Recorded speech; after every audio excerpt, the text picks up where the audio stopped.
Yo yo yo, everyone. Welcome back for part 4 of the Toad Sage's Apprentice.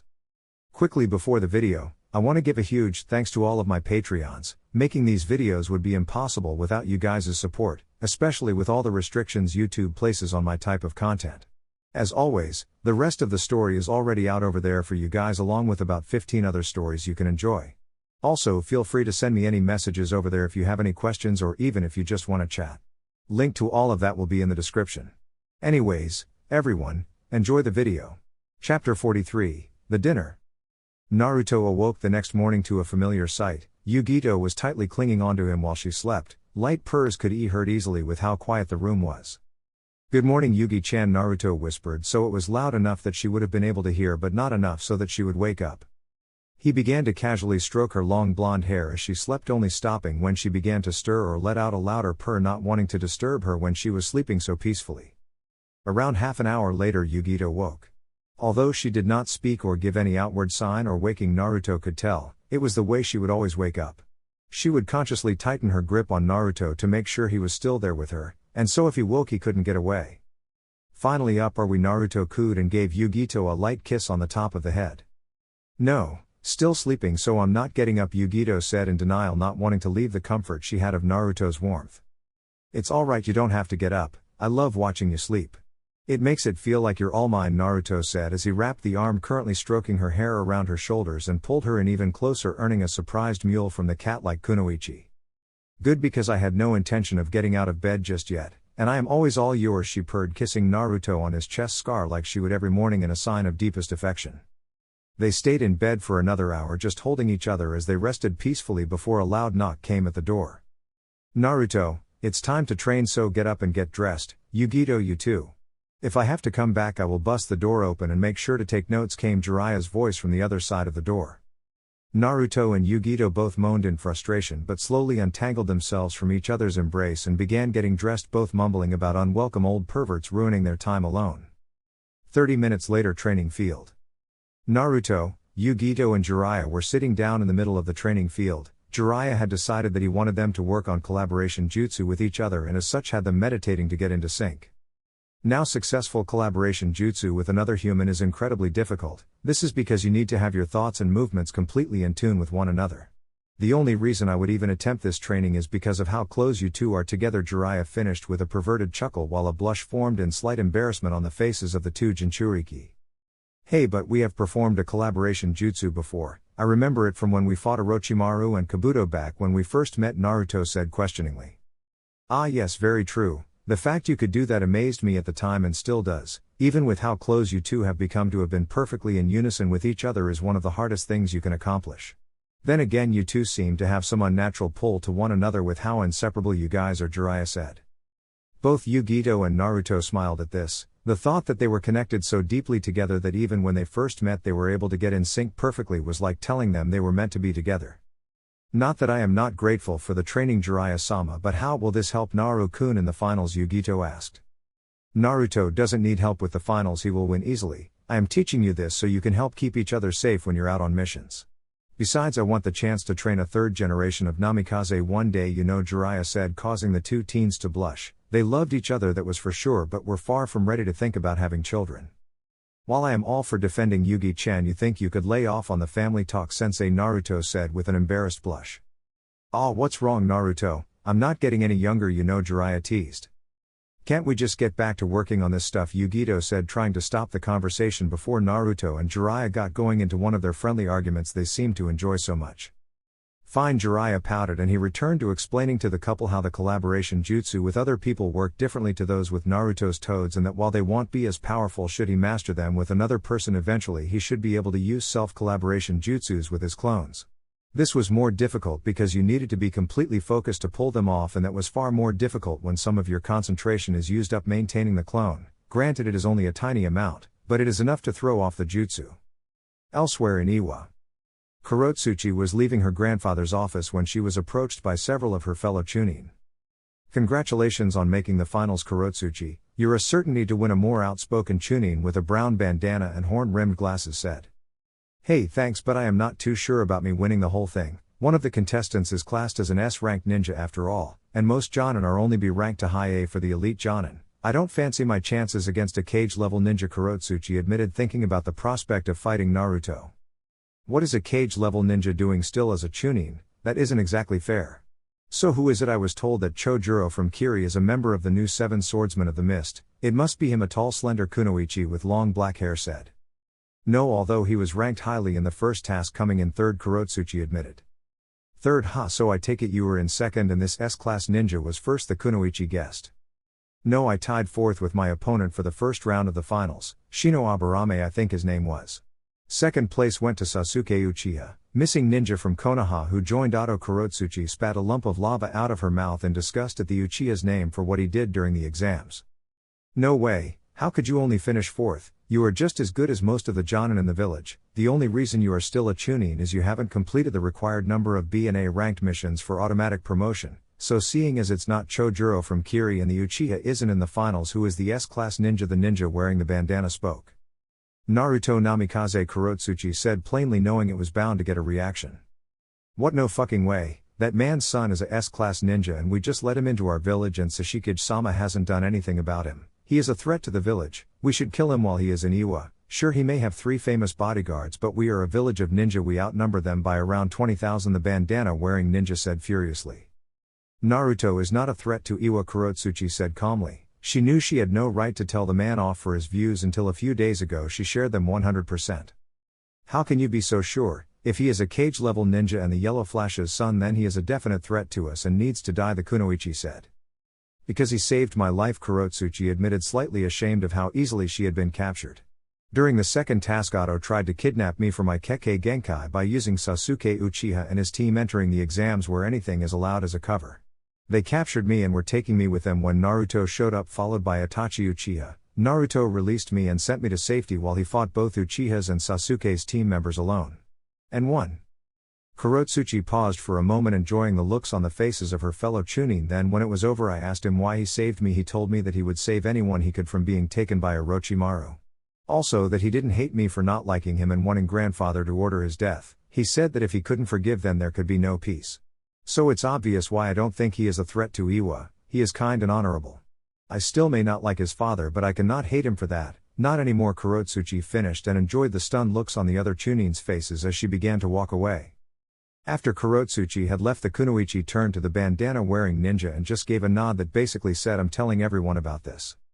Several days later, Naruto was currently walking across one of the many bridges that connected sections of Iwa when he began to notice a distinct lack of hate-filled glares or looks of fear. Granted, there were still many, but most of the shinobi that he walked by would not show signs of hostility, and some would even give Naruto a small nod of greeting. As it happened, when news of the fact that Naruto Namikaze, the son of the most hated man in Iwa history, had saved their Tsuchikage's granddaughter, they had begun to question just what type of person he was, and many had decided to give the boy a chance and treat him no different than any other ninja visiting the village. Others, however, could still be heard when the blonde was out of earshot that he needed to be killed and they should take their revenge. Luckily, these were becoming far fewer as people would see Naruto walking through the streets with a huge smile. Never once did he react badly to the looks that were directed at him, and he even showed great kindness to the orphan boy who had attacked him. All in all, Naruto was happy with the way he had started to change the people of Iwa's views of him. Naruto had decided on grabbing some lunch from a nearby ramen shop when something caught his eye. There in the distance were 2 large gray-haired men, one with bull horns on his cheek and a seal on his right shoulder that was in the shape of the kanji for iron. Hey A, B, Naruto called out, waving to the pair. Yo, it's Mr. 9, you're looking fine, B rapped. Hello Naruto, it isn't a surprise that you made the finals, but you have ruined any chance I had of betting on the eventual winner, as it wouldn't look good for a village if their cage picked a ninja who wasn't from their own village to win. Tell me, is Tsunade Dono going to make the trip? Said with a small smile at seeing the boy. No, Jiraiya sensei and Kakashi came as my escort, so Ba-chan can't leave the village without at least one of them there, Naruto replied. Understandable. Now if I may ask, I hope you are treating Yugito-chan well, the Raikage said, his tone suddenly strict. Like a princess, Naruto assured the large man. Good, see that she stays happy, said. Whoa, Iwa is big, I wonder if they will let me show my style and put on a gig, B said, examining the buildings. Shut up, B, I don't need you trying to become a rapper here as well as Kumoa said, exasperated with his brother's questionable choice of part-time profession. I don't mean to sound rude or anything, but aren't you guys here a little early? I mean, we still have 4 days before the exams, Naruto asked. Ah, but that's where you're wrong. During the Jonin exams they have a formal dinner and party to show off the talent and let the visiting dignitaries get a good look at the competitors and decide who they will put their money on, said. A dinner? Who is invited? Naruto asked, wanting to know if he can take Yugito with him. Well, there are the daimyo and cage representatives from each country competing, and then there's the chunin who qualified for the finals. Finally, I believe noble families that requested to attend are top gamblers wanting to get a better look for their bets. Finally, the senseis and accompanying Jonin from the other villages said. I think I would prefer to be back fighting the Akatsuki rather than sitting down so a bunch of people I don't know can judge me. So what information are the people given to judge us on? Naruto asked. They're given your results for the first task, and whatever information is made available from your own village. It is usually rather deceiving and only gives out the basic information, usually said. Naruto and the two large Kumo ninja continued to talk as they made their way to the hotel the visiting teams from Konoha and Kumo were staying. Waving goodbye to A and B, Naruto left to find Yugito, who was currently in the main room that separated the bedrooms and teams from Konoha. She was currently talking with Ino, Kairo and Hinata. Hey, I just found out something about the exam finals, Naruto said as he walked over to where the girls were sitting. Really, what? Asked Ino. There is some formal dinner we all have to go to so we can be shown to the nobles and cages that are visiting, Naruto said, forgetting that Yugito had already been through it before. Yeah, I was just about to tell Ino and Hinata about it. Kaoru has already been here once before, Yugito said. So what's it like? I have formalities, so I hope it's nothing too serious, Naruto sighed. No, it's really just an excuse to dress up and look nice, Yugito said before leaning in to whisper into Naruto's ear, and I picked out a new dress just for you, Naru-kun. Naruto grew a small grin at the and whispered back, I can hardly wait. Naruto sat there and listened to their conversation for a while before deciding to find something better to do. Ino and her gossip was not something Naruto could ever get used to. Naruto quickly found the rest of the rookies and told them about the dinner. Most of them seemed eager, especially Choji. Any free meal was a plus for an Akimichi. In fact, the only person who did not seem eager was Shikamaru, who just said the whole thing would be troublesome. Over the next few days, Naruto saw a steady stream of people enter the village, although he didn't make any contact with any of them. Even if he wanted to, he was busy making trapping and chakra seals with the help of Kakashi and Jiraiya. Kakashi would help create some Raiden-based traps, whereas Jiraiya would help with Katen and Doden. Naruto now had a full range of elemental traps and seals. They had talked about testing for a third affinity, but Naruto said he wanted to get his Suiten control almost as good as his Fuuten before he moved on. On the day before the finals, Naruto was picking out some formal clothes to wear that night from a local store. There seemed to be less choice than in Konoha, as the Aburame had hundreds of silkworms that supplied the stores. But Naruto had managed to find a nice black button-up shirt and some formal pants. Upon leaving the store, Naruto was so busy deciding whether to wear his white cape or his dark red one he didn't see the tall one-eyed Byakugan using Kiri Ninja that Naruto had a short conversation with a few days before the exams. Hey, watch it, back in my day ninja were alert all the time, the tall man said angrily. Oh, I'm sorry, Naruto said and offered him a hand in apology. Save it, Konoha brat, no respect at all. Fucking great, now I'm going to be late meeting Mei-sama at the gate. Thanks a lot, kid, the Kiri Ninja said before walking off in the direction of the gate, mumbling about disrespectful blondes. Naruto just looked back at him perplexed, but decided he was just a grumpy person and returned to his room to begin to get ready. On his return, he found Jiraiya on a couch looking thoroughly depressed. What's wrong, sensei? Naruto asked, concern evident in his voice.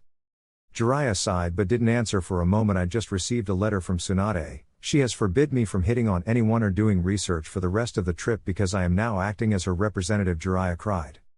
Oh, well, that is probably for the best, Naruto said. Whilst he felt sorry for his sensei, he couldn't help but feel pleased that the women would be able to bath in peace. Naruto had threatened Jiraiya quite often about what would happen if he ever caught him peeking on Yugito, and as Naruto had taught her how to spot him with his chameleon and shadow walk jutsu, Jiraiya had agreed. Well, at least I can still make some money off you winning this thing. I already placed a bet at the start of the first task, so I will be raking in quite a bit of money of you, Jiraiya said proudly. That evening, Naruto had just finished getting dressed, pulling on a pair of black boots and his white and blue sage cloak with namikaze embroidered on the back when Yugito came out of the bathroom. She had her hair done up in an elegant bun while two long strands ran down the sides of her face, showing off her new earrings that Naruto brought for her. She wore a dark blue, almost black full-length silk dress held up by thin straps over her shoulder and perfectly showed off her curves, and a generous amount of cleavage, and silver high-heel sandals. She wore just a hint of makeup to help accent her already perfect skin and some dark red lipstick. You look amazing. In fact, you look so good, I don't think I can let you out like that. We better stay in so I won't have to fight anyone tonight to keep them away from you, Naruto said as he walked over to her and lightly placed his hands on her hips and gave her a kiss. I think I would prefer that, but this is tradition and you will be in trouble if you don't show, Yugito said before kissing Naruto back. Ga fine, let's go, Naruto whined as he removed his hands from her hips and interlocked the fingers of one hand with hers as they left.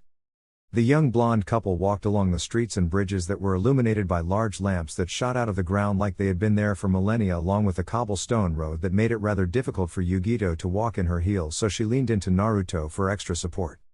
Here we are, said Naruto when they arrived at a large dome hall that looked as if it had been carved into a boulder, and when thinking about it, it probably had. Walking inside, Naruto could see they had directed the contestants and guests to different areas. It seemed that while the guests could begin to mingle and chat amongst themselves, they wanted to make a spectacle out of the finalists' entrance.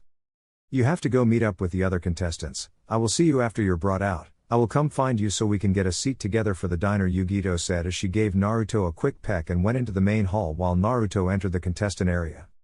Entering the room reserved for the teams that passed the second task, Naruto found that he was the last to arrive. Naruto looked around to see everyone in their best formal wear. Lee was wearing a green suit with orange and orange shirt underneath, the exact same shade of green as his spandex. The only other one he found stunning, and for completely different reasons, was Hinata. Gone was the large baggy jacket.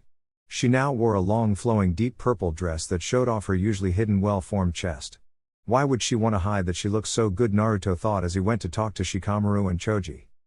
With the cages, Oonoki, and Mei were sitting at a large table awaiting the arrival of Jiraiya. They were each wearing rather dressy versions of their cage robes, but the only one that you could tell they were really wearing something different was Mei, who had elegant embroidery of gold, black and red adorning her usual plain blue robes. She was also showing off slightly more cleavage than usual. Mei Dono, it is a pleasure to meet you. I'm glad to hear the civil war is over, said, trying to open some form of conversation. Yes, with Yagura gone we can finally start to rebuild and heal the old wounds, she said with a cheerful smile. Yes, well, I am sure that having someone with 2 Kekkei Genkai will help with that, came the voice of Jiraiya, who had just arrived wearing the same outfit as always. You are well informed, she gave Jiraiya a curious gaze as Jiraiya sat down in the seat reserved for the Hokage.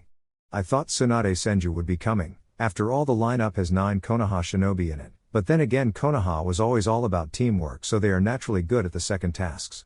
But it will be quality not quantity that will win the tournament, I assure you, Mei said confidently.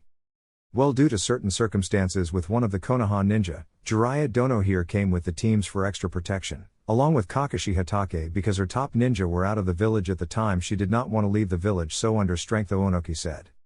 You seem confident you know who will win the tournament, Mei Dono. May I ask who? Jiraiya said. He did not like her boasting about quality over quantity, but Jiraiya knew how this game worked. It was just part of the fun, talking up your own village. Why, it should be obvious. Chojuro, of course, a member of the 7 Swordsmen of the Mist and still only young. I have even helped train him myself, Mei said. I see. Tell me, Mizukage Dono, have you had a read through the list of competitors? Said. He had read all the information, and while Chojuro did look the best on paper, paper can be very deceiving, especially when words like classified information are slapped all over the page of a certain blonde-haired Konoha shinobi and his test scores are off the charts.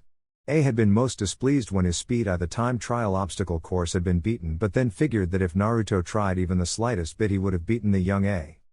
No, the information that is given out is never accurate, so there was no point, Mei said. Yes, I agree, but sometimes it is what they don't give you that is what gives it away, Oonoki said. Thank you for the advice. I will give the booklet a look through during dinner, but I can assure you there will be nobody with as an impressive resume as Chojuro, Mei said. Well, I put all of my money on my student before the first round. If he doesn't win, you must indeed have one strong ninja, Jiraiya said in confidence. I was unaware you had a student competing, Jiraiya Dono. With Kiri so isolated from the other nations, we don't often receive word from the outside, Mei said. Information is a powerful tool, Mizukage Dono, as you well know. Now I say we bring out the contestants. I think it will become quite obvious which contestant is the pupil of Jiraiya Dono, Oonoki said, standing up to address the crowd. Tapping on a glass to get everyone's attention as the short Tsuchikage stepped up onto a small stand. Welcome, ladies, gentlemen and daimyos. Tonight is the night before the finals of the Jonin exams, and I would like to welcome you all to this dinner and a chance to meet and greet the contestants. I hope you all have a wonderful night, and without further delay, please welcome the contestants of the first match, Chojuro and Choji Akimichi. Loud applause could be heard throughout the hall as the contestants continued to be called out 2 at a time. Eventually, after Lee had been called and the crowd had quietened down again, Oonoki spoke fighters of the sixth match, Naruto, Uzumaki, Namikaze and Chukachi. Polite applause rang out with enthused clapping from the Konoha ninja and people from the Land of Fire, including the daimyo. Up in the cage booth, however, Mei was looking through her book to find Naruto's information. How could I have not looked at this? A Namikaze, obviously the one trained by Jiraiya. I wonder what he knew, but her line of thought was completely lost when Naruto came out in his sage cloak. To Mei, he just seemed to radiate an aura of authority and power. Well, he is stunning. What a fine specimen of a man. I will have to contact Tsunade Dono. I think I have finally found a man for me, she thought as she licked her lips hungrily, still staring intently at the blonde as he stood in front of the hall. Similar thoughts were had at other parts of the hall by various single women, who had all planned on sending marriage proposals to the Hokage and whoever was his guardian. Jiraiya had saw the reactions of the females and was internally jumping for joy.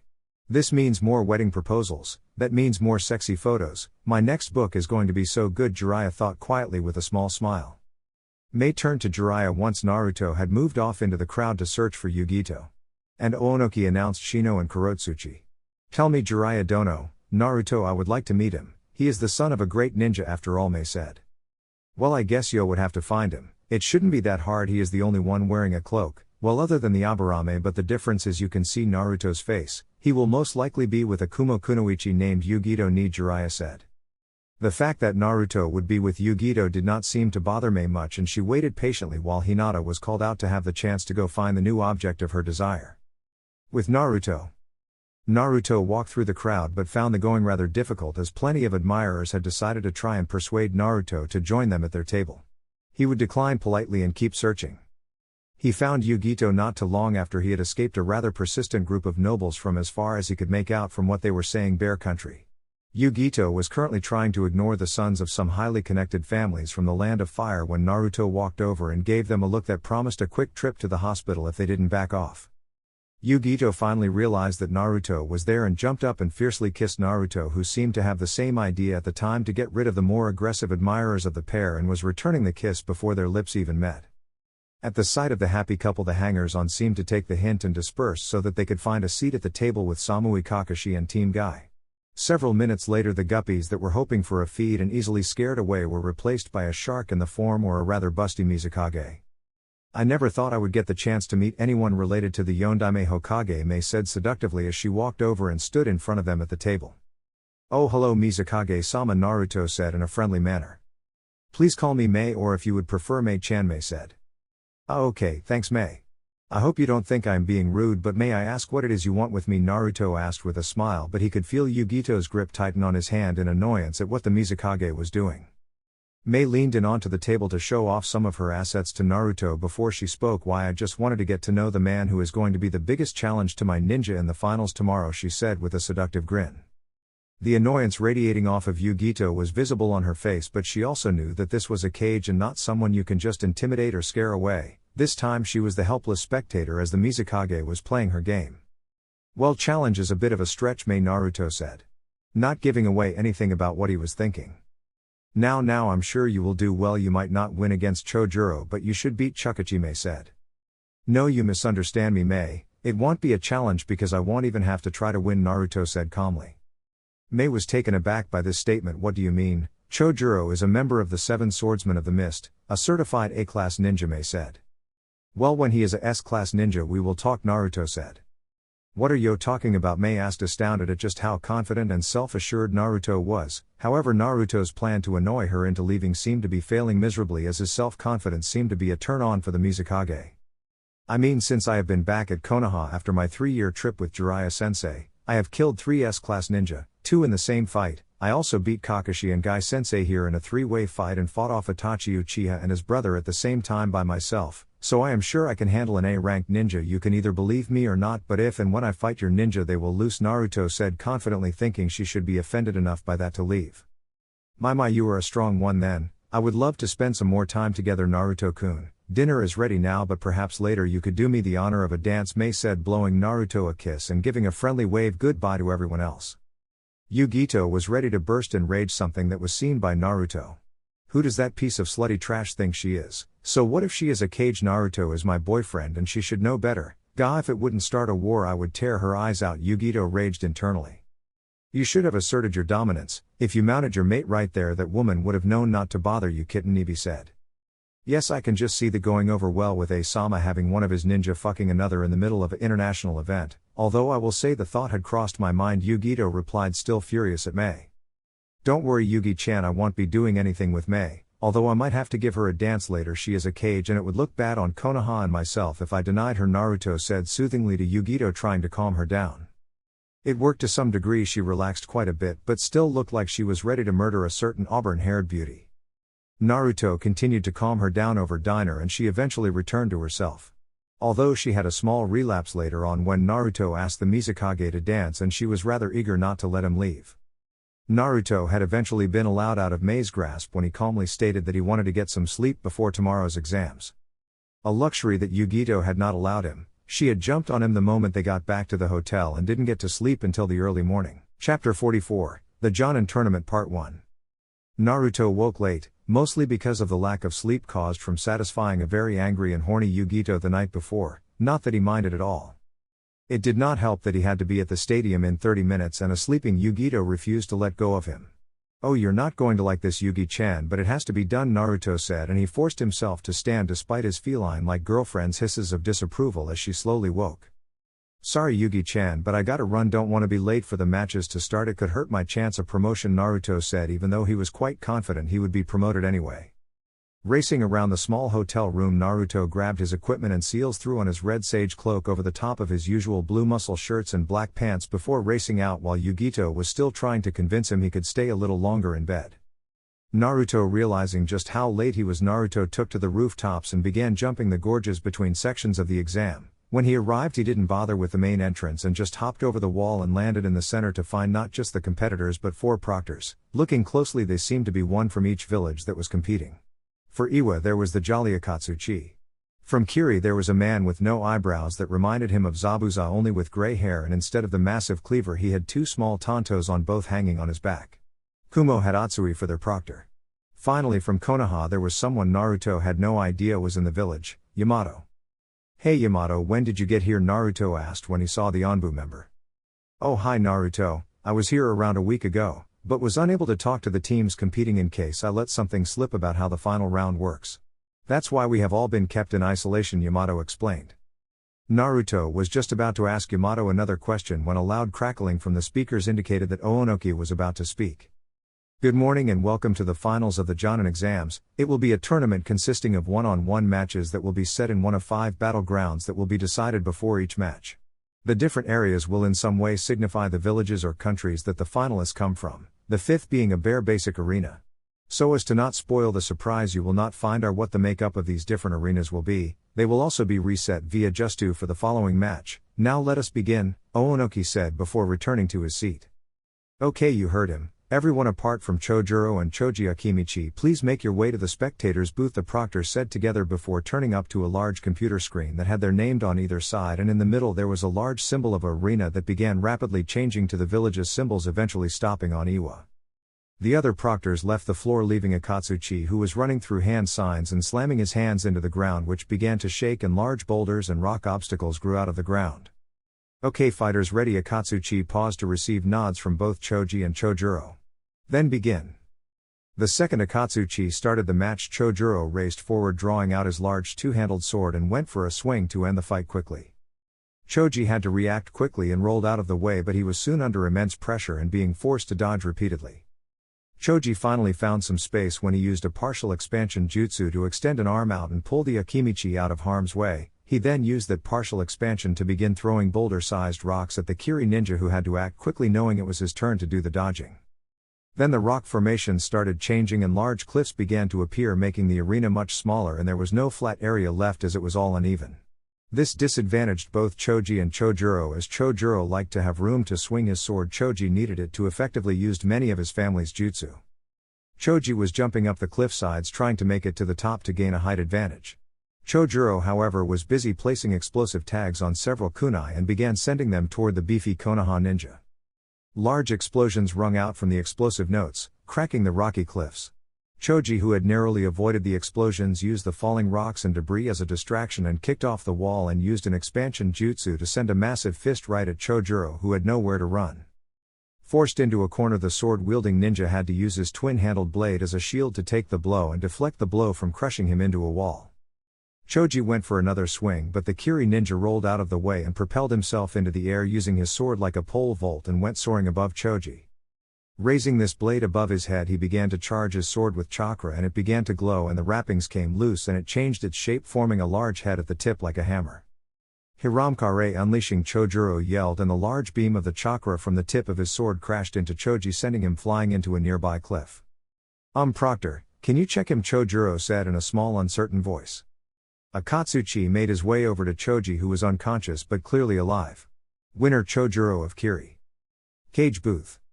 A good fight, but a taijutsu style like the Akimichis, which relies on power and not speed against Kenjutsu, is rather unsafe, but the boy showed some sound tactics. The terrain did not suit an Akimichi either, Oonoki said. Yes, I am sure he will be a fine Jonin one day, but not just yet, Mei agreed. Yes, I agree, neither have earned promotion on that showing. Chojuro had no real formulated plan and had a style advantage over Choji. Choji, however, showed good tactical awareness for a Chunin, maybe even Tokubutsu Jonin, but he was not able to show enough in terms of skill, Jiraiya said sagely. Tournament floor. After the match, the rocky floor and cliffs faded back into the earth to return the arena floor back to its usual flatness. Up on the computer screen, the names called Amoi and Tenten down to the arena, and it would be fought in the normal arena with no changes. Because it was not a specific environment fight, Akatsuchi had stayed on as the proctor. Once he called begin, Tenten was the first into action, sending a hail of kunai at Amoi from her large ceiling scroll. Amoi removed the sword from his back and began knocking the kunai away with swipes of his blade. Tenten had been doing quite a good job of keeping Amoi busy and unable to mount an offensive with her kunai sealed into her scroll. Amoi, who was slowly being backed into the wall by the flung projectiles, began to charge his katana with lightning. Lightning shot out from the blade and began to knock the kunai from the air with ease as Amoi began to press forward. Seeing that small projectiles would not work, she took out another scroll and began running through some hand seals manipulated tools. Heavenly Chain of Destruction, she called, and tossed the scroll, which began unrolling into the air. White streaks shot out of the scroll and began impacting the ground to reveal there were weapons of different sizes. Amoi had to react fast as the weapons were hitting much faster than he could dodge. He quickly ran those some hand seals and held his sword out. Raiten, Bolt Shield, he yelled in desperation as a large group of weapons just shot out flying towards him. Using his katana as a conductor, a large sheet of white lightning spread out and covered the area around him. The weapons that hit the dome of lightning were deflected to the sides and crashed into the ground, leaving a completely unharmed Amoi, who gave a sigh of relief. Amoi began to move towards Tenten, but he caught something out of the side of his eye and had to jump out of the way. The weapons that had hit the ground during Tenten's attack were moving out of the ground and flying at Amoi from different angles. Shit, how is she doing that? Wires, he thought as he narrowly avoided an axe that, after impaling into the ground, lifted back up and shot at Amoi again. Amoi was receiving narrow cuts from all of his near misses and looking rather tired. Contestant booth. I have never seen Amoi do so much running, Kuro said as Amoi once again had to roll out of the way from yet another near miss. Yeah, but he can't stay on the run forever, he is going to have to do something soon, Shinoi said. It has been a very good match. Tenten is showing very good use of weapon-related ninjutsu, while Amoi is showing great physical and mental ability by being able to predict the attacks and get out of the way, Naruto said from beside them. Yosh, Tenten is truly in the springtime of her youth, Lee said, earning strange looks from the non-Konoha ninja and small sweat drops from Naruto and the others. Fight! Amoi was struggling as he rolled away from another sword. When he returned to his feet, however, he found himself surrounded by Tenten's weapons. It was all a trap. She used the other weapons to move me into this position, he thought as he began to sweat slightly. The weapons shot forward and Amoi had little time to react. Kumo Kenjutsu style, Crescent Moon Beheading. Amoi swung his blade quickly in a single large arc at such a high speed that even with how closely he was trapped, he was able to begin knocking the blades out of the air and separating the blades from the wires that connected them. Wait, wires, I know how I can win, Amoi thought as he continued spinning and swinging his blade so fast that it resembled a small crescent moon. Once he had managed to roll out of the trap, Amoi saw a sword that was still connected by a wire but not being used, and he ran to grab it.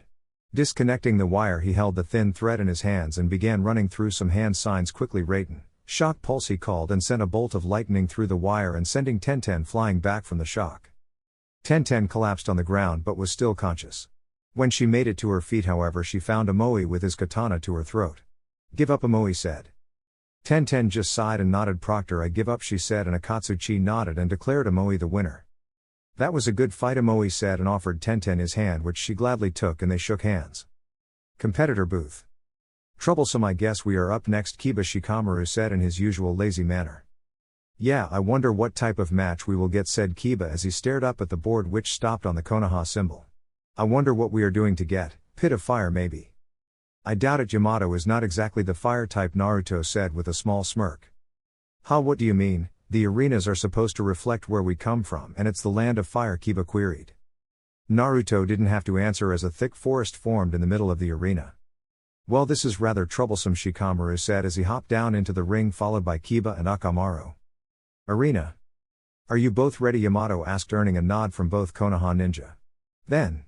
Begin. Shikamaru acted first and stretched his shadow out, and Kiba ran back trying to avoid the shadow, which proved to be extremely difficult in a forest arena full of shadows that the lazy Nara could use to extend his shadow further. Eventually Kiba was able to escape the shadow with Akamaru. Okay Akamaru, you know what to do, man, beast clone, Kiba yelled, and Akamaru changed into Kiba. Both Kiba and Akamaru took off in different directions till they were at opposite sides of the arena, and then they both charged. Competitor booth. So who do you think will win, Kairo asked Naruto. I can't see Shikamaru losing. He is a complete genius in strategy. In fact, if he wasn't so lazy, he would be the only person in these exams that could beat me, no offense or anything. Kiba's only chance is to do something completely unpredictable. Unfortunately for most Inuzuka, their style is very brash and they prefer frontal attacks, Naruto said as Akamaru and Kiba charged forward from each side and Shikamaru jumped up into a tree. And it's over, Naruto said plainly. What do you mean, Kairo asked, but then she saw it. Wow, he is good. Yeah, like I told you, Shikamaru is way too smart to be beaten by frontal attacks unless they're incredibly fast, Naruto said. Fight. Kiba and Akamaru were both being pinned to the ground by thin threads of shadows. They were completely immobilized despite how hard they were struggling. Shadow sowing jutsu, success, Shikamaru said from his tree as Akamaru changed back into his normal form. I win, Kiba, you can't break out. Ah, fine, I forfeit, Kiba whined loudly. Very well, Kiba. Inuzuka is unable to continue. Winner Shikamaru Nara, Yamato said to loud applause from the crowd. Cage booth. Very impressive. During the initial confrontation he chased the Inuzuka back, then let him go so he could hide his shadow threads. Those Naras were always brilliant strategists, Jiraiya said. Indeed, he is the first one so far who has shown he is what it takes to be a Janina said, while Oonoki nodded in approval. Yes, I agree, his strategy and ease that he was able to pull it off suggests that he is Jonin material, May agreed. Arena floor.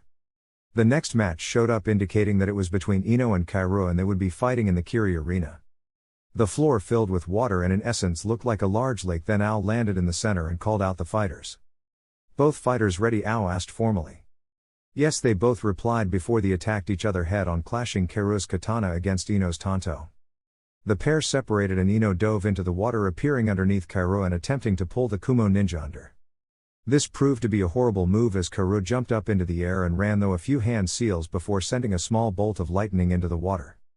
Ino screamed out in pain as the water conducted the electricity and she fell unconscious. Winner, Kairo, Ao said as he went to check on Ino and called for medics who took her away. Cage booth. Well, that was uneventful, but Ino should have known not to make a rash move like entering the water without knowing about her opponent, against a Raiden style that could be fatal, Jiraiya said.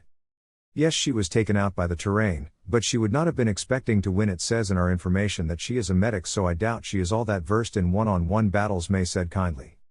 That's true, but definitely not Jonin material yet. That said, she is still young. Kairo may have won but was only able to prove she could use the terrain to her own advantage, which is not enough to earn promotion just yet, said. Arena floor. The water drained from the arena and Ino was taken from the ring to the medical area to treat her injuries. The board began to spin again to decide the terrain while Lee and Shinoi made their way down to the arena. Lee was looking as excitable as ever, jumping up and down doing stretches.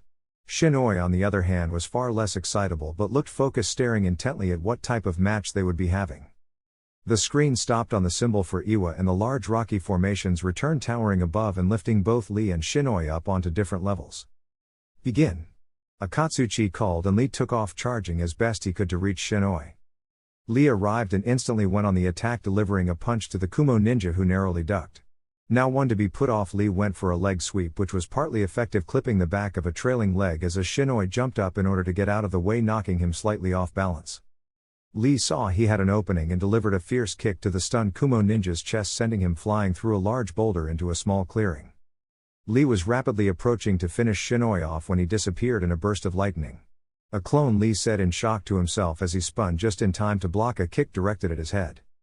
Lee flipped was until he reached a wall and shot forward, aiming a punch at the Kumo ninja. However, he exploded into lightning again. This shocked Lee and sent him flying back, hitting the wall. Shinoi then appeared from behind a cliff and charged at the down Lee, removing a tanto from his back. He was just about to swing the blade down when Lee hit him with a leg sweep and went for a kick to the face. The Kumo ninja had to use his blade to push himself away from the incoming strike and land in a battle-ready stance. Lee readied himself for another attack, but Shinoi was faster and began running through hand seals. Before Lee had a chance to attack, Shinoi had finished Raiden. Static shot, he yelled and held a finger out towards Lee as lightning began to form in his hand. Fire, he yelled, and a stream of electricity shot forward at the taijutsu specialist. Lee managed to jump out of the way to avoid the bolt, which had blown a small chunk out of the rocky surface Lee had been standing on. He didn't have time to rest, however, as the lightning reformed around his finger and he shot another bolt at Lee. Ducking under another bolt of electricity, Lee bent down and picked up a handful of rocks before flipping out of the way of another. Having had enough, Lee began to charge straight forward at Shinoi, who responded by shooting another charged bolt at Lee. This time, however, Lee did not dodge. Instead, he flung one of the pebbles he had collected at it, causing the pebble to explode but stopped the dangerous attack.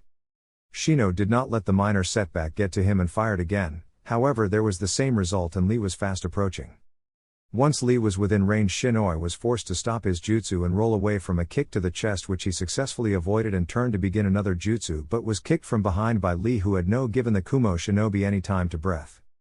Sensing danger and anticipating an attack, Shinoi instinctively rolled out of the way from Lee, who landed with a leg drop, cracking the area around him.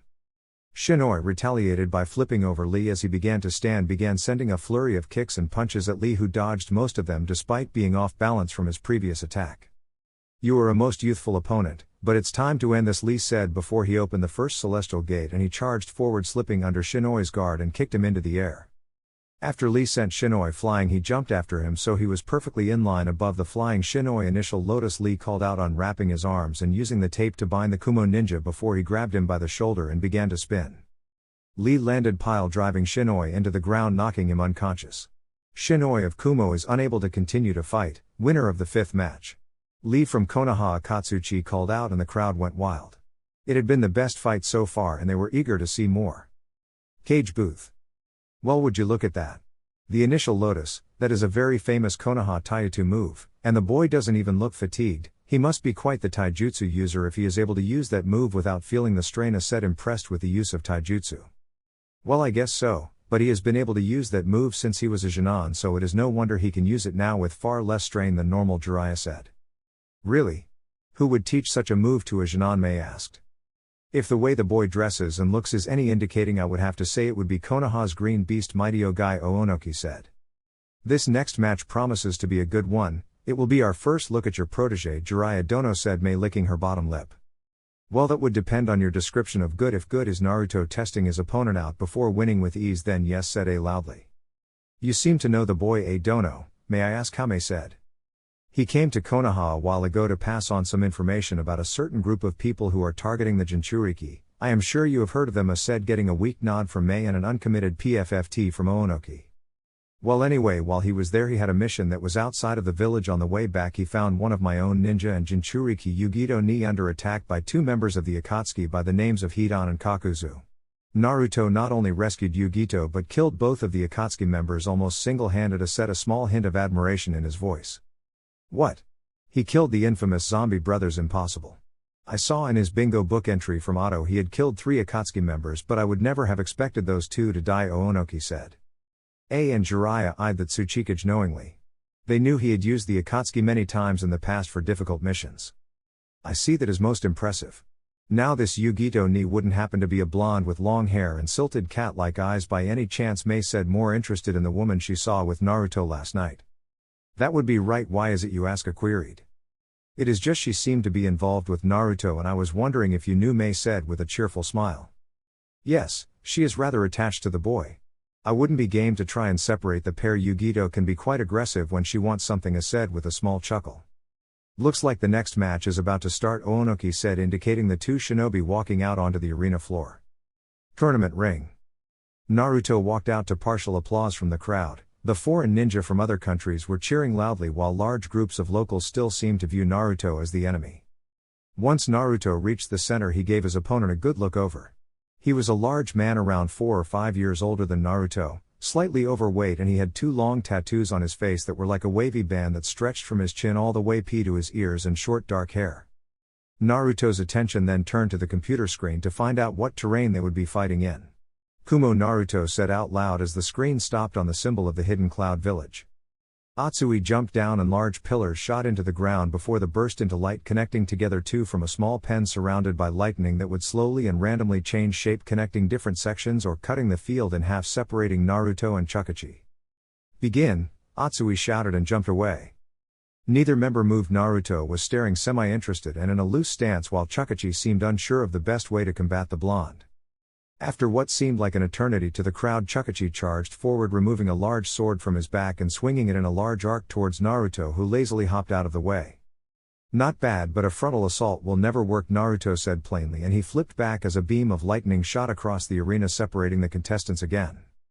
Chukachi seemed to be thinking intently on his next move while Naruto gazed on. While it looked like he was relaxed, he was still very much on edge as the wall of electricity faded from view and Chukachi attacked again, this time with a flurry of swings and stabs with his large sword, but was becoming increasingly frustrated when Naruto would easily dodge or parry each stroke. "Damn it, why can't I hit you?" the Kiri ninja demanded, his frustration building. "Well, I would say you're not fast enough. I can't find any fault in your style, though it is quite good, barely any openings at all," Naruto admitted, complimenting the larger man. "Fine, then try this then," Chukachi said and began racing through Hand Seal Suiten, Water Pulse. A large stream of water shot out towards Naruto, who was tempted to let it hit the electricity that was moving dangerously behind him but thought against it. Fuuten, Violent Gale Palm, Naruto called, sending compressed air from his palm at the water, blowing it away at the same time as it faded into a light breeze. "Suiten, huh? I have a affinity for water as well, but word to the wise, best not to use it with electricity flying around at random," Naruto said as the field began to change shape again, forcing Chukachi to roll forward to avoid the bolts. Chukachi then decided to try taijutsu. After all, he had been unable to land a hit with kenjutsu, and Naruto was right about his ninjutsu. It was far too dangerous. The major flaw in his plan was that he was a kenjutsu-style fighter for a reason. His taijutsu was sloppy and Naruto was punishing him with small strikes whenever he left an opening. "Damn it, he is just toying with me," the Kiri ninja thought as he jumped back, holding his ribs from a blow he just received. "Well, this has been fun, but it's time to end this," Naruto said, forming a Rasengan before blurring forward and slamming it into the ninja from Kiri's chest, sending him flying into the electric wall, causing him to be shocked and collapsing on the ground. Chukachi is unable to continue. "Winner Naruto," Atsui said loudly, and there was a mixed reaction in the stands. There was loud clapping coming from the area where visitors from other countries were sitting. Naruto could see Yugito sitting there clapping loudly. She must have arrived during one of the other fights, Naruto thought as he turned his attention to the Iwa section of the audience, who were stunned at the ease at which Naruto won and the fact that he used a jutsu many of them have nightmares about. Giving a shrug, Naruto waved kindly to the audience before going to check on his opponent's condition, helping him onto a stretcher once the medics arrived. Cage booth. As expected, said A as the medics removed Chukachi and the long poles that conducted the electricity were removed from the ground before the start of the next match. Yes, it was a shame for the Kiri ninja to come up against Naruto so early in the tournament. He looked to be rather skilled, well until he used taijutsu, but his kenjutsu and ninjutsu was rather good, Jiraiya said. It seems that Naruto was not joking about how confident he was at winning. Poor Chukachi did not even lay a finger on him. "I look forward to his other matches," Mei said. "I believe he is fighting Lee in the next round. That will be an entertaining match as both seem to be ridiculously fast," Oonoki said. "Looks like your granddaughter is up," Oonoki Donoa said as Kurotsuchi and Shino began to walk out onto the field and the computer screen showed they would be fighting in a basic arena. Fight. Atsui stayed in the ring as there was no changes to the almost plain area. "Fighters ready. Then begin." The moment the battle started, Shino sent bugs out from his body to cover the surrounding area and begin slowly closing in on Kurotsuchi, looking for an early victory. The Iwa Kunoichi, however, was not one to lose so easily and ran through several Hand Seals Kaden Firestorm Jutsu, Kurotsuchi said as and spun around, burning the closing in insects. However, when the flames died down, there was still around a quarter that were unaffected. "What the?" Kurotsuchi said out loud as they moved closer, shocked Kunoichi. They are flame-resistant beetles found near a small active volcano in the land of ash. My family collected them and have been breeding these beetles with the kikaiku that we use in our hive, Shino said in an emotionless yet smooth tone. Noting that the kikaiku were moving in closer, Kurotsuchi ran through another set of hand seals. Doten, stone pillar escape jutsu, she yelled, and the ground underneath her shot up, sending her into the air well above the beetles that were now slowly climbing the pillar she had created. Taking out some ninja wire, she hastily tied an end to a kunai and threw the kunai around some support beams that held the roof over half of the arena. Running through another set of hand seals while she used the chakra wire attached to the kunai to swing off the pillar. Suten, water trumpet jutsu, she yelled from mid-air before holding a hand over her mouth as if she was playing a trumpet and sending a powerful stream of water not at the beetles but at Shino, who for the first time the match had to move in order to avoid the high-pressured water which cracked the ground beneath it.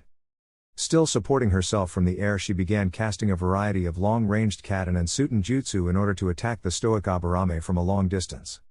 Shino, much to his nature, kept calm and silently directed his kikaiku while he dodged her jutsu.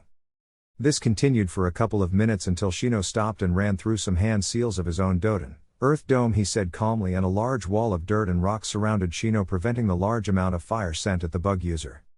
As the earth dome slowly receded, a small smile formed on the face of Shino, not that it could be seen by anyone in the arena. Secret art, insect sphere jutsu.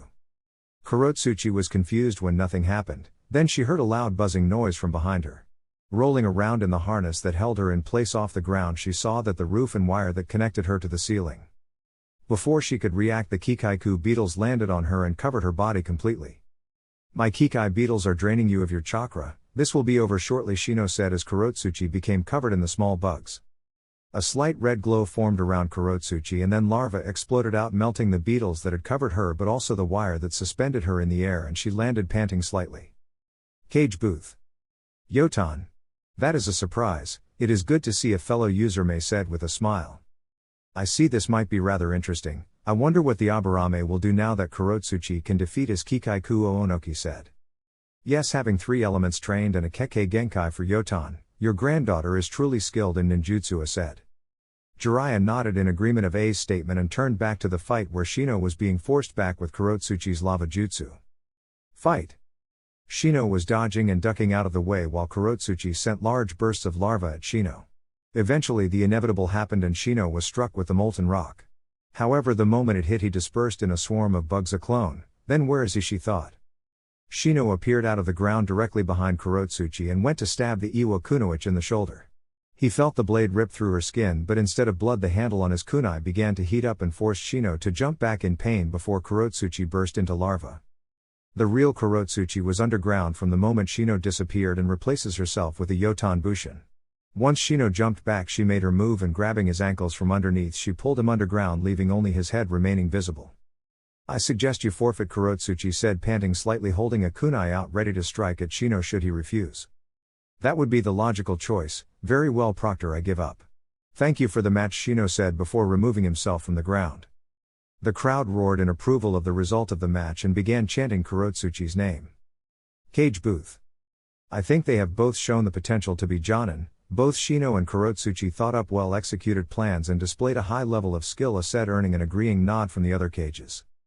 Yes, I think Kurotsuchi has definitely shown enough to merit being a Jonin. Shino, it is a 50-50 call. I would say Tokubutsu Jonin for sure, Jiraiya said. I agree, he shows the mental awareness required but needs to focus more on the other aspects of his ninja development so as not to be caught out should someone be able to counter his kikaiku bugs, Mei said. Tournament floor.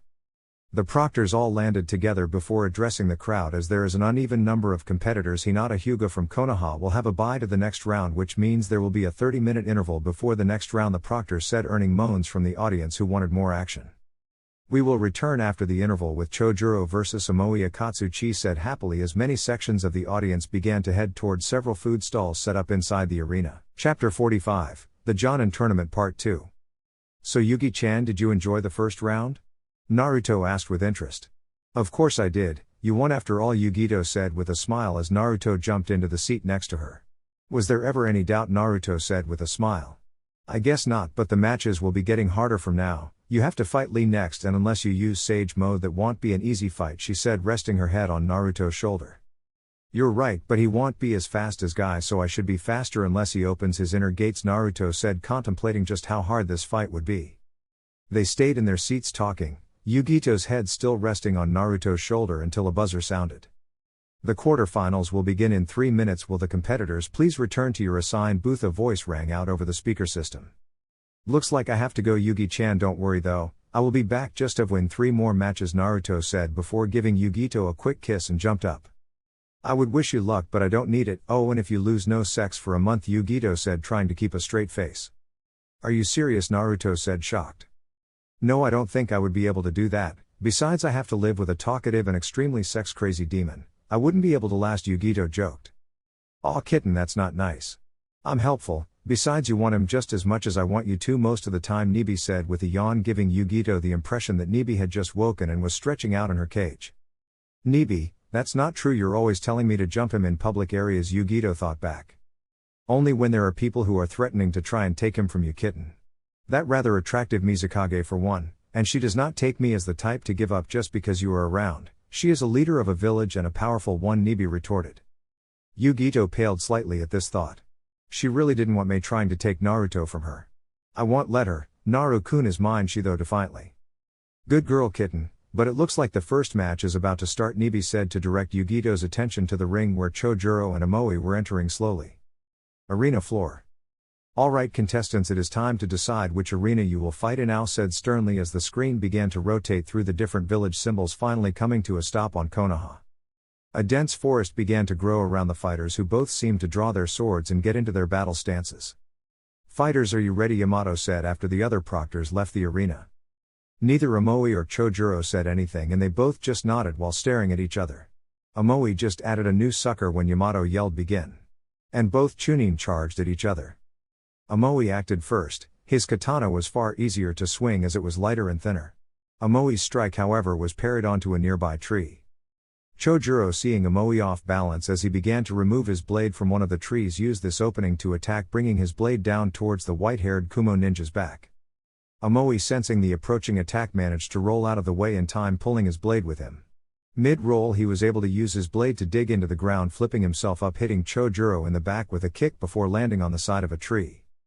The kick sent Chojuro sprawling onto the floor and sliding until he hit a tree.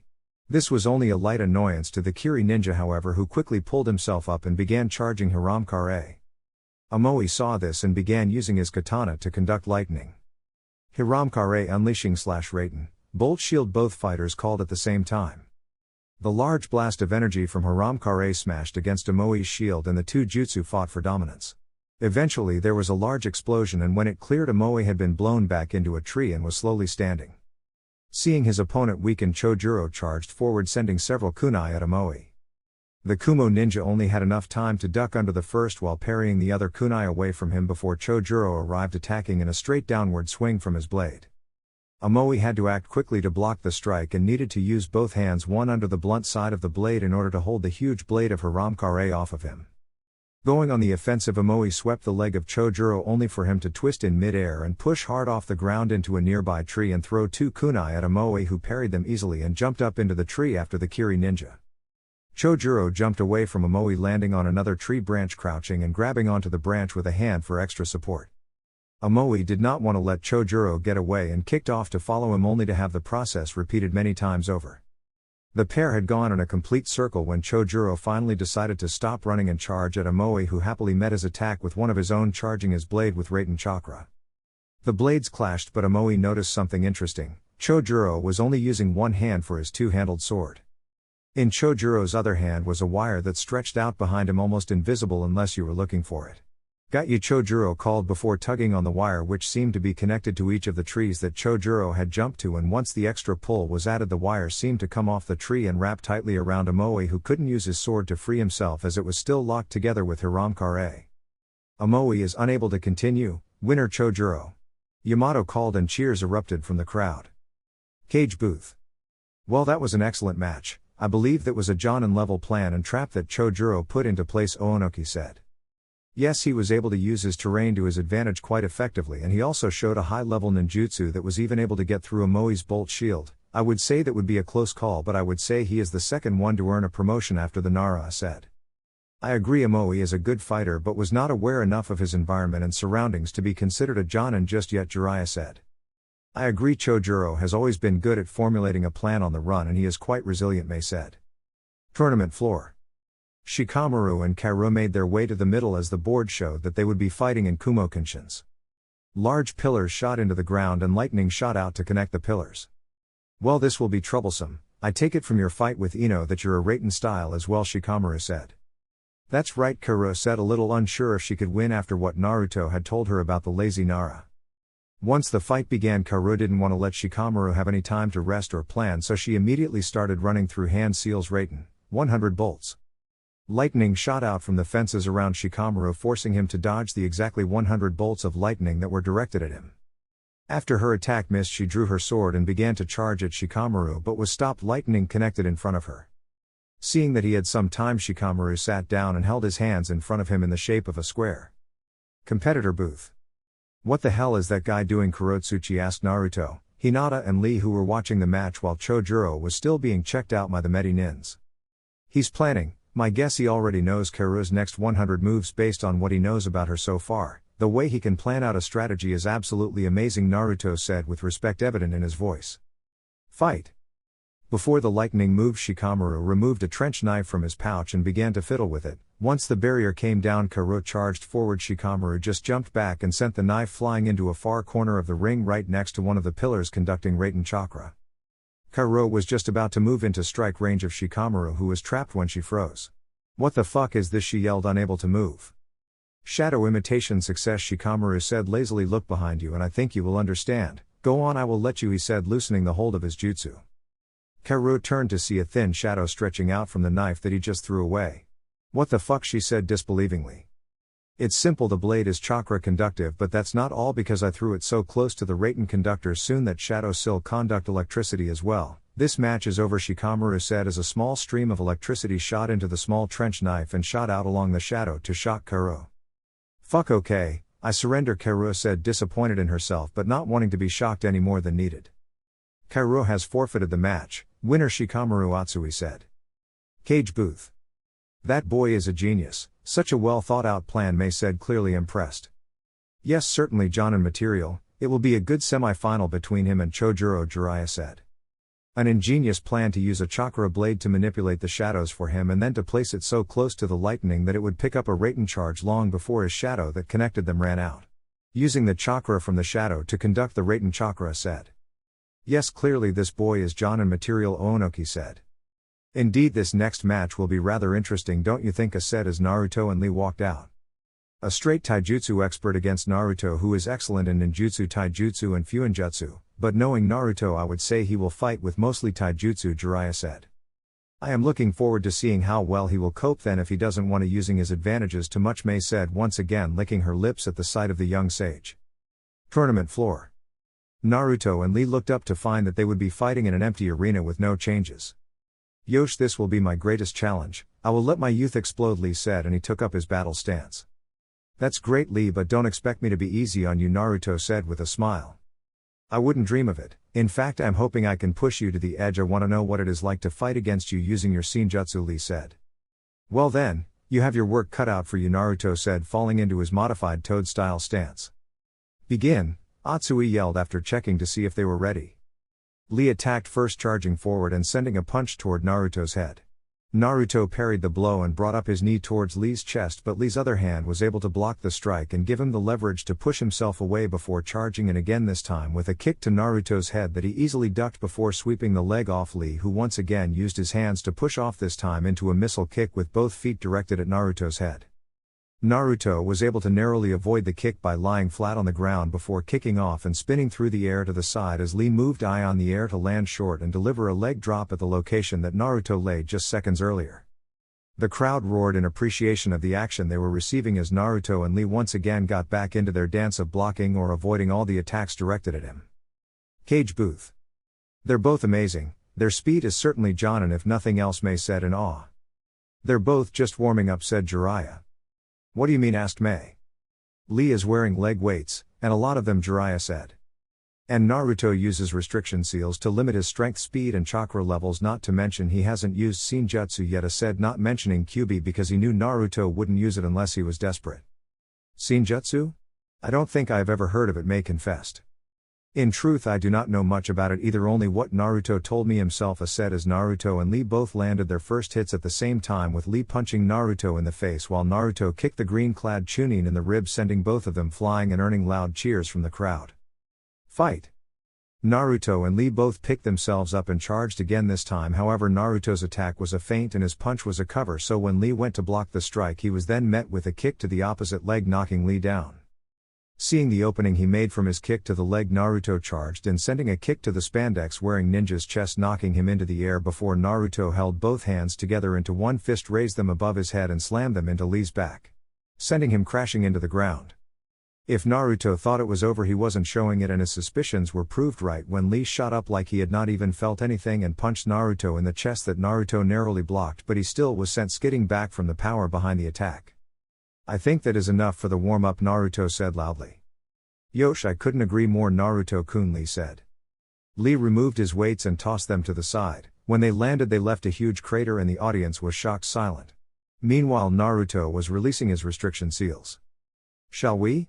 Naruto asked. Lee didn't answer, he just rocketed forward faster than most of the crowd could follow as he jumped into the air to punch Naruto in the face, but Naruto whirled away even faster and Lee's fist slammed into the ground, creating another crater. Naruto then charged in to kick Lee in the side of the head, only for Lee to react on instinct, blocking the kick, but with Naruto's seals released, his strength had increased as well, and that was something Lee had not expected, and Naruto's kick broke through the block and sent Lee crashing across the ground. Cage booth.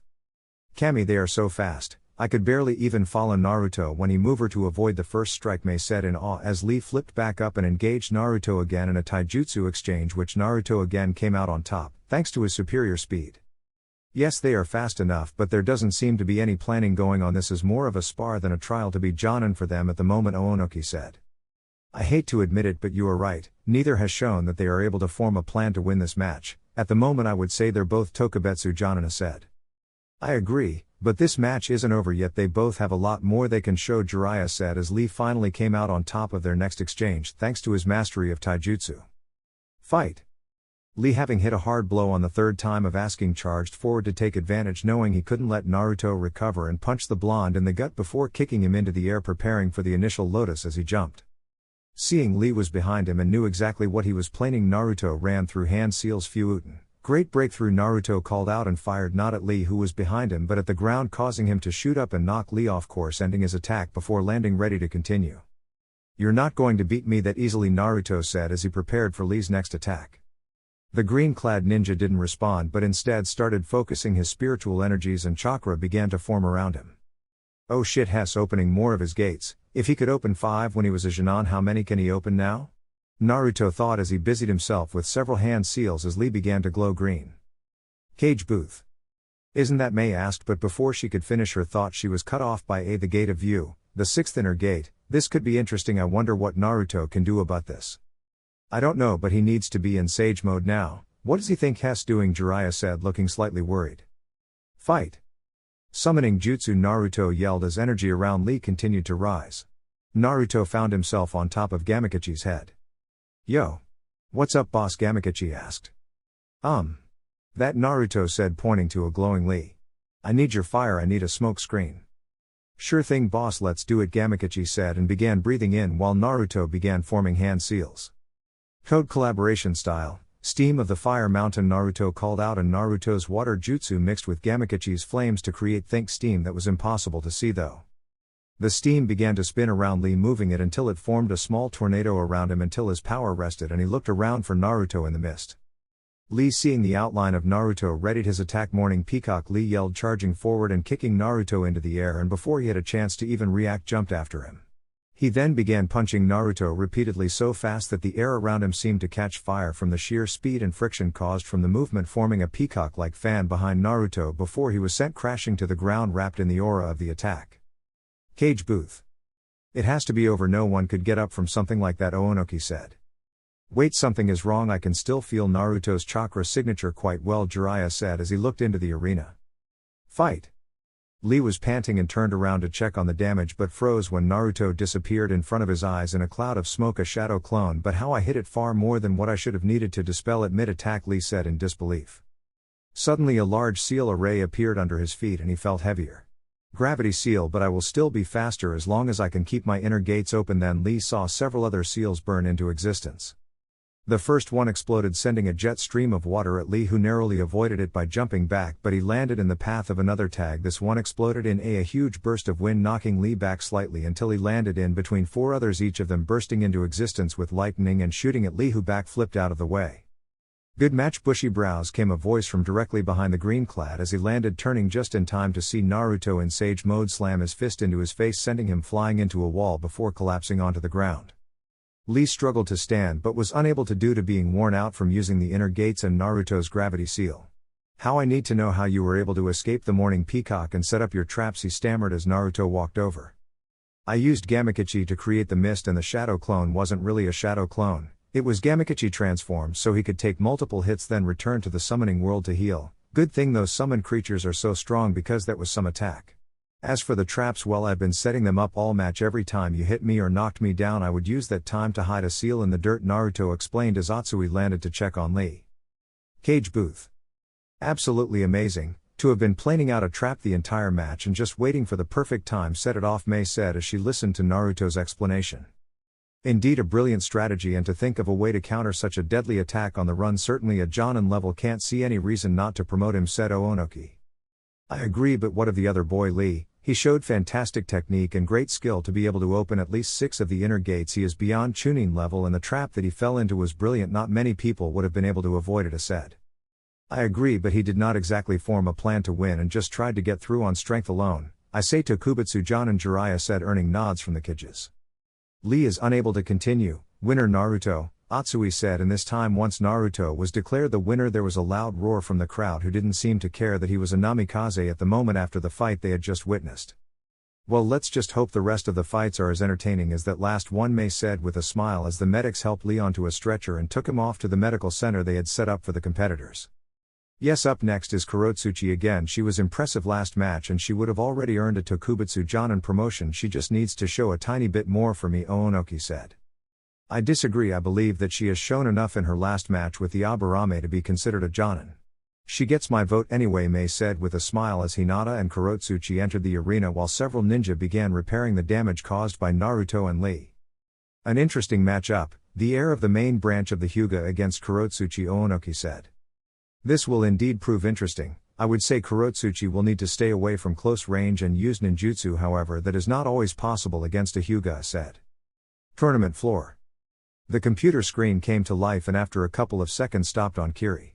The field began to fill with water, lifting Hinata and Kurotsuchi up with it. "Contestants ready?" asked Ao calmly. The two kunoichi both nodded and got into their stances. "Then begin." Hinata raced across the water while Kurotsuchi began running through hand signs. She did not get through them all, however, when Hinata arrived and attacked using her gentle fist. Kurotsuchi had to act fast as Hinata continued her assault. She was able to block her fair share of the attacks, but she was a ninjutsu user. Taijutsu was not her specialty. Rolling out of the way of another strike from the blue-haired Hyuga, Kurotsuchi again tried her hand seals, this time while still dodging the torrent of strikes from Hinata. Cage booth. "Well, that young Hyuga is certainly giving your granddaughter a run for her money," Oonoki Donoa said. "It seems Kurotsuchi needs to do some work on her speed of her hand seals and dodging close strikes, but this match isn't over yet," Oonoki said. "Regardless of how it turns out, you have to admire the constant attacks the Hyuga has used," Mei said. "I wouldn't say she is Jonin level though. She is still far slower than both Naruto and Lee," Jiraiya pointed out. "Yes, well, it is hard to mark her down simply for that. Some of our seasoned elite Jonin are not that fast," said, simply stating fact. "True, I guess, but I still think Hinata needs to show more and to earn a promotion," Jiraiya replied. Fight. Hinata was still trying to press her advantage, giving Kurotsuchi no chance to finish any of her jutsu. After several attempts to use higher powered jutsu, Kurotsuchi decided to use some smaller jutsu that require less hand seals. She created several clones to attack Hinata from other angles. Unfortunately, she forgot about the Byakugan's 360-degree range of sight, and Hinata easily eliminated the water clones. They did buy Kurotsuchi enough time, however, to escape the constant barrage of attacks that were slowly taking their toll on her. She used this time to run those several hand seals. Suten, Water Fang Bullet, the Iwa Kunoichi yelled, and 3 fangs appeared from the water around Hinata and shot forward toward the Hyuga heiress. Kaiten, Hinata yelled when she realized there was no other way to escape the 3 spinning torrents of water looking to impale her. The large shell of protective chakra surrounded Hinata and forced the attacking jutsu to disperse. Not one to give up after a small setback, Kurotsuchi ran through more hand seal Suten. Water trumpet jutsu, she yelled, sending another large stream of water at the Konoha Kunoichi. Hinata this time rolled out of the way and ran through hand seals of her one gentle step. Twin lion fists, she said as chakra began to form around her hand and formed two giant lion heads, one in each hand before she ran forward.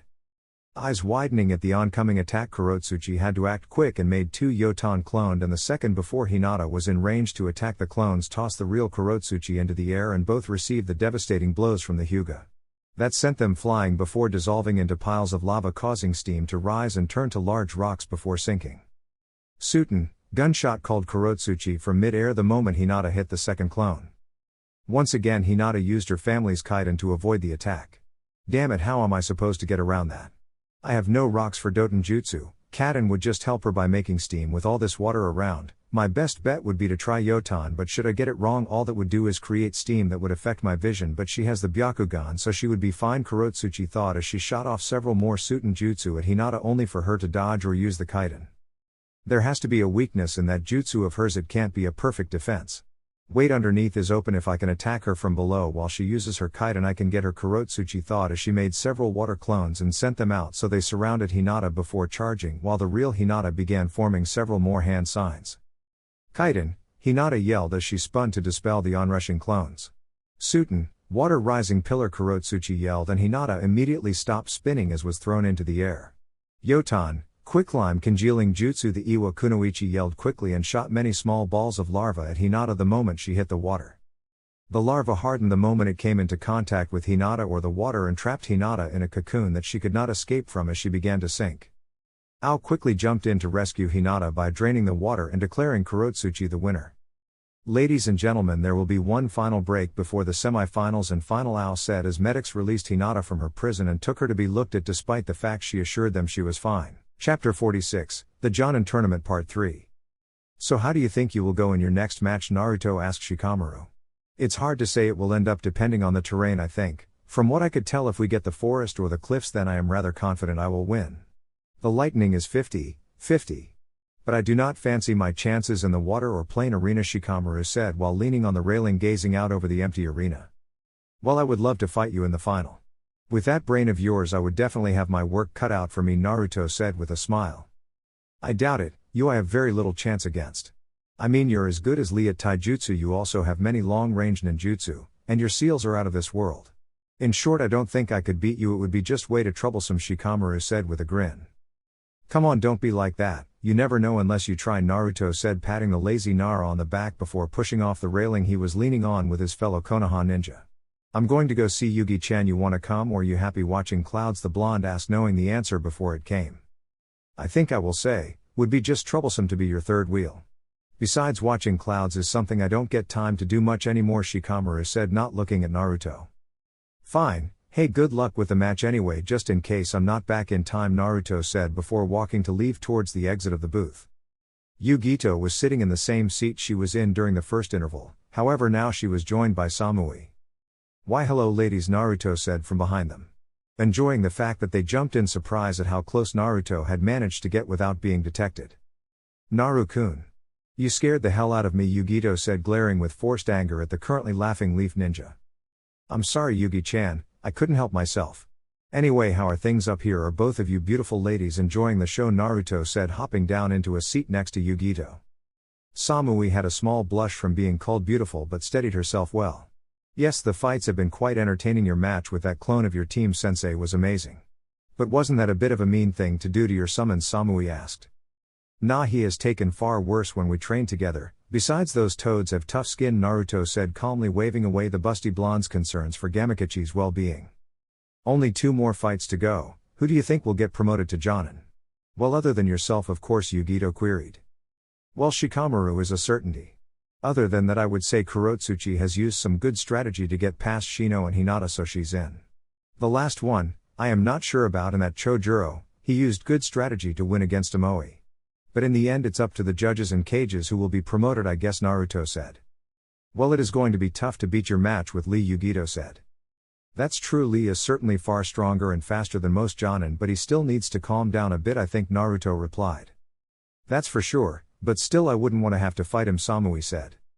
Naruto and the two Kumo Kunoichi sat and talked about who they thought might get promoted in the upcoming matches until once again a buzzer went off and Naruto was forced to return to the competitor's booth while Shikamaru and Chojuro made their way into the center of the arena. Cage booth. This will be rather interesting, the powerful ninjutsu and kenjutsu of Chojuro against the Nara's superior planning and trapping skills, Oonoki said. I agree, it will probably sum down to who gets the advantage in arena, Jiraiya replied as the computer screen began to spin into life. Yes, Shikamaru has shown that he definitely has what it takes to be a Jonin. But I believe that Chojuro will win this, Mei said. Yes, his kenjutsu is certainly impressive, but the Nara has made it this far without really having to fight, and that to me just screams that he's a tactical genius, said. Tournament floor. Shikamaru was silently cursing whoever was running the computer screen. When it had stopped, it indicated that they would be fighting in a plain arena. Shikamaru did not like his chances. Granted, water would not have been much better given he was facing someone from Kiri, but at least he could have used the shadows underwater to his advantage.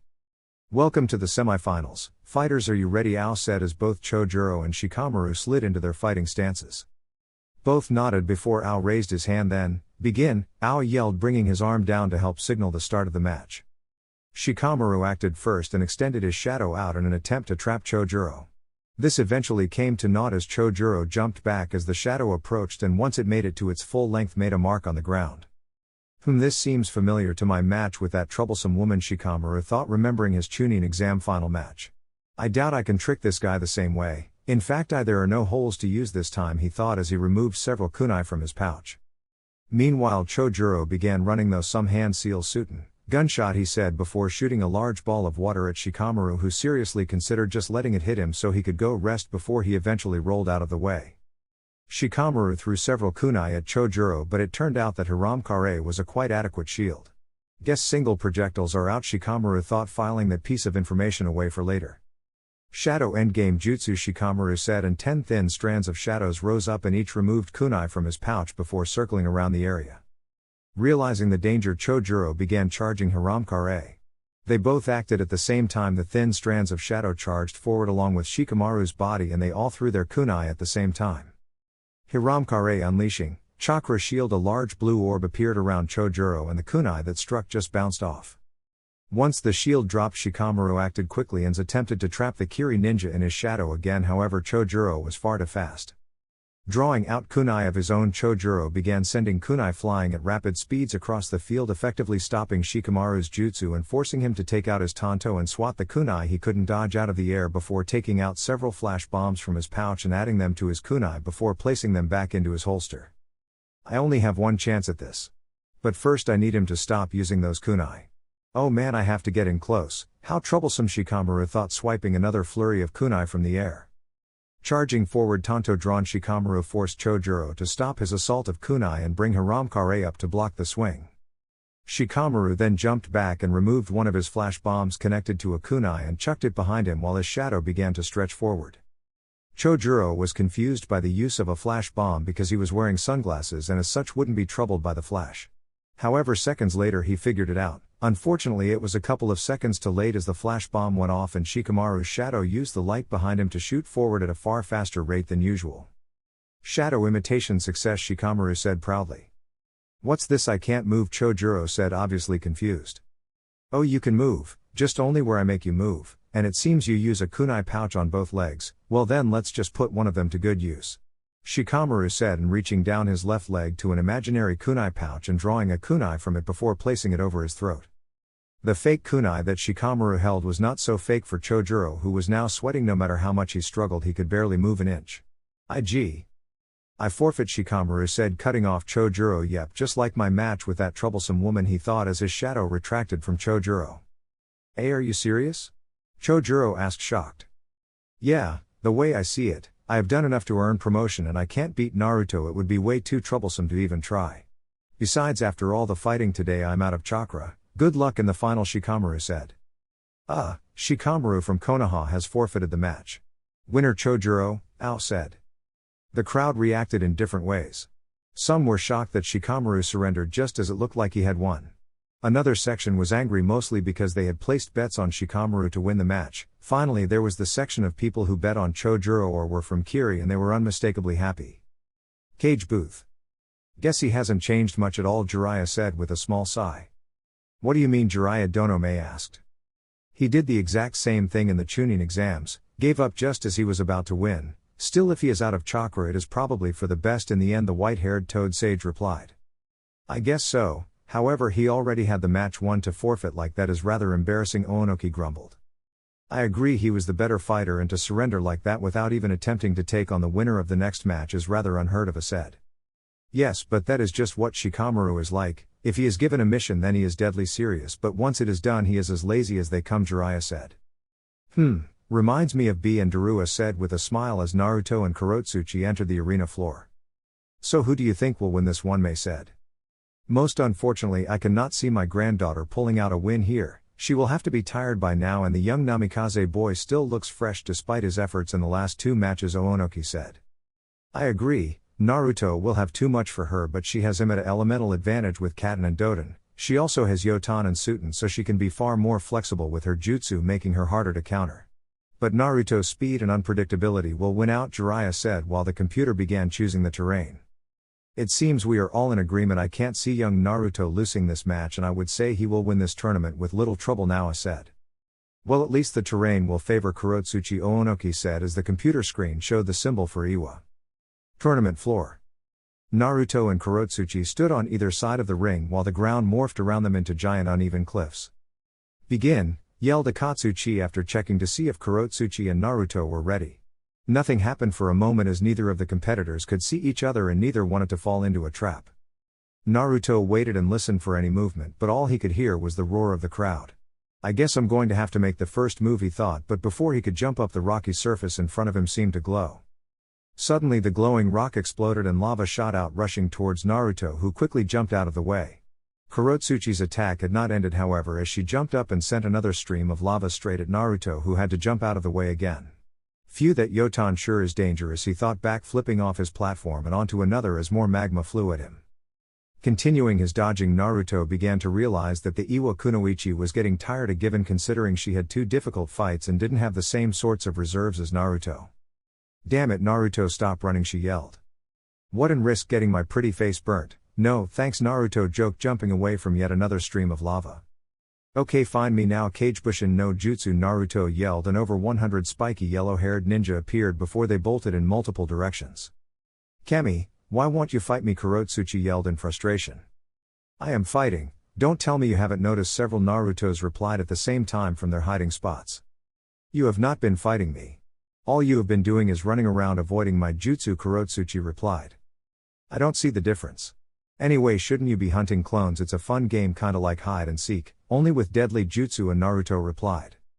Fine, Kurotsuchi yelled back and began running through hand seals Yotan lava rain, she yelled, and shot a huge stream of magma up into the air, and it fanned out like a water fountain as large droplets of lava began crashing into the earth. Narutos everywhere began jumping up where they were hiding and exploding in puffs of smoke.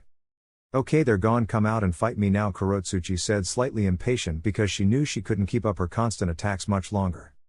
I thought I already told you I am, came the voice of Naruto right from behind her.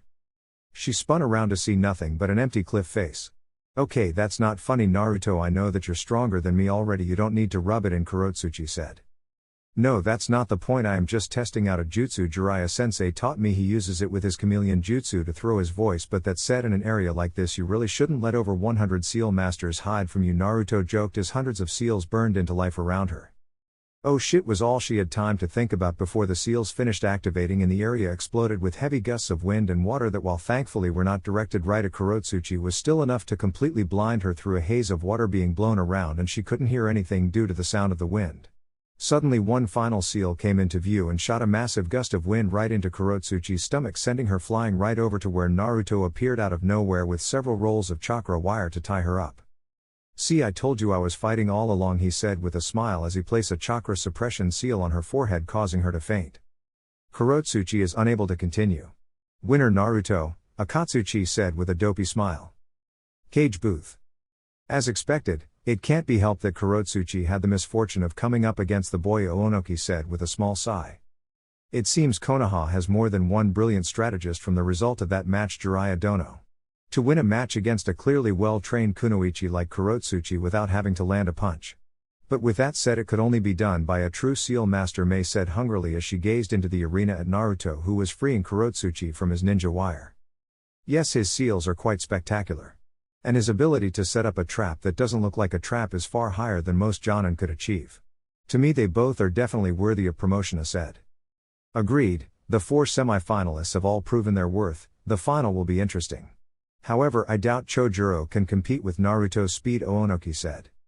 Yes, my ninja will most likely lose this fight, his sword is heavy and will slow him down, which is why he does not use much movement when he fights.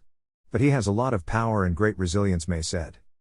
I am just glad we don't have to wait for the finalists, said as Chojuro made his way out onto the field. You were always an impatient one, Oonoki grumbled. Fight. Naruto looked up to the computer but was confused when it showed the symbol for each type of terrain.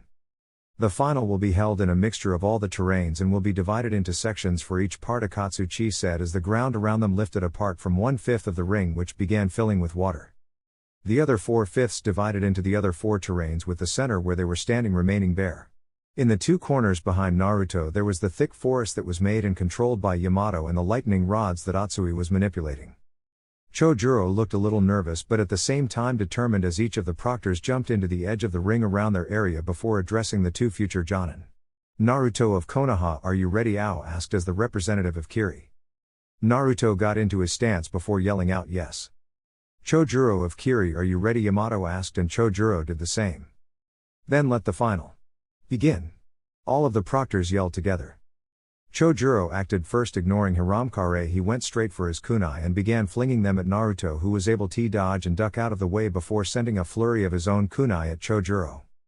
This time Chojuro did reach for Hiramkare, using it to shield himself before spinning around and sending more kunai at Naruto while he jumped back into the Kiri section of the field.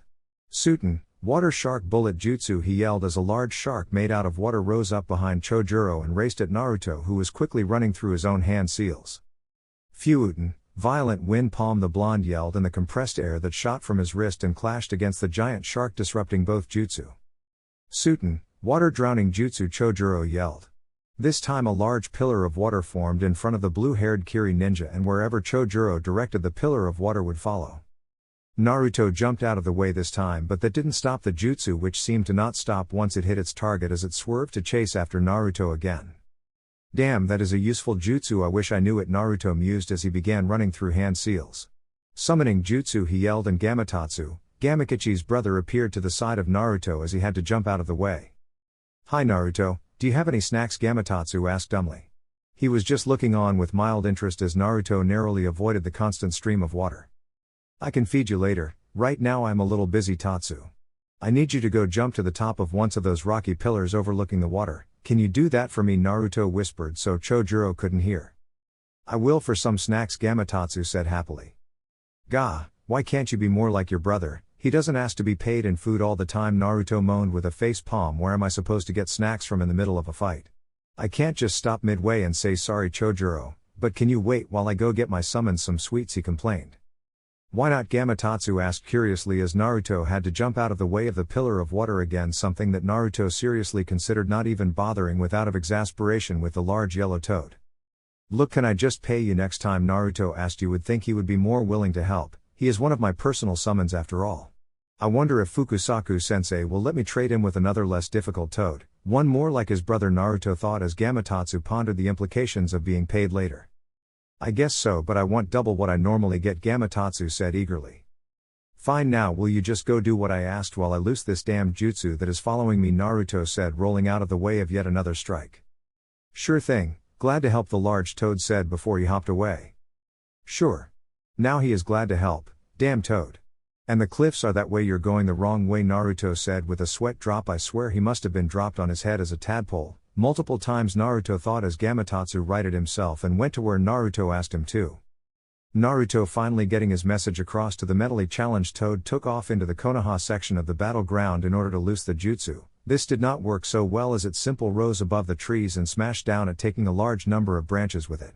On the plus side, it was no longer able to chase after Naruto and he eventually escaped the jutsu, which returned to its starting point around Chojuro. Naruto, it turned out, had used the chameleon jutsu and escaped the area that Chojuro was currently scanning around the same time that he gave up on trying to attack him inside the forest. Okay Tatsu, the toad gun, let's go Naruto said still camouflaged behind the large toad. Is that you Naruto, do you have my snacks yet Gamatotsu asked happily. Naruto just stopped and began to bang his head on the closest rocky cliff in the Iwa area. Stupid, stupid, stupid Naruto mumbled to himself before turning back to Gamatotsu.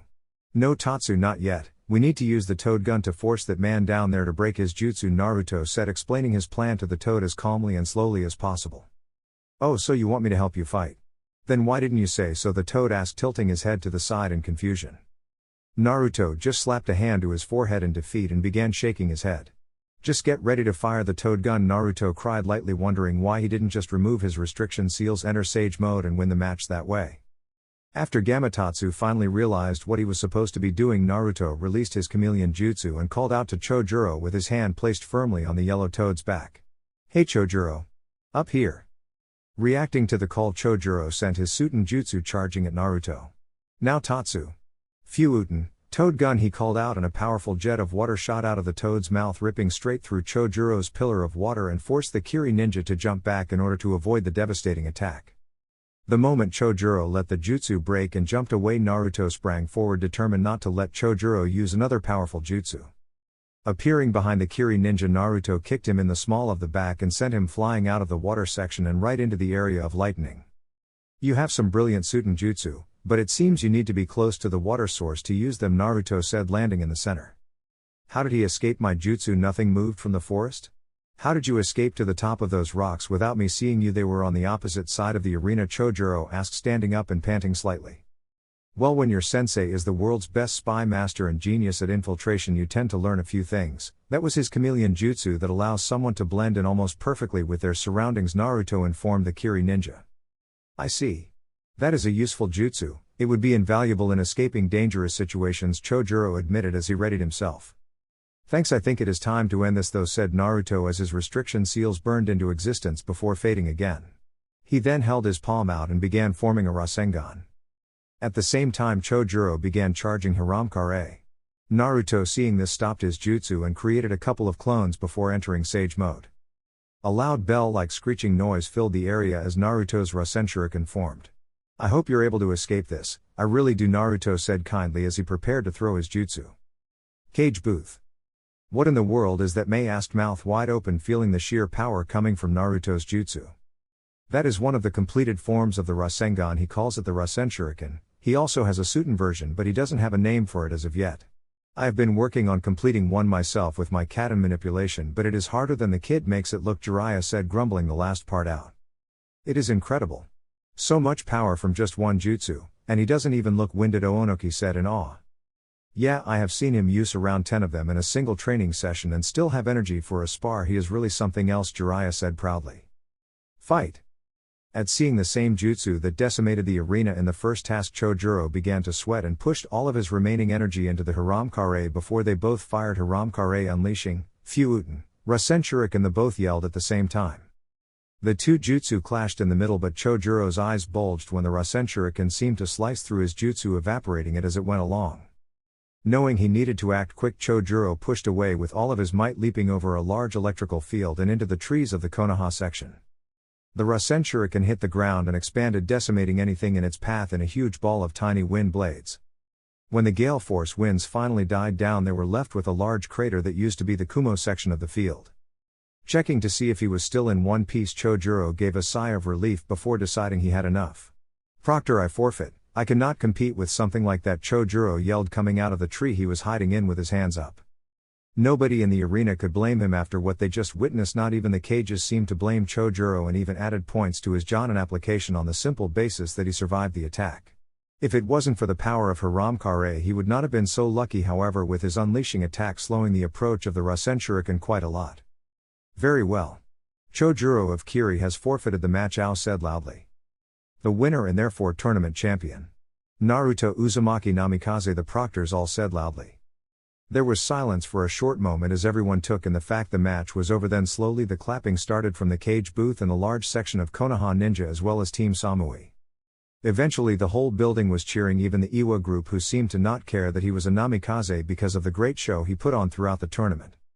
As the field returned to its original flatness the cages, Jiraiya and their bodyguards arrived along with the proctors and several other ninja. They talked amongst themselves quietly for a moment before they each came over to congratulate Naruto. As Mei came to congratulate Naruto, she leaned in and gave him a small kiss on the cheek, and Naruto could hear the infuriated yet stifled yelled promises of a slow and painful death for the Mizukage from Yugito, who Naruto could see was being restrained by Samui. After the congratulations were complete, Oonoki began to speak. We have talked amongst ourselves and decided on the promotions that will be handed out today. Obtaining the rank of Tokubutsu Jonin are Rock Lee from Konoha, Shino Aburame from Konoha, and Amoi from Kumo, Oonoki said, and the three ninja came out to applause of the crowd and received their new rank ID cards after being informed that they would receive their new vests upon the return to their villages. Obtaining the rank of Jonin were today's runner-up Chojuro from Kiri, Shikamaru Nara from Konoha, my granddaughter Kurotsuchi. There was a loud eruption of applause at Kurotsuchi's name, and Oonoki waited for it to die down. Finally, we have the winner of the tournament, Naruto Uzumaki Namikaze. Again there was a loud eruption of applause, although not as loud as was for Kurotsuchi. As champion, we have a special gift for you, a new Hetaiite, Oonoki said, and he produced a brand new forehead protector. However, this one was pure black and the symbol of the leaf was in dark red. Shikamaru and Kurotsuchi came into the ring to collect their new ID cards and for Kurotsuchi to receive a Iwa standard Jonin vest. Well, congratulations Naruto, you're now a Jonin.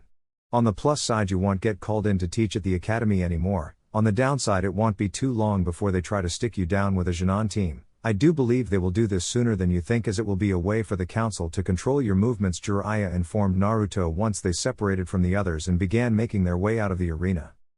I can't take on students just yet, Jiraiya-sensei, I still have so much to learn. Besides, don't I need to have a certain number of missions done as a Jonin before I am eligible, Naruto reasoned. Yes, you're right. But that doesn't mean Danzo and those other old crows we have for elders won't try to keep you in the village. You're their Jinchuriki and the last Namikaze after all, Jiraiya said. I would like to see them try, and there is something very off-putting about that, Danzo, Naruto said while thinking back to what Itachi said about an S-rank secret.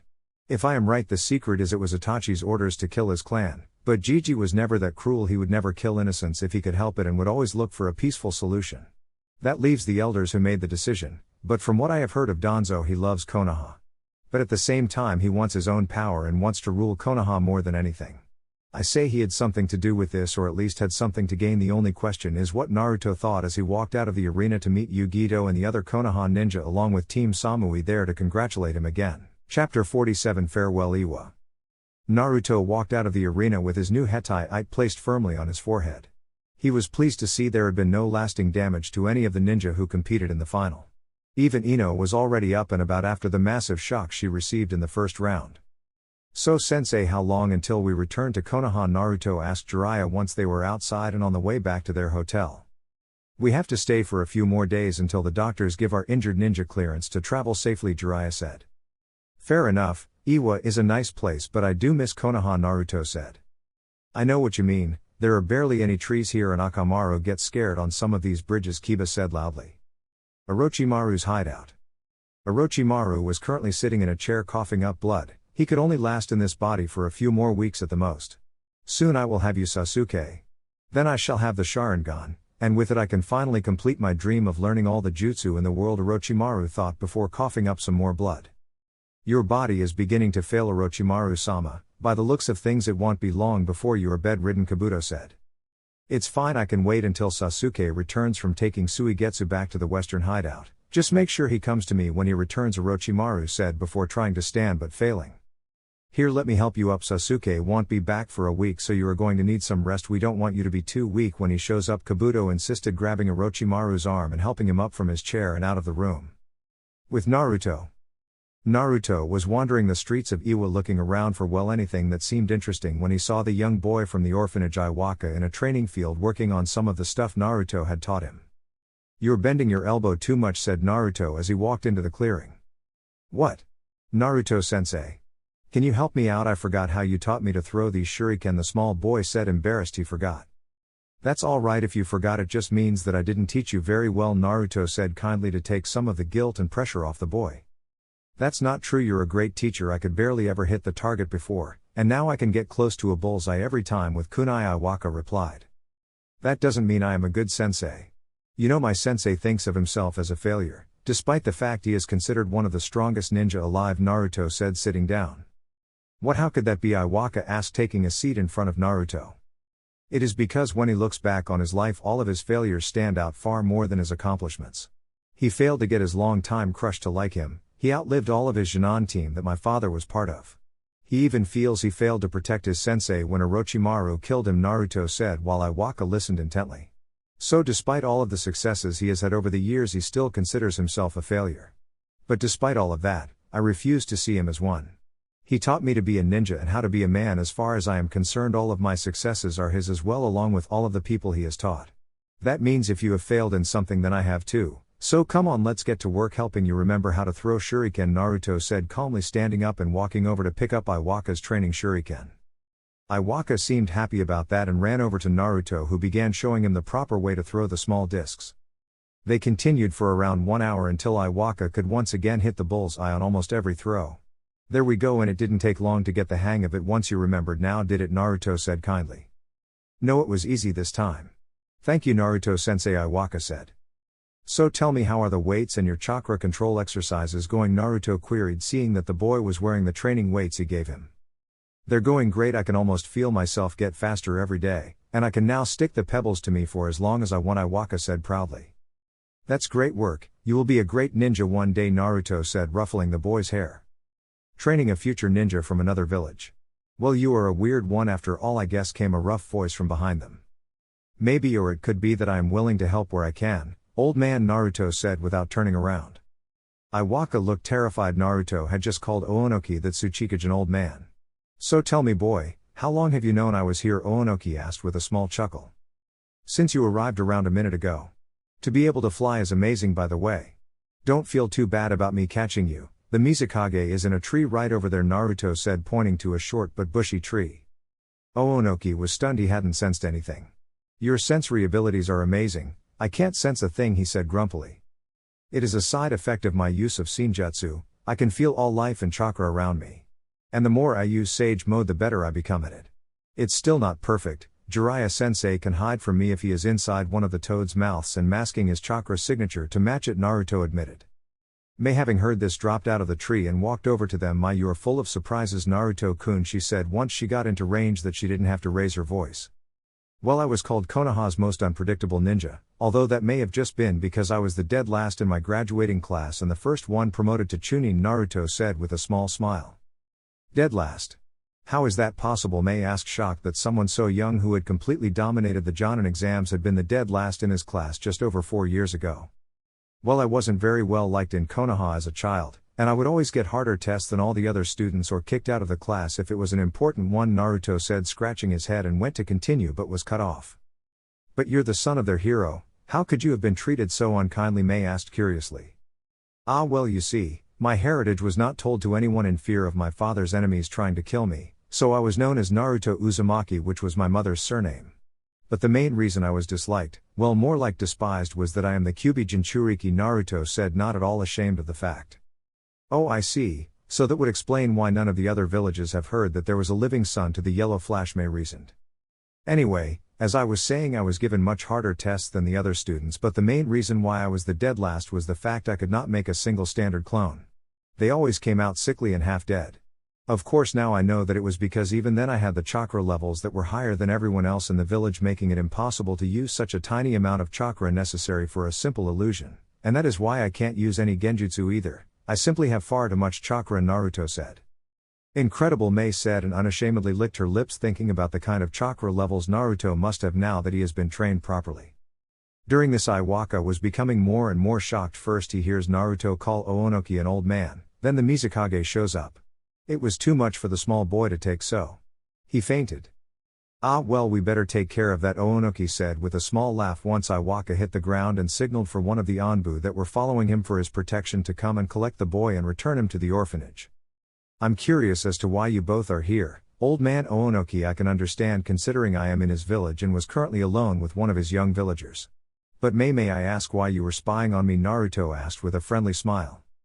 Mei blushed slightly. She didn't really have a reason for following Naruto except for trying to get him alone. Ah, I came to invite you and Jiraiya Dono to dinner tonight, but I didn't want to disrupt you in the middle of training the boy, so I decided to watch until you finished, she lied convincingly. Oh, Is it just going to be me and Jiraiya-sensei attending? Naruto asked, wondering if he could bring Yugito and then contemplating if that would be a good idea seeing just how hostile his girlfriend was towards the long-haired Cage. Oh, I was quite hoping that it would just be the three of us. You see, I would like to find out more about your training you went through to help you get to the level you are now at only 16 years old, Mei said with a smile. Well, I don't see a problem with it. You should probably ask Jiraiya-sensei though. He might not want to tell people some of the Toad's secrets, Naruto said. Toads? Are you saying you were trained by the Toads? Mei asked. Yeah, the elders Fukusaku-sensei and Shima-sensei. They're the Toads that govern all of the Toad summons apart from the Grand Geezer Toad, Naruto said. To be trained by summons? I don't think I have ever heard of such a thing. What about you, Oonoki Dono? Mei asked. There are a few. Hanzu the Salamander was supposedly trained by his summons, other than that the Sandaime Hokage Hichuzen, Toad Hermit Jiraiya, and later the Slug Princess Tsunade from Konoha have all been trained by their summons, Oonoki said, showing the wisdom his age granted. I see, it seems Konoha has quite a few cases of it in recent history, Mei said. Yeah, I guess so. Jiraiya told me that Konoha never had the Toad Summoner's contract, and that he earned it by stumbling upon the Toad's home. And after passing a test they decided to train him and took him to the Grand Elder, Naruto said. What the home of the Toads is said to be impossible to find unless you know the way. During the Third Great Shinobi World War we looked for it everywhere because of the danger of Jiraiya Dono and his summons, Oonoki said. Yeah, apparently he reverse summoned himself there by accident when he saw his sensei perform the jutsu. Not having signed a contract it didn't work of course, but apparently he had such a strong affinity with the Toads he was reverse summoned right in front of the sacred waterfall while Shima was out there looking for food. Naruto chuckled, remembering the story Jiraiya had told him fondly.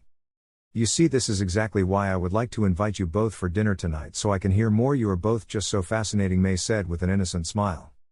Well, I better go tell sensei then. Goodbye, Naruto said and waved to the two cages as he left. Unknown location. Pain looked out over his domain as the rain fell around him. He just sat in silence contemplating his future. His seat, if you could call it that, was a large metal beam that extended out from the side of a huge gray tower that shot up high into the air. There were a few towers like this one scattered around the city, but this was by far the tallest. The city itself seemed to be built on a system of canals, as they needed to have many small bridges that extend up, as it seemed that the village was built on layers. Suddenly the air around him rippled and Toby appeared from thin air. Shouldn't you be out catching the Rakubi? Pain said in a monotone. We are waiting for Zetsu to locate him again, Toby said, however his usual childish attitude and voice was gone. I see, then why have you come here? Pain asked, slightly annoyed. I was wondering if Itachi has returned yet. Kisame said he had personal things to do in the land of Earth, but we haven't heard anything from him since then, Toby said. Not yet, but I am not worried. He would be a fool to act against us. However, his fondness for Konoha is becoming troublesome. I am finding it hard to find a way to capture the Nibi and Kyubi while the village stands around them, Pain admitted. Then how shall we proceed? Toby asked. Once we have captured the Rakubi and Nanabi, we will send Itachi and Kisame to capture the Hachibi, while I will travel to Konoha and take the Kyubi and Nibi myself, Pain said. Are you sure you can? Need I remind you of the people that defend that village? Toby said. Pain-sama has never lost a fight. He will not lose to Konoha, another more feminine voice said, and from behind them a tall woman arrived, with several piercings and purple hair with a origami flower set to one side. I see, well, it is good to be confident, but ninja like Jiraiya and Tsunade are no pushovers, and neither are the Jinchuriki, Toby said. It matters not. In the end they will know. Pain said as he stood up and walked back inside. That night in Iwa. I don't like this, Yugito said angrily as Naruto got dressed for the diner with the Mizukage. I know, Yugi-chan, but I can't just turn her down for a dinner request. She is a Cage after all. It would look bad on Konoha. That's why Jiraiya-sensei agreed, Naruto said. Yes, but what if she tries something? I know she likes you. I swear as he touches you I will claw her eyes out before burning them to a crisp, Yugito said with a feral expression. She wouldn't do anything like that. And besides, sensei will be there. You have absolutely nothing to worry about, Naruto reassured his angry girlfriend as he pulled on a dark blue sage cloak with bright red flames over the top of his black button-up shirt and dress pants. There was a knock on the door and Jiraiya came in wearing the same thing he always does. You ready to go, Naruto? He asked from the door, subconsciously moving away from the angry Nibi Jinchuriki. Naruto left the room and Jiraiya was about to follow when he felt his shirt yanked back. Spinning around he came face to face with the angry Yugito.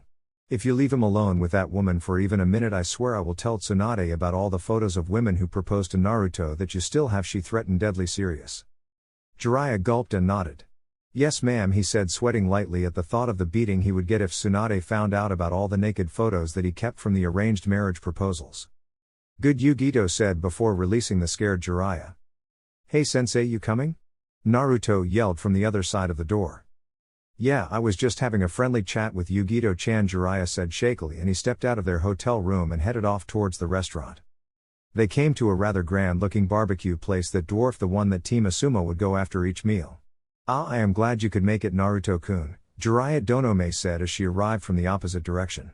She wore a long blue dress that was extremely low-cut, showing off the entire middle of her chest and only just covered her breasts, indicating that she wasn't wearing a bra. She also wore blue lipstick and eyeshadow, making her green eyes stand out even in the streetlights. Jiraiya had to contain himself from taking out his little notepad and taking notes, while Naruto too could not help but realize that the Mizukage was indeed a very beautiful woman. Shall we? I want to hear all about you both, Mei said as she wrapped an arm around Naruto's, who was still too stunned to resist as she dragged him inside. So what do you want to know? Jiraiya asked as they took their seats and ordered a drink. Well, Kiri has been so isolated from the other nations for so long, and due to the civil war it has been even harder to get information on the outside world. And now that the war is over, I find the fact that we have the son of the man many declared the best shinobi in the world here as a chance to get to know the world outside of the land of water better, Mei said with a smile. Well, I am flattered and all that, but I still don't know what it is I can help with, Naruto admitted. Oh, that's fine, I just want to ask some questions about how you trained, if you don't mind, that is, Mei asked. Well, I don't really mind, although with that said I don't think learning my training technique will help Kiri out much, Naruto said. Really, and why is that? Mei asked as she subtly moved closer to the blonde. It's because the only way anyone can train like Naruto is if they not only have his chakra levels but also have the advanced healing awarded to him by being the host of the Kyuubi. Jiraiya informed the Mizukage. I don't follow you. What type of training could possibly need both of those? The healing factor, I understand. It will allow your body to adjust to the increased gravity and restrictions from your seals.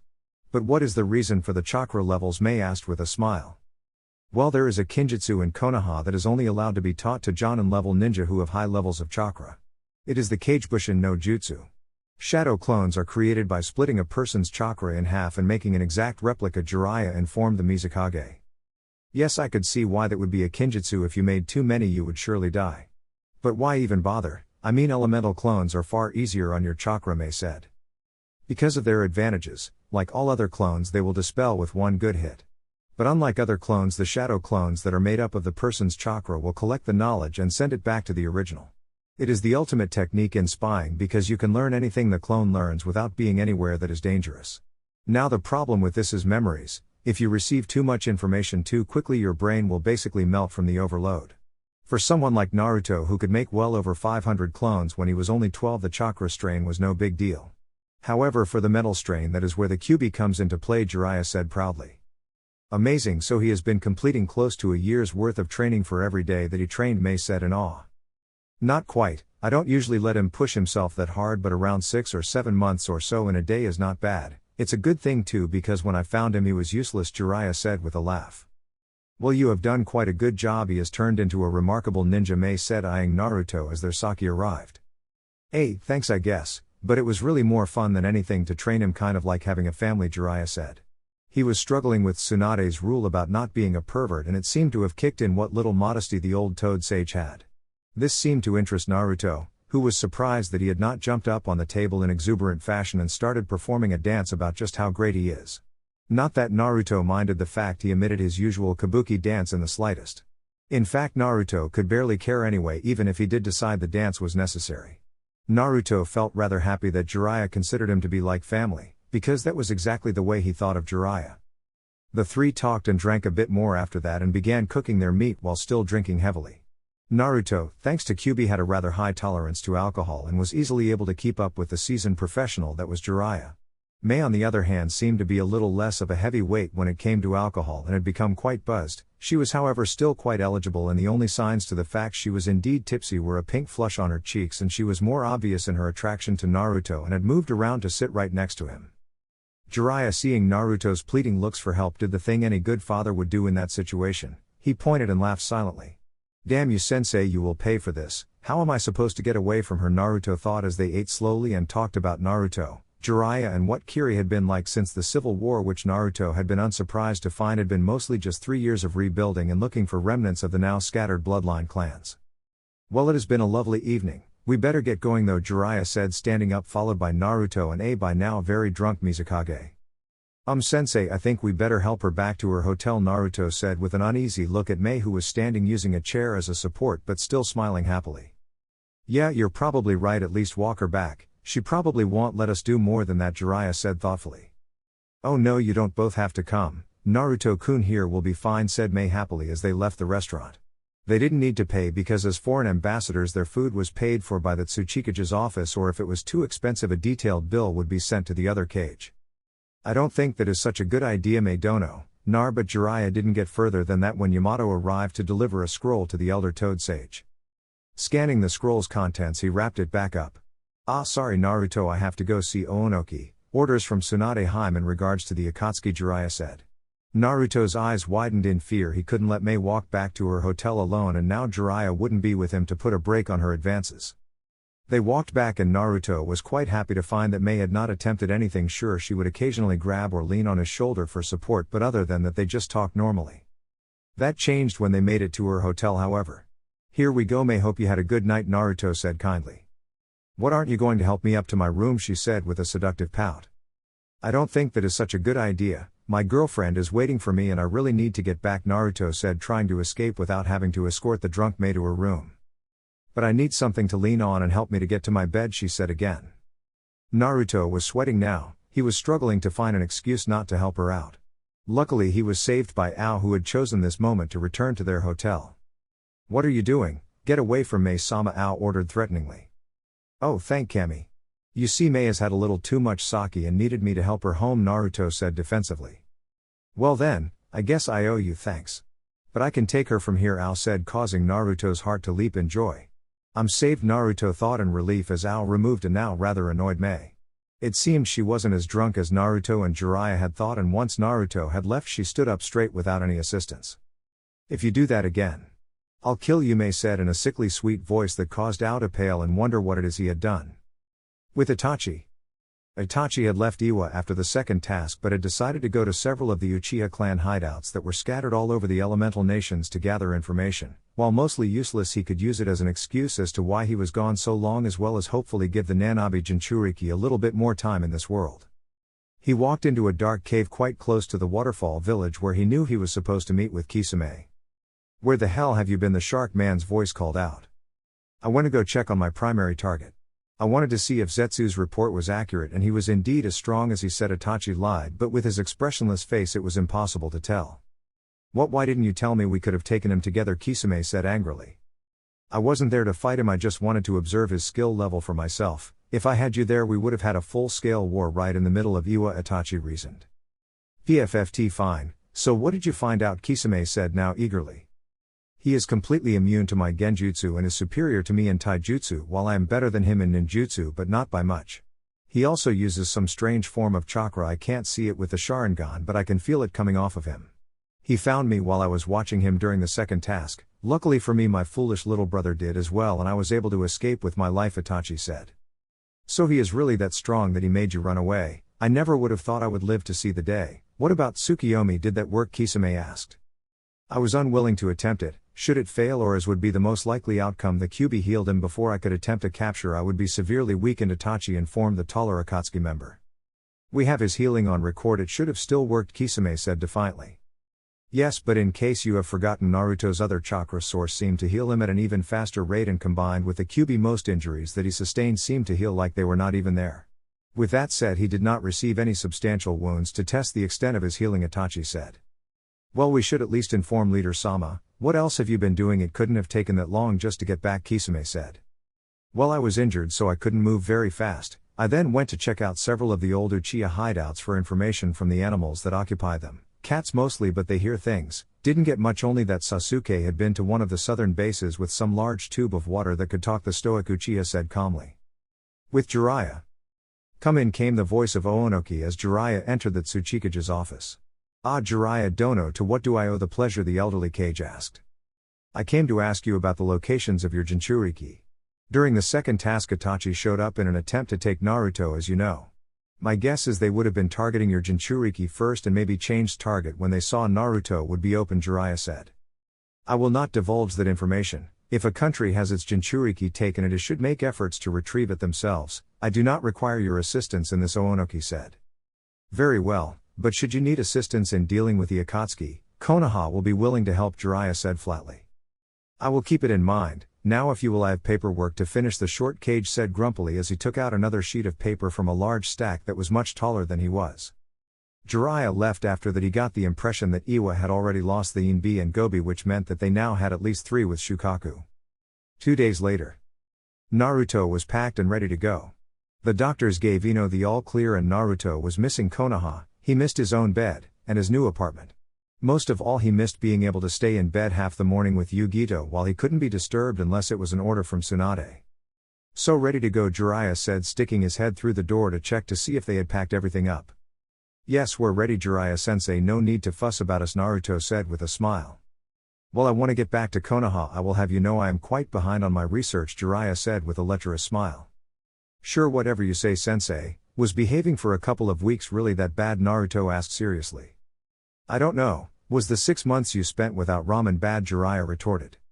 It was like torture. I would rather be forced to watch Guy and Lee's unbreakable genjutsu for hours on end, Naruto said, but then seemed to think better of it. Actually, I take that back. Nothing is that bad. Well, that is kind of how I feel right now, and I totally agree, that jutsu is nothing but pure evil, Jiraiya said with a shiver at the thought of it.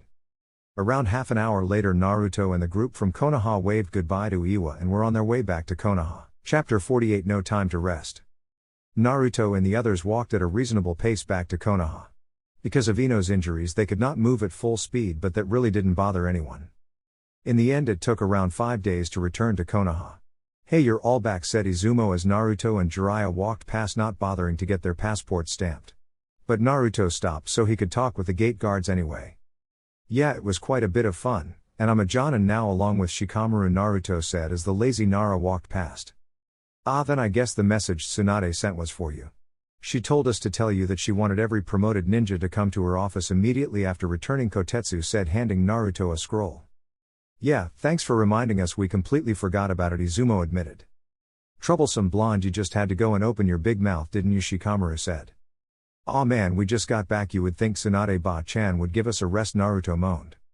Sorry Naruto, welcome to the wonderful world of the Jonin. On call 24 hours a day, and because you don't have a Jonin team you will be picked first for difficult assignments, Kakashi informed Naruto. Yeah, laugh it up, but don't forget that either yourself or Jiraiya-sensei will be coming with me thanks to the stupid council's rule that I need a chaperone whenever I leave the village, and the Raikage's condition that Yugito be placed on my team and it be led by either of you, Naruto said with a smirk. Kakashi paled at this. He could remember how busy they kept him as a young Jonin. He just hoped that was just because of the war and he wouldn't be forced to experience that again. Well, I guess we better go see what Ba-chan wants, Naruto said with a sigh before turning to Yugito. Are you going to come as well, Yugi-chan, or should I just meet you at home? Yeah, I think I will come. If it is a mission it will save us some time if I come too, Yugito said. The group made their way through the streets of Konoha towards the Hokage Tower. Naruto still marveled at the complete turnaround in public opinion of him as they all greeted the blonde's group with friendly waves and the occasional bow. Arriving at Tsunade's office, Naruto and Jiraiya went to jump up through the window while the others went in the respectable way. Hey Ba-chan. Miss me? Naruto asked before dodging a book that she had been reading on medical procedures at the time. Welcome back, Gaki. How was your trip? I see you got a new hetai, Tsunade said. Yeah, I got it for winning the Jonin exam finals. I also got a promotion, so I'm a Jonin now, Naruto said proudly. Well, congratulations, I guess. So where are the others? I take it they decided to enter like normal people and not like a couple of animals, she said with a smirk, indicating Naruto and Jiraiya as the offending parties. Hey, I will have you know that in an emergency the window of the fastest way to get to your office, Jiraiya said loudly. Maybe, but there isn't an emergency, is there? So why do you always do it? Tsunade said. Training for when there is an emergency, Jiraiya said with a stupid grin. Plus it's easier this way, too many stairs otherwise, Naruto said. Guy, you're both impossible to deal with, Tsunade said as Naruto and Jiraiya both began listing reasons why the window is better that were slowly becoming more insane. It's also safer to use the window. What if the building explodes while inside and we're nowhere near a window to jump out of, Jiraiya said, adding to his already long list of excuses. Oh, that's a good one, Naruto admitted. Well, what can I say, I'm a man of many talents, Jiraiya said happily. Oh, what is by not coming in through the window we are too late to stop an assassination attempt that we would have stopped, Naruto said, quite proud of himself. Will you two shut up, Tsunade ordered, standing up from her desk just as the door opened and in came Yugito, Kakashi and the 3 promoted ninja. Is this a bad time, Kakashi asked with an eye smile. Tsunade sighed and shook her head. No, that's okay, come in, anything is better than listening to them ramble on, she said, indicating Naruto and Jiraiya. Oh come on Ba-chan, we're not that bad, Naruto whined. She just says that, she really loves us, Jiraiya said confidently. Can we just get on with this, Tsunade pleaded, rubbing her forehead. Fine, what's up Ba-chan, Naruto said, and he took a seat.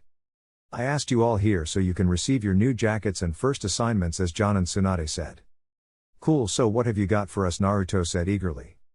Well, for Lee and Shino, I want you both to return to your teams. Shikamaru, I want you to lead a mission with Team Ebisu to Suna to deliver new information on the Akatsuki. Naruto, I have a mission for you. There has been an attack on a nearby town by a group of bandits. I want you to go investigate the attack and if possible eliminate the bandits. I want you to go with Yugito and Jiraiya, and take Sakura to help with the injured villagers, Tsunade said, handing out the mission assignment scrolls. When do we leave, Jiraiya asked. Tomorrow morning. You can have the rest of the day off. Here are your new Jonin vests, the Hokage said, handing out the jackets to the 4 newly promoted ninja. Well, at least we get the rest of the day to relax, Naruto said, taking his new jacket and putting it on. Yeah, how about we go get some lunch, Yugito said. Alright Ichiraku ramen it is. Then we should probably head over to the hospital to tell Sakura about our mission, Naruto said before jumping out through the window. After the others left, Jiraiya turned to Tsunade. It looks like the Akatsuki have both Iwa's Jinchuriki. Oonoki didn't come out and say it, but he made it fairly obvious, H said somberly. I see, what of Kiri's Jinchuriki, Tsunade asked. It's unclear.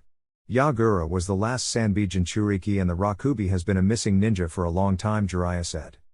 I see, what of the Nanabi, the Hokage asked. Well, Taki is not an easy place to get to, and from what I have heard they don't let their Jinchuriki leave the area around the village, so for now the Nanabi is safe as far as I have been informed, the old sage said. I see, but that still means they could have as many as 5 of the 9 already. It won't be long before they come for Naruto. Tsunade sounded worried as she went for her sake. Well, Itachi will be thinking twice about attacking Naruto, Jiraiya said proudly. What do you mean again? Tsunade demanded. The shock at hearing Naruto had already been targeted made her almost drop her precious sake. During the second task, Itachi showed up but Naruto forced him to retreat. Turns out Sasuke showed up and got in the middle of the fight, he said, and began explaining what Naruto had told him about the second task and saving Kurotsuchi. Well, that just means they will come harder next time. As for Sasuke and Orochimaru, I take it this has something to do with his experiments on sub-elements. I still want to know how he is getting samples of my grandfather's cells, Tsunade said angrily. Yes, it makes no sense. The only place he could get them from is within this village in Tenzo. But Tenzo was Sensei's guard for years and would never work with Orochimaru. What about the prisoner we dropped off before heading to Iwa? Has she talked yet? Jiraiya asked, remembering Guren, the crystal user. No, she hasn't talked yet, but she is our best bet to find out the truth. I have left her with Ibiki and Anko and she is guarded by some of my most trusted onbu, Tsunade said before pouring herself a saucer of sake and downing it in one swig. Tell me about this mission. It seems a little easy to need to send Naruto, Yugito and myself along with Sakura. I mean, they're just bandits, aren't they? Jiraiya said, taking the bottle of sake and pouring himself some. Mostly yes, but the man who hired us asked for Naruto's team. Apparently he saw the match before the Chunin exam finals. Also, the group are said to have several ninja and ex-samurai from Iron Country among them, she said, finishing another saucer of sake. Samurai? For them to defect and go missing is considered worse than death in their culture. That isn't just rare, and for them to be missing from the land of iron where the samurai is their code is unheard of. For them to escape Mifune, they must be some samurai, Jiraiya said, becoming far more interested in the mission. The 2 Sannin sat and drank after that, talking about what happened in Iwa and Jiraiya giving Tsunade a blow-by-blow of the finals. Ichiraku ramen. That was awesome. I miss this place so much, said Naruto, patting his stomach after a large meal. Yeah, and their sushi isn't bad either, Yugito admitted.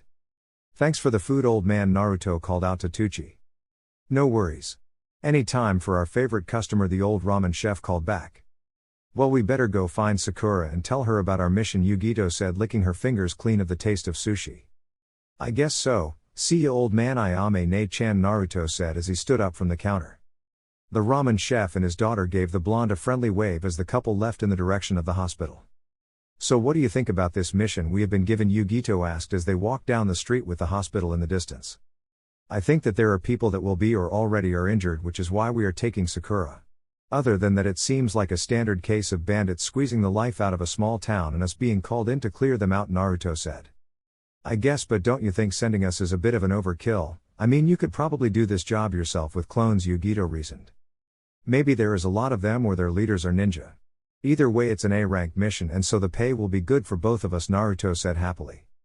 I guess you're right, still it seems more like a job for a group of Chunin, Yugito said. Yeah, but at least I get to do it with my two most precious people. And Sakura is not that bad once you get past the whole Uchiha fangirl thing, Naruto said as they entered the hotel to see Shizune placing some folders down on the bench. Hello Naruto-kun, Yugito-chan. What brings you around here today? Shizune asked. Hi Shizune-chan, we are actually looking for Sakura, we need to tell her about a mission we are all going on tomorrow morning, Naruto said. Oh, I think she is on the 3rd floor. Follow me, Shizune said, signaling for the two blondes to follow her. They walked up 2 flights of stairs and came to a ward that Naruto had not been to before. Hey, what's with all the bright colors? Naruto said. Oh, this is the childcare and maternity ward, surely you were brought here when you were younger, Shizune said. Naruto looked down at this. No, they wouldn't treat me here. I was always looked at by Gigi's doctor in a private ward, he said. Oh, I didn't know, Shizune said remorsefully. She was upset that she brought up Naruto's past. Nah, it's okay. So anyway, where's Sakura? Naruto said with a smile. She should be out any second now, Shizune said, and just as she finished, a door opened in front of them and out came Asuma and Kurenai, who was starting to get bigger. Hey Asuma-sensei, how have you been? Naruto called out. Good, thanks to you, Naruto, Asuma admitted. Don't tell me you're here for a checkup, Yugito, Kurenai said with a small smile indicating she, though the blonde-haired Jinchuriki, was pregnant as well. Both Yugito and Naruto blushed heavily at this before heavily denying the possibility. No, we are just here to find Sakura to tell her about a mission, Naruto managed out once their protests became understandable. Oh, what a shame, it would have been good to have someone to talk to about pregnancy stuff that won't continuously try to light up a cigarette, Kurenai said. Ah well, I don't think either of us are ready yet, Yugito admitted, still blushing bright red. Yeah, I can't be a father yet, I am way too busy, which means I would have to hire a babysitter and then they would spoil the child and he would end up with a swelled head like Sasuke, team, Naruto said. Okay, that's it. You're not allowed to hang out with Omoi anymore. Your constant competing to outdo Jiraiya-sama and bickering when you disagree on the outcome is bad enough. But I will not have you fantasizing about possible outcomes while I'm around, Yugito said, bonking Naruto on the head. Ow, sorry Yugi-chan, I'll behave, Naruto mumbled while pouting. Well, we better go. We have lots of things to buy for the baby today, and remember what the doctor said. No smoking until you are back on active duty, and defiantly no smoking around me while I am pregnant, Kurenai said. Asuma seemed to deflate at this. Not only was he forced to go shopping, but he was stopped from smoking until he was back on active duty in a couple of months. To Naruto, he seemed to be contemplating whether surviving Hidan's attack was a good thing or not. After Asuma and Kurenai left, Sakura came out of the same room the pair of Jonin just left from. Naruto, what are you doing here? If you got Yugito pregnant already, I am. Sakura didn't get to finish her threat. No, both blondes said their blush that had slowly retreated had come back in full force. Yugi-chan is not pregnant, we just came to tell you that we have been given a mission and we leave tomorrow morning, Naruto said. Oh, alright then. I see you got promoted, how were the exams? Sakura asked. Yeah, not bad, the second task could have gone smoother, but other than that I had no troubles, Naruto said. What happened in the second task? It couldn't have been that difficult for you, I mean you beat both Kakashi-sensei and Gai-sensei at the same time. What could have possibly held you up? Sakura asked. You probably don't want to know, Naruto said knowingly. Sure I do, come on, just tell me, Sakura demanded. Fine, Sasuke and Itachi Uchiha, Naruto admitted, knowing Sakura would not react well. What? Why was Sasuke-kun there? Sakura asked urgently. To kidnap that Tsuchikage's granddaughter. And when I stopped him, Itachi showed up to capture me, Naruto said. Sakura didn't seem to care about the elder Uchiha's appearance or the fact that Naruto was supposedly attacked. What happened? Is Sasuke alright? How is Orochimaru controlling him? Sakura asked in quick succession, not allowing Naruto a chance to answer. Sasuke is not being controlled by Orochimaru, his will is his own. That became perfectly clear when he gave up his chance to escape with Kurotsuchi to attack me, and then when Itachi showed up he went batshit crazy. I don't know what more anyone can do for him, Naruto said, but I did promise Itachi I would try. I just hope Itachi is right about him, he thought, not wanting that particular piece of information to get out. He can't be, Orochimaru is using him somehow, I just know it. Sasuke-kun would never attack a fellow ninja from Konoha, Sakura said. He has in the past, and he did this time. The only thing Orochimaru could be doing is corrupting him and driving him harder to chase his revenge. But even that has a downside. Push too hard and Sasuke will defeat Orochimaru, so he can't take his body and to test himself to see if he is ready for Itachi, Naruto said. Yugito during this time was struggling to believe that Sakura could have any feelings for the creep.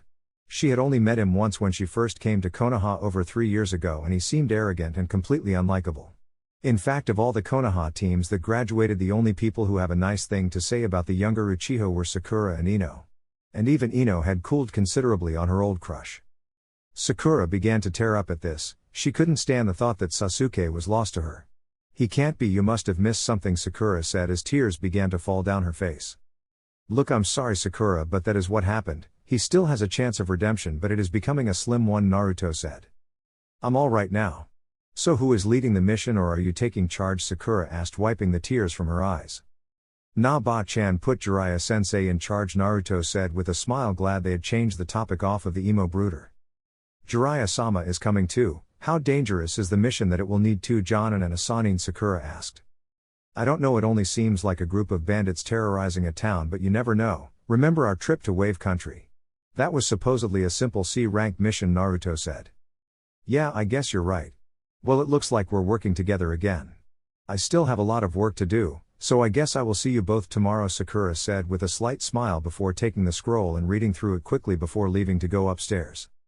Well, let's get home. I have a lot of work to catch up on with my seals, Naruto said. And he grabbed Yugito's arm before using a shunshine to return to their apartment. Chapter 49, The Siege in the Land of Fire. Yugito woke up and found that Naruto was not in bed. Walking into the large lounge room, she found Naruto passed out over his desk, his father sealing notes to one side and his own to the other. He must have gotten up to continue his work through the night. He has never done that before though. I just hope he has had enough sleep, Yugito thought as she grabbed a blanket off their bed and draped it over him before going to the kitchen to make some breakfast. Naruto began to stir when he smelt cooking eggs and toast. Forgetting where he was, he made to roll out of bed only to tip the chair over. Ouch, where the hell am I? Naruto said groggily as he picked himself up off the floor. Yugito had to stifle a laugh as Naruto fell over despite being slightly concerned that he may have somehow hurt himself. The act of Naruto falling in his chair had been way too funny. Ah, good morning, Naru-kun. It seems you decided to come out and work on your seals in the middle of the night. I hope you're not going to be too tired for our mission, she chuckled as Naruto began assessing his surroundings. Oh, yeah, I remember I had a breakthrough while I was in bed watching you sleep and I had to come out here and begin my work, Naruto said. Really, what is it? I bet it must be something amazing if you got out of bed in the middle of the night just to work on it, Yugito said, eagerly anticipating Naruto's usual overly complex explanation on his latest seal. Sorry Yugi-chan, it's not finished yet, so you're just going to have to wait, Naruto teased. Hey, that's no fair. I made you breakfast so you can tell me what you were working on, Yugito pleaded. Nope, sorry, not this time, Yugi-chan. It's a secret and I want to show it to you and Jiraiya-sensei together, but only once it is finished, Naruto said, causing Yugito to pout, but in the end nodded in acceptance. Well, you better eat up, we have half a day's run ahead of us and we don't know what the situation will be like once we reach the village, Yugito said. Yeah, you're right. What's the time anyway? We wouldn't want to be late. Sakura is rather loud when people show up late, Naruto said, wincing just from the memories of Sakura's screeching. It's still early, only 7, and we don't need to meet up at the eastern gate until 9, Yugito assured her fellow blonde. Ah, that's good. But before we go there I need to get some snacks at the store, Naruto said. What the hell for? Yugito demanded. Not for me. It's for Gamatatsu, he is the most difficult personal summons to have to deal with. I never get any problems for Kichi, but Tatsu, if you don't feed him he is about as useful as summoning one of the tadpoles. And the worst thing is he is going to be one of the large assault summons when he is older. How am I supposed to feed that? I would need an S-rank missions pay every time I summon him, Naruto moaned. Then why bother? Why not just summon one of the other toads? I mean, there are hundreds of them, Yugito said, confused by Naruto's plight. It's not that simple. I can summon the other toads like Gamabunta and the other large toads without issue. I can even summon the smaller ones Jiraiya-sensei uses for infiltration missions. And the elders. But for basic use those 2 are my personal summons, and every time I call they will be who I get. Normally I get Kichi, but if he is unavailable Tatsu comes, Naruto explained. Oh well, it's not all bad, they're friendly, at least Yugito offered. After breakfast, Naruto and Yugito got ready in their combat gear and made their way into town to buy a large amount of chips, lollies and all other snacks that Naruto's yellow toad summons likes to eat. Sealing away the junk food, Naruto and Yugito made their way to the gate, making sure to be early so as to avoid the lungs of doom and protect their eardrums. Morning, Sakura, Naruto said as they arrived at the east gate. Oh, good morning, Naruto. I wonder what we are going to find once we get there. From the sound of the mission report, they seemed rather desperate for help considering they're just some bandits, Sakura said. Yes, well, they're not just bandits, there are also missing ninja and samurai among them, came the voice of Jiraiya as he hopped down from a nearby tree. Oh, good morning, Jiraiya-sama, Sakura said respectfully. How many are we talking here, Sensei? Naruto questioned. We weren't given precise numbers, but from what I could gather, well over 200, Jiraiya said seriously. I see, so we might actually break a sweat, hey, said Naruto jokingly. Well, you might. Bandits run in fear of me, for I am Jiraiya the gallant, he said, doing his kabuki dance.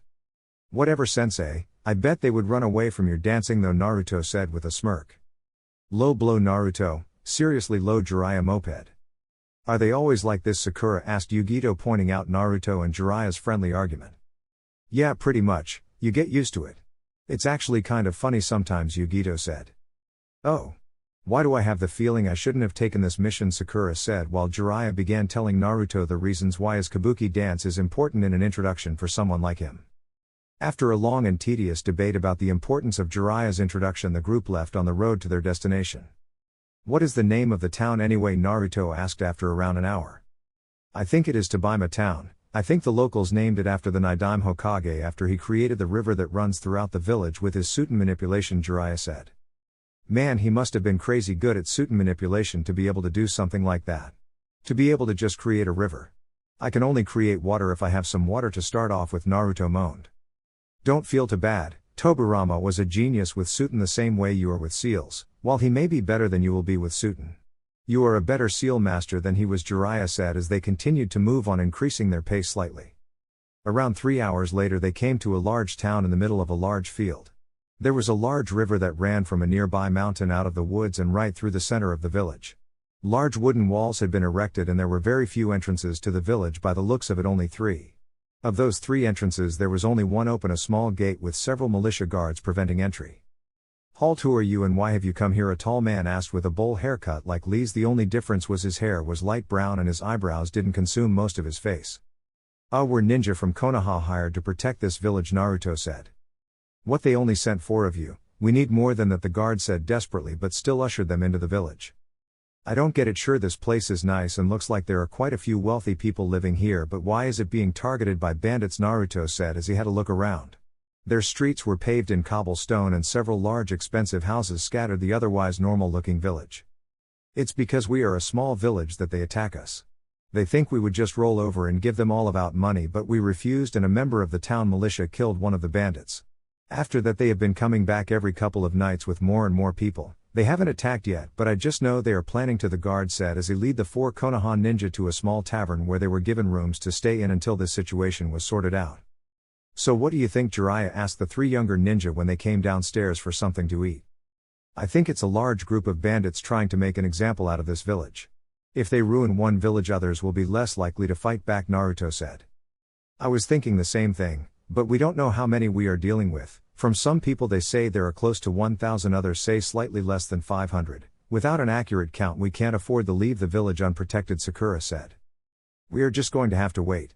There are 3 entrances and 4 of us, so I suggest Yugito and Sakura, you 2 team up. Naruto and I have our summons to back us up if we need it, Jiraiya said. What about the town militia? Are we going to take charge, or just work with them? Yugito asked. I think we should let them act as normal as possible.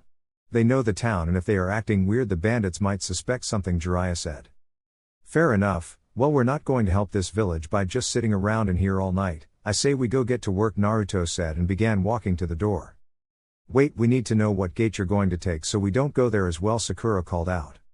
Oh yeah, I think I will take the northern gate. Oh, while I am here, you guys should take some of these, they're my elemental trap seals. Just put some of your chakra into them to activate, Naruto said, handing Sakura and Yugito a small stack of sealing tags. Naruto left the small 2-floor tavern and walked out into the cold night air. With no trees to shelter the village from the wind, it felt like there was a gale blowing, and it was blowing his cloak around behind him. Well, at least this will help with my Fuuten Jutsu, Naruto thought as he made his way to the northern gate. So any activity yet? Naruto asked several members of the militia when he arrived to find them up a small tower with binoculars. No, not yet, which is weird, they are usually here before sundown just to show that they mean business, the guard said. I see, open the gate for a minute so I can get outside, Naruto said calmly. What, you want to go out there? You will be killed when they arrive, the guard said in shock. Nah, I'll be fine. Besides, if I am right, the fact they haven't shown up yet tonight is not a good sign. I would say they are going to attack sometime later tonight once they have figured out their plan. That means you will need me out on the field with a strong wind blowing and a good water supply like we have tonight. I can defend this gate, no worries, Naruto called back confidently. The militia guards just looked at him shocked. It took them several minutes to come around and open the gate. Good luck out there. Don't say I didn't warn you about this, the guard said. The moment Naruto was outside, the gate slammed shut behind him. Okay, now we play the waiting game. Fuck, I am bored already, Naruto whined internally as he sat down on the cold grass.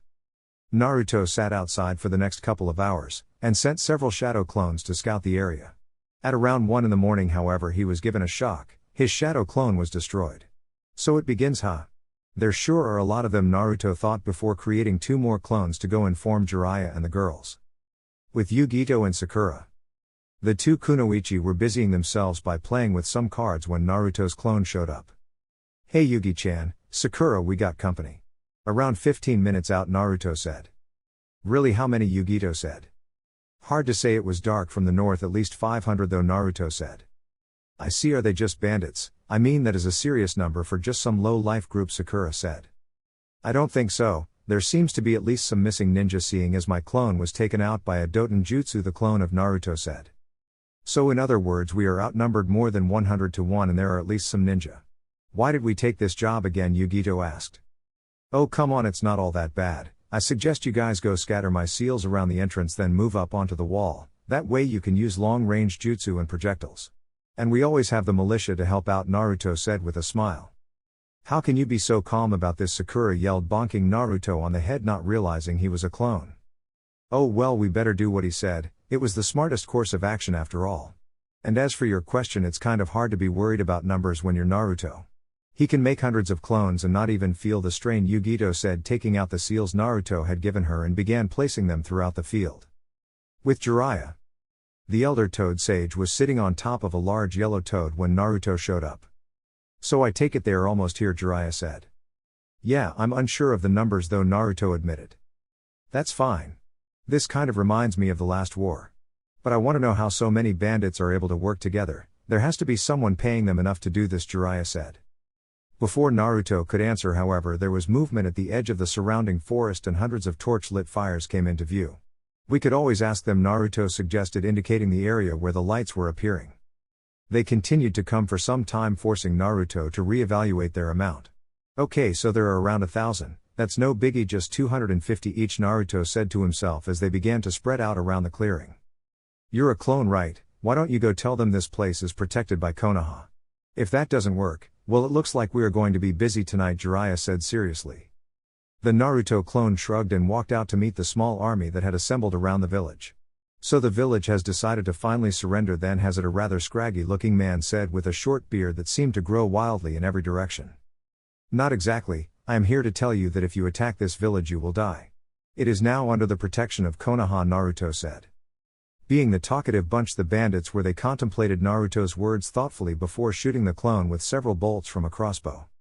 I take it that it didn't go very well, Jiraiya said to himself when he saw the clone dispel. With Naruto.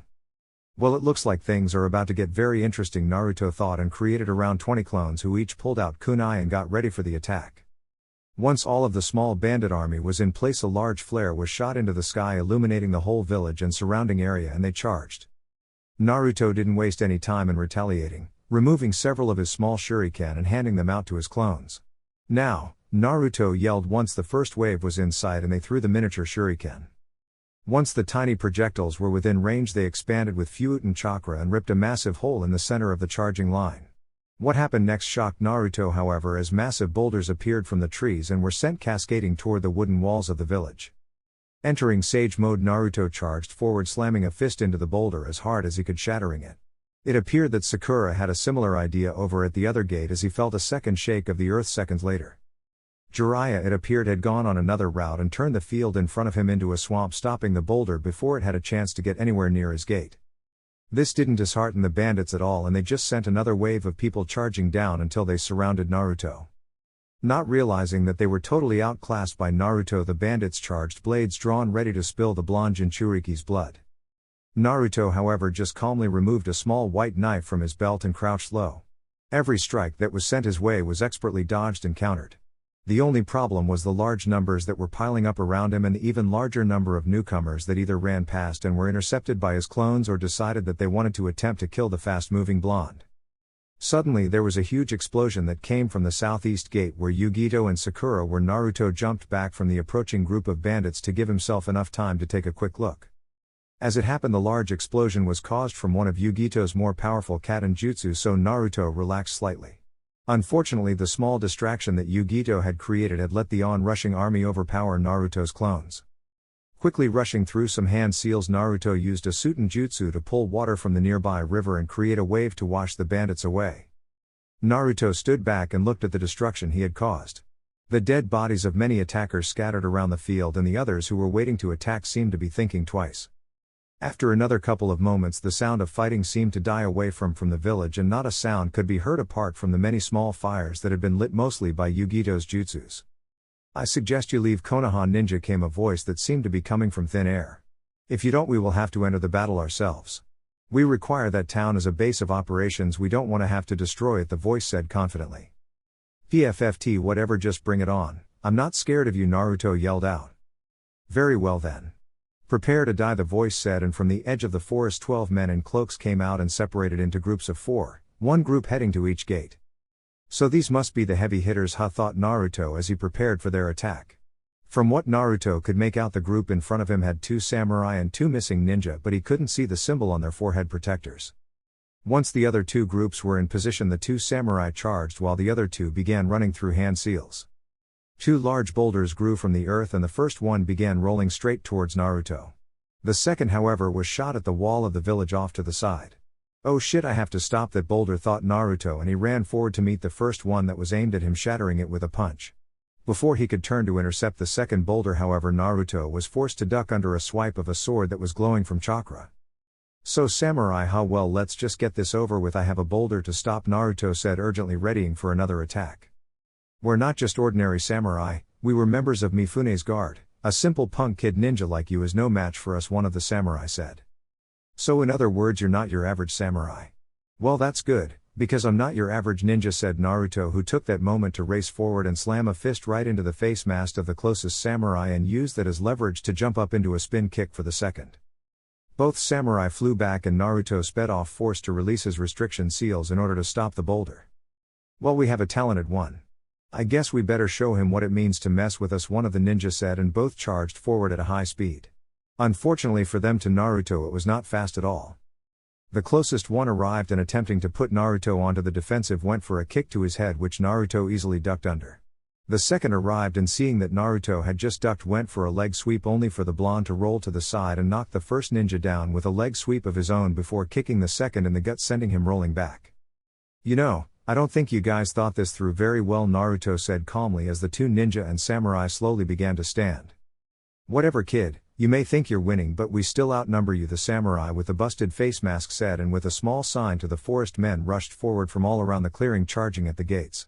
"I hope the others are doing alright, because looks troublesome," Naruto thought before running through several hand signs summoning jutsu, Naruto said, and he summoned Gamikachi. "Hey, boss. What's up?" Gamikachi asked. "Kind of in a jam. We need to barbecue some bandits and I need your help," Naruto said, hopping on Gamikachi's back. "Sure thing, let's do this," Gamikachi said, and jumped high into the air. "Sage Art Collaboration Jutsu, White Flames of the Heavens," Naruto yelled, blowing out a huge gust of wind. Gamikachi joined in with fire and the 2 combined to form white flames, incinerating anything in their path. "What the fuck is he?" said one of the samurai after the flames died down and the onrushing army was burnt to a crisp. "I'm Naruto Uzumaki Namikaze, and unless you surrender, your executioner," Naruto said, jumping off of Gamikachi, who seemed to be marveling at the power of their jutsu. The 4 criminals seemed to think about this for a moment, but then all charged forward at the same time. I wonder if Jiraiya-sensei has to fight people, this stupid Naruto thought as he began ducking and weaving through the attacks directed at him. With Jiraiya. It turned out that the group that had attacked Jiraiya were indeed that stupid. No sooner had they attacked than Jiraiya made a swamp under them and turned them into toads. When the army attacked, Jiraiya had summoned Fukusaku and Shima to catch the approaching army in a genjutsu and then slowly knock them out and tie them up, something that was proving to be taking a while, thanks to the sheer numbers of them. With Yugito and Sakura. Yugito and Sakura were having a much harder time of things, but on the plus side, Naruto and Jiraiya had both sent the majority of the militia that were guarding their gates over to help the two kunoichi. They had split up, each taking 2 of the group of 4 ninja each, while the militia held the approaching forces off as best they could. "This is insane, they just keep coming," Sakura said, slamming her fist into the ground, creating a large crack in the earth, trapping several bandits before rolling out of the way of a downward strike from a samurai's blade. "I know what you mean. This is not the ideal way of dealing with this kind of situation," Yugito said as she kicked one of the ninja in the side of the head but was stopped from finishing him off by his partner. "What would be the ideal way of dealing with something like this? Because if there is one, I sure would like to know," Sakura said as she attempted to punch a samurai only for him to roll out of the way. "Well, there is one way I could make this a lot easier, but I don't know if I should," Yugito replied. "Just do it. We aren't like Naruto and Jiraiya-sama. If you have something that can help, do it," the pink-haired kunoichi yelled back. "All right then," Yugito said, and her eyes began to change color from blue to yellow. What happened next sent the small group of bandits and 2 ninja around Yugito flying. Purple chakra began to rise around Yugito, and the bands holding her hair in a nice neat ponytail broke and her long hair began flying about wildly behind her. She slightly hunched over and her fingernails became more like claws. Slowly the purple chakra engulfed her and a single tail formed, swishing behind her as wild as her hair. "So, who wants to be first?" she said, her voice sounding demonic from the Nibi's chakra she was drawing on. Nobody answered and slowly backed away. Even Sakura seemed shell-shocked. "She's a Jinchuriki, just like Gaara, but I have felt this before. I know I have.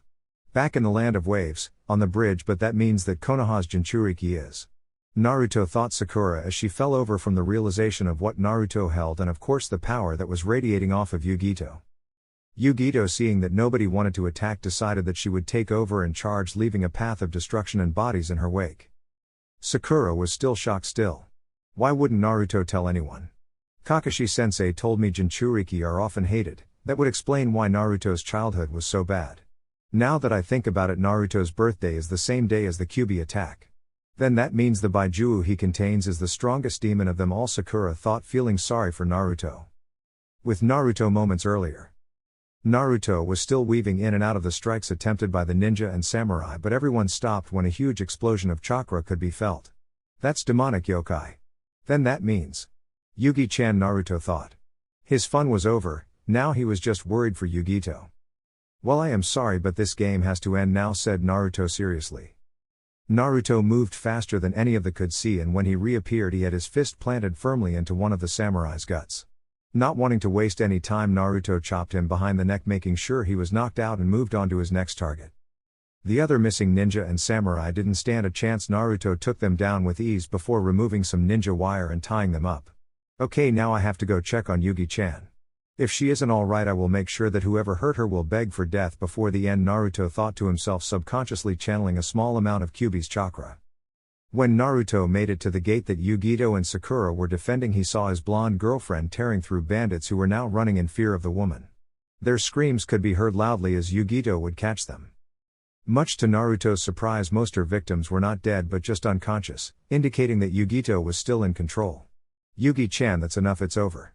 Look, they're running away. We won," Naruto said calmly, landing slowly approaching her.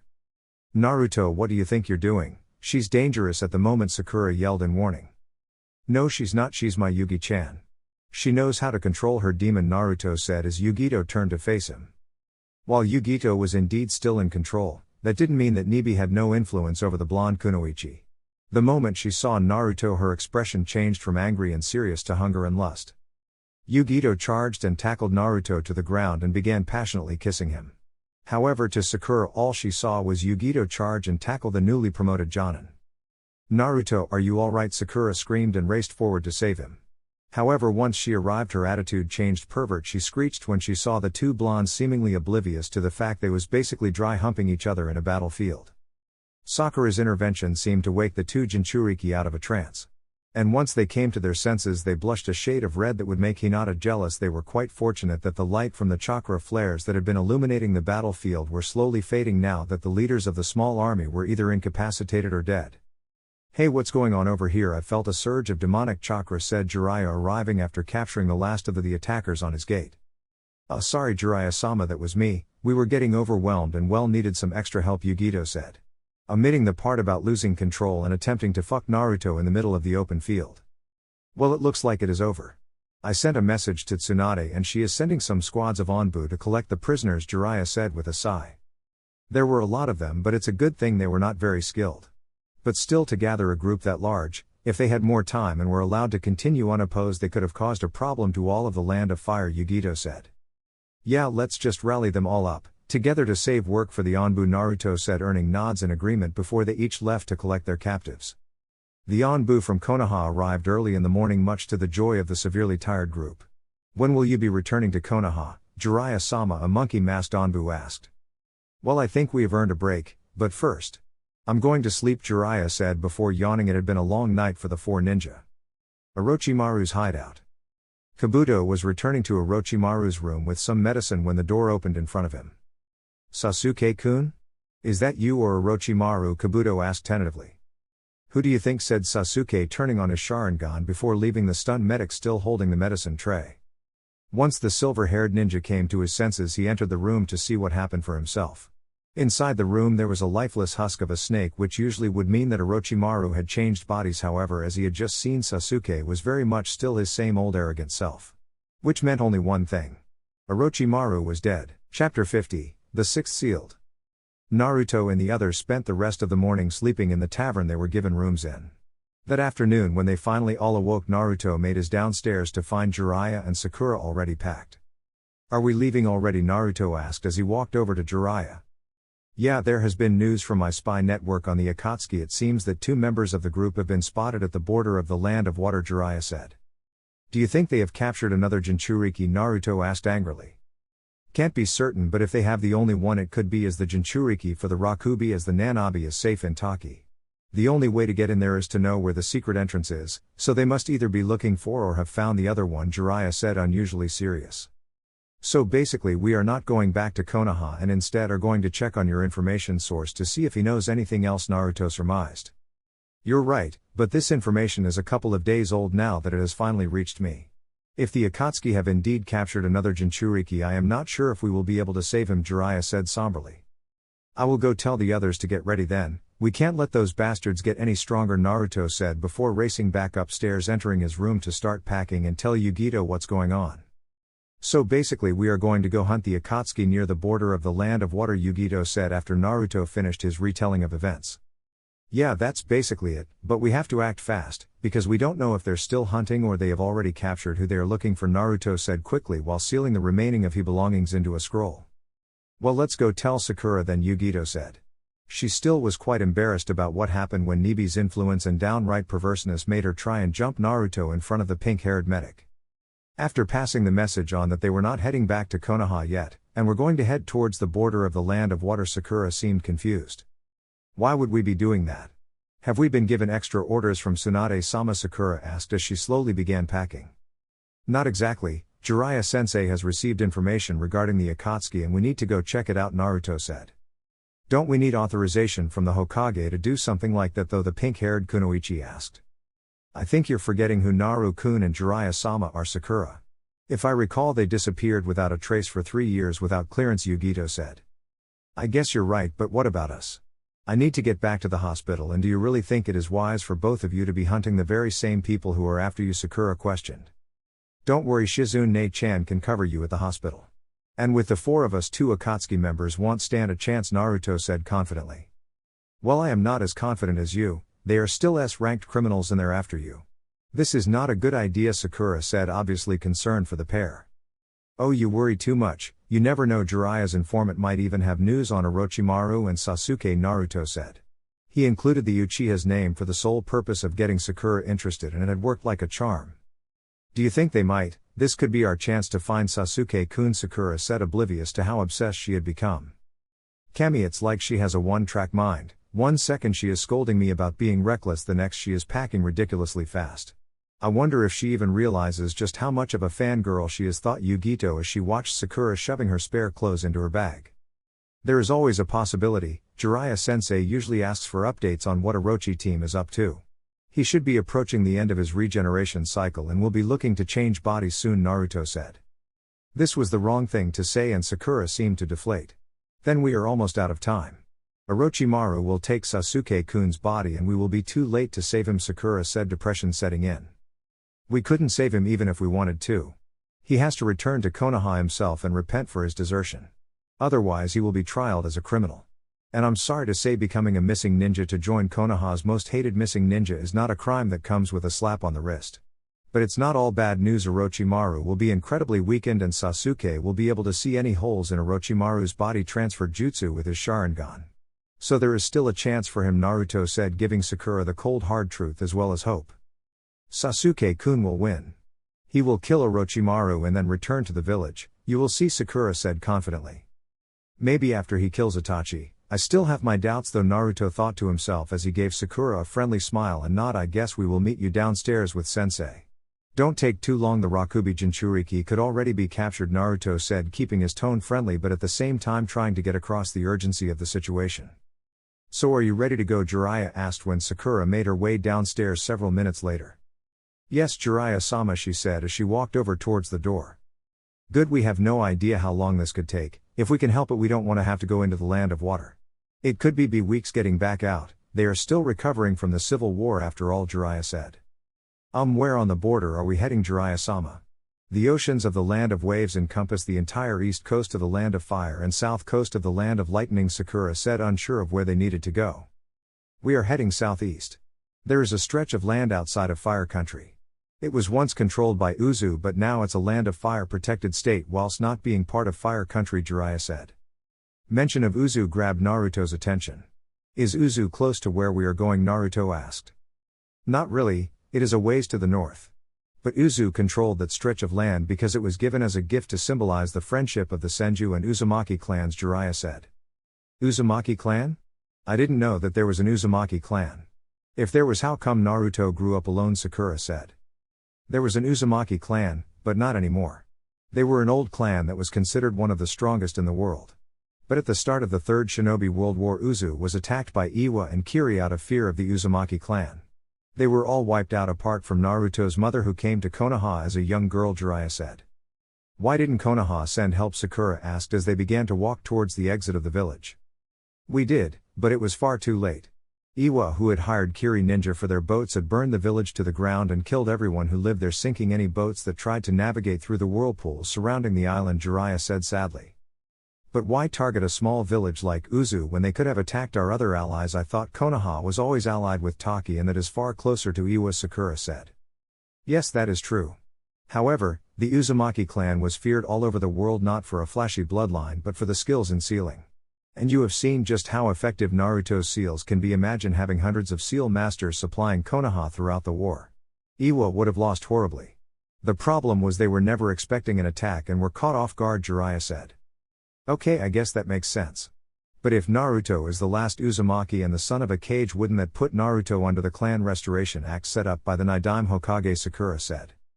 Not at all. The Uzumaki clan was never a clan from Konoha, as they respectfully declined the offer to join the village when it founded, and Minato was never a member of a clan.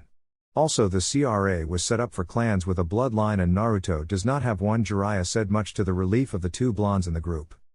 Thank Kami for that, Naruto said out loud, voicing just how pleased he was with this tidbit of information. Yeah, also if the council tries to force it on you, there is a side law in place that exempts clans based outside of Konoha from the law. This was put into place to stop people like Danzo ordering any refugee with a bloodline to become a tool simply used for breeding, Jiraiya said. I think I should have a clone read through the laws of Konoha. It will be safer in the long run if I know these things beforehand, Naruto said.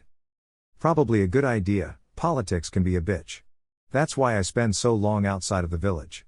Can't stand attending the council meetings, Jiraiya said with a small shiver at the end. The group left the village and began making their way south, but it would take close to 3 days to reach their destination. Konoha Tsunade's office. The Hokage was busying herself with paperwork as an Anbu arrived. Hokage-sama, the prisoners we collected from Jiraiya-sama's group have been processed. Most have been sent to the capital to be placed in one of the civilian prisons in the Land of Fire. However, we have brought the 12 ringleaders here and sent them to Ibiki, the Anbu said. He wore their standard Anbu outfit with a cheetah mask. Thank you, cheetah. That will be all, Tsunade said, and she went back to her paperwork. She had been left undisturbed for a reasonable amount of time and decided to reward herself with a bottle of sake. She had just removed the cork with her teeth, however, when the door swung open and in walked the village elders and Danzo. Oh great, just what I need, she thought, but put on a friendly smile and greeted the intruders respectfully. Tsunade Haim, we want to talk to you about young Naruto's future, Koharu said. Really? And why would you want to talk about that? Tsunade said warily. We do not believe he should be allowed out of the village. He is our Jinchuriki, and him leaving so often puts the village at great risk. Also, with the Akatsuki after the Baijuo, we think he should have Anbu watch him at all times, Homura said slowly, not wanting to aggravate Tsunade. We have had this discussion before. There is nothing I can do to keep him here as long as he is Jiraiya's apprentice, Tsunade said, suppressing a victorious smirk. But he is now a Jonin and as such can be given a Jinan squad. If he had a permanent responsibility like that, he would not be allowed out as he pleased, nor could Jiraiya take the boy with him every time he wants to, Danzo said. Naruto is inexperienced at leading missions. It would be irresponsible to give him a Jinan team, Tsunade said. But he needs to be kept safe. Surely you see that, Tsunade Haim. I also think you should start looking for a suitable bride for the boy, Koharu said. He is with Jiraiya or Kakashi at all times. When out of the village, I would say there are not many safer places than with one of those two. And I will not accept any offers for marriage. He can do that himself, and I think you will find he already has a girlfriend, Tsunade said defiantly. Yes, the Kunoichi from Kumo. It will never work out, surely you can see that. We should find him a bride from the Land of Fire or a political marriage to strengthen the village, Homura said. I disagree. The Kumo Kunoichi is a fine choice in bride. She would add great strength to Konoha. Koharu and Homura were shocked to hear that. Especially seeing as the statement came from none other than Danzo. Tsunade was not as surprised. She knew why Danzo would approve of Yugito. After all, another Jinchuriki would be a massive military gain. It doesn't matter. You can't force him into anything. The same laws apply to him as apply to Jiraiya, myself and Shizune. You cannot force him into a marriage, and he has the right to refuse a Jinan team. This has been a complete waste of my time, Tsunade said. This isn't over, Tsunade Haim. We will find a way to keep him in this village and keep both him and Konoha safe, Danzo said before the three left. Damn that kid. Even when he isn't here he causes me headaches, Tsunade thought before picking up the bottle of her favorite beverage and taking a swig, not even bothering with a saucer or glass. 2 days later with Sasuke. Sasuke walked into a dark room. The only sources of light were coming from some computer panels and a large tube of what looked like water. Walking towards the glass tube, small lights flickered, illuminating the room. It was clearly one of Orochimaru's lab. Surgical equipment lay scattered on the bench tops and files of results and failed experiments were piled up in a corner. It's your lucky day, Suigetsu. Orochimaru is gone and I need you to help me, Sasuke said as he walked over to the glass tube. Before smashing it, water poured out onto the floor and it slowly began to take the form of the blue-haired teen swordsman. What do you mean Orochimaru is gone? Don't tell me you actually killed him, Suigetsu said in disbelief. He was weakened and thought he could take my body. He should have known he couldn't compete with the Sharingan, Sasuke said with a smirk. Whatever. Why should I help you anyway? What's in it for me, the former Kiri ninja said. You can either join me or not and I will put you back in your test tube, Sasuke said flatly. Whatever, not like there is anything better to do. But if I come I want your help to find the blade of Zabuza Momoiki, Kubi Kiribocho, Suigetsu said. Fine. I know where it is. I was there when he died after all, Sasuke said, deciding to neglect the fact that he was unconscious at the time. Good, then we should have no problems then, Suigetsu said, and as he had nothing that he needed to take with him other than his clothes, which didn't really ever need to be washed on account of them being made of water much like himself, the two left. So who else is joining this team of yours, Suigetsu asked a while after leaving the base. Karen as a sensor and medic and Hugo for some muscle in attack, Sasuke said. Man, can't you pick any other two? I hate Karen. And Hugo is insane, he would sooner kill you than join you, Suigetsu complained. It won't be a problem and you already agreed to come, Sasuke said. Yeah, I know I'm still in, but you could have picked some easier people to get along with, Suigetsu said as they jumped from tree to tree, making their way towards the land of waves. Ceiling cave. Utakata was suspended in mid-air while the energy of the Rakubi was slowly being drained from him. Kami, he was a pain in the ass to capture. His fucking bubbles kept getting in the way of my art, yeah, Datara said loudly. Yeah, he was strong, but Toby and Datara senpai were stronger in the end, Toby said from his position on the hand of the ceiling statue. We are close now. Zetsu, have you found the hidden entrance to Taki yet? Pain asked. Yes, Pain-sama. The entrance is hidden underwater behind a waterfall. It will not prove to be a difficult capture. From our scouting in the village, the girl who holds Nanabi is hated by everyone, and forced to live outside of the village alone. Quite different from the reports they sent to Konoha. I would say with Kisame there to absorb the demonic chakra, it will not be difficult to capture this one, Zetsu said. Good, then once that is done we will begin to make plans to deal with the Hachibi and the two that are in Konoha, Pain said authoritatively. It will probably take some planning to capture any of those three. This is not like Suna where they only have one high-level ninja and he is young. Or like Iwa and Kiri where the Jinchuriki are left to run wild because they are not cared for. Naruto-kun is the son of the Yondaime Hokage and Kirabai is the brother of the current Raikage. They will be highly defended. Also the Hachibi host has complete control of his Baijuu, which will prove troublesome, Itachi said, hoping to stall Pain as much as possible. This is true, we will need to wait until they have been separated from the other high-level ninja who protect them, Pain said. That will not be easy, Pain-sama. The Kyuubi and Nibi Jinchuriki are always accompanied by either Kakashi Hatake or Jiraiya. In fact, Naruto and Jiraiya are almost inseparable. The only time they have been apart since he returned from where he was hiding was when he spent a few weeks in Kumo and the week in Suna, at least as far as we are aware anyway, Zetsu said. We will think of something, an opportunity will appear in time and we will have to take full advantage of it, Pain said. One day later with Naruto. Naruto's group arrived at a small seaside village that looked like it had seen better days.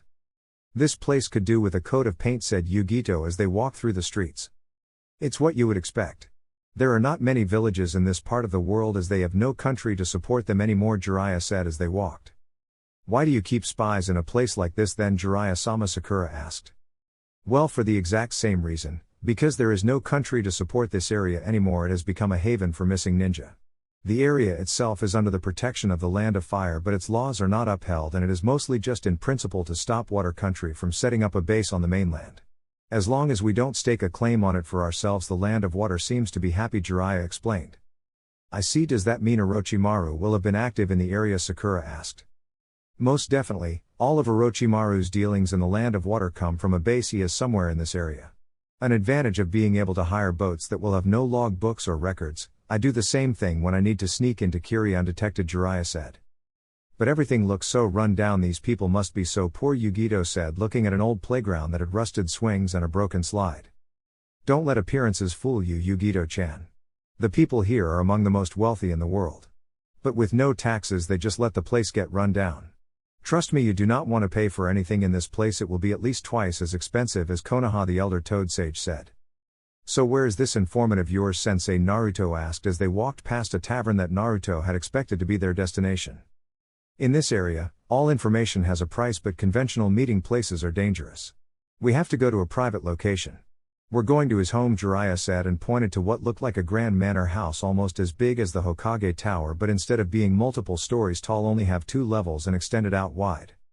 Wow, he must milk you for all you're worth, Naruto said, his eyes bulging at the sheer size of the house. Yes, but good information doesn't come cheap, especially not around here, Jiraiya said as they walked up to the door and pressed a buzzer. They waited a moment before the door opened to reveal a short, chubby man around the same height as Sakura, wearing a black suit and bowler hat with a mustache and horn-rimmed glasses. My Jiraiya, what a pleasant surprise. Please come in, the man said, ushering the 4 ninja inside before shutting the door. Would you like some tea or perhaps some sake? No time.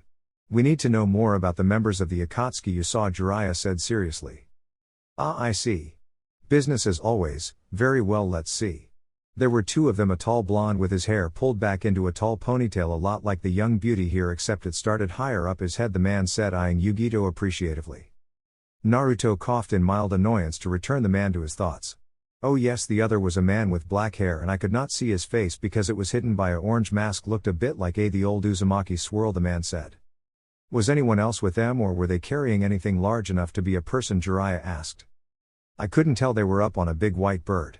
It's not often you see something like that, so I made sure to take pictures here, the man said, handing over several photos of Datara and Toby sitting on one of Datara clay birds. Look at this one, there is something in the bird's mouth, Sakura said, pointing to a small black piece of fabric coming from the mouth of the bird. That would be the Jinchuriki then, Naruto said, remembering how Deidara used the bird to pick up Gaara. Which way were they heading? It's a high-level Baijiu, we may still have time, Jiraiya said urgently. South from here. If they continued in the same direction they can't have gone far, he said. Thanks for the help, I will make sure you get a bonus next paycheck, Jiraiya said, and he turned around, opened the door and exited, followed by the others. And they began heading south at tremendous speeds. Sealing cave. Something just set off the perimeter seal. If they are moving fast they and towards us, I would say we have about 30 minutes, Zetsu said. Don't worry about it, the sealing will be done in about 5, Pain said. Once it's finished, what do we do? See who found us or just leave? Yeah, Deidara asked. I would like to know who it is, but don't get careless. If you are outnumbered or outmatched, I want you to retreat, Pain said before returning his focus to completing the sealing. The minutes passed and eventually the body of Utakata collapsed on the ground in a heap. It's done, Itachi, Kisame, begin the hunt for the Nanabi. Deidara, I want you and Toby to see who our guests are and find out what they are doing here. Zetsu, I want you to go check on our old friend Orochimaru. He has been far too quiet as of late, Pain said before he and the Gato Mezzo faded away along with the other holograms. Great, so how about we go meet up with our intruders? Yeah, said Deidara, creating his large clay bird. Sure thing, Deidara senpai, Toby replied eagerly, jumping on the back of the bird before it took off. They did not have to fly far before they were almost brought down by several fireballs. Look down there, Deidara senpai, it's the Kyuubi and Nibi Jinchuriki. Should we try and capture them? Toby said.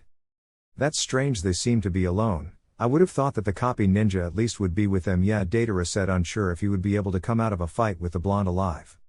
Oh no senpai, look out, Toby said, but before he could respond, Jiraiya came rocketing out of a tree, shot up by a summoned toad, and used a Rasengan to slam right through the head of the bird, sending it crashing to earth. Deidara picked himself up slowly to find Toby was already up and was face to face with not only Jiraiya but Naruto, Yugito and Sakura as well. Looks like we're in trouble, yeah, but you're too late again, kid. The Jinchuriki is dead and we sealed the Baijiu, Deidara taunted, trying to relieve a small amount of the fear he felt. Toby doesn't like our odds, Deidara senpai. I think we should run, Toby said with a scared voice. Naruto was looking at Toby confused. He doesn't feel right, there is something about him that is off. Even Hidan didn't feel this wrong, Naruto thought to himself as he stared at Toby. Leader Sama said the Kyuubi Jinchuriki was the most dangerous, but he doesn't look like much. Hello Kyuubi Jinchuriki, would you mind coming back with us? Toby asked, seemingly carefree again. Naruto's previous look of confusion was replaced with sheer shock at this statement. You think I would just let you take me and rip the Kyuubi out, killing me in the process? Naruto asked, incredulous. No, but Toby can hope, Toby said in a light-hearted manner. You're a weird one, I'll give you that. But who are you? Jiraiya said. Oh, you're Jiraiya the Toad Sanin. Hi, my name is Toby and I am a good boy, he said. Naruto's group didn't know what to make of this. This man seemed like he belonged in a home for the mentally challenged, not with a group of missing ninja who were collecting the Baijiu for whatever reason, but they knew it could not be good. So you won't come with Toby? The man in the mask asked again. Of course not, I don't know what loony bin the Akatsuki pulled you from, but you need your head examined, Naruto said.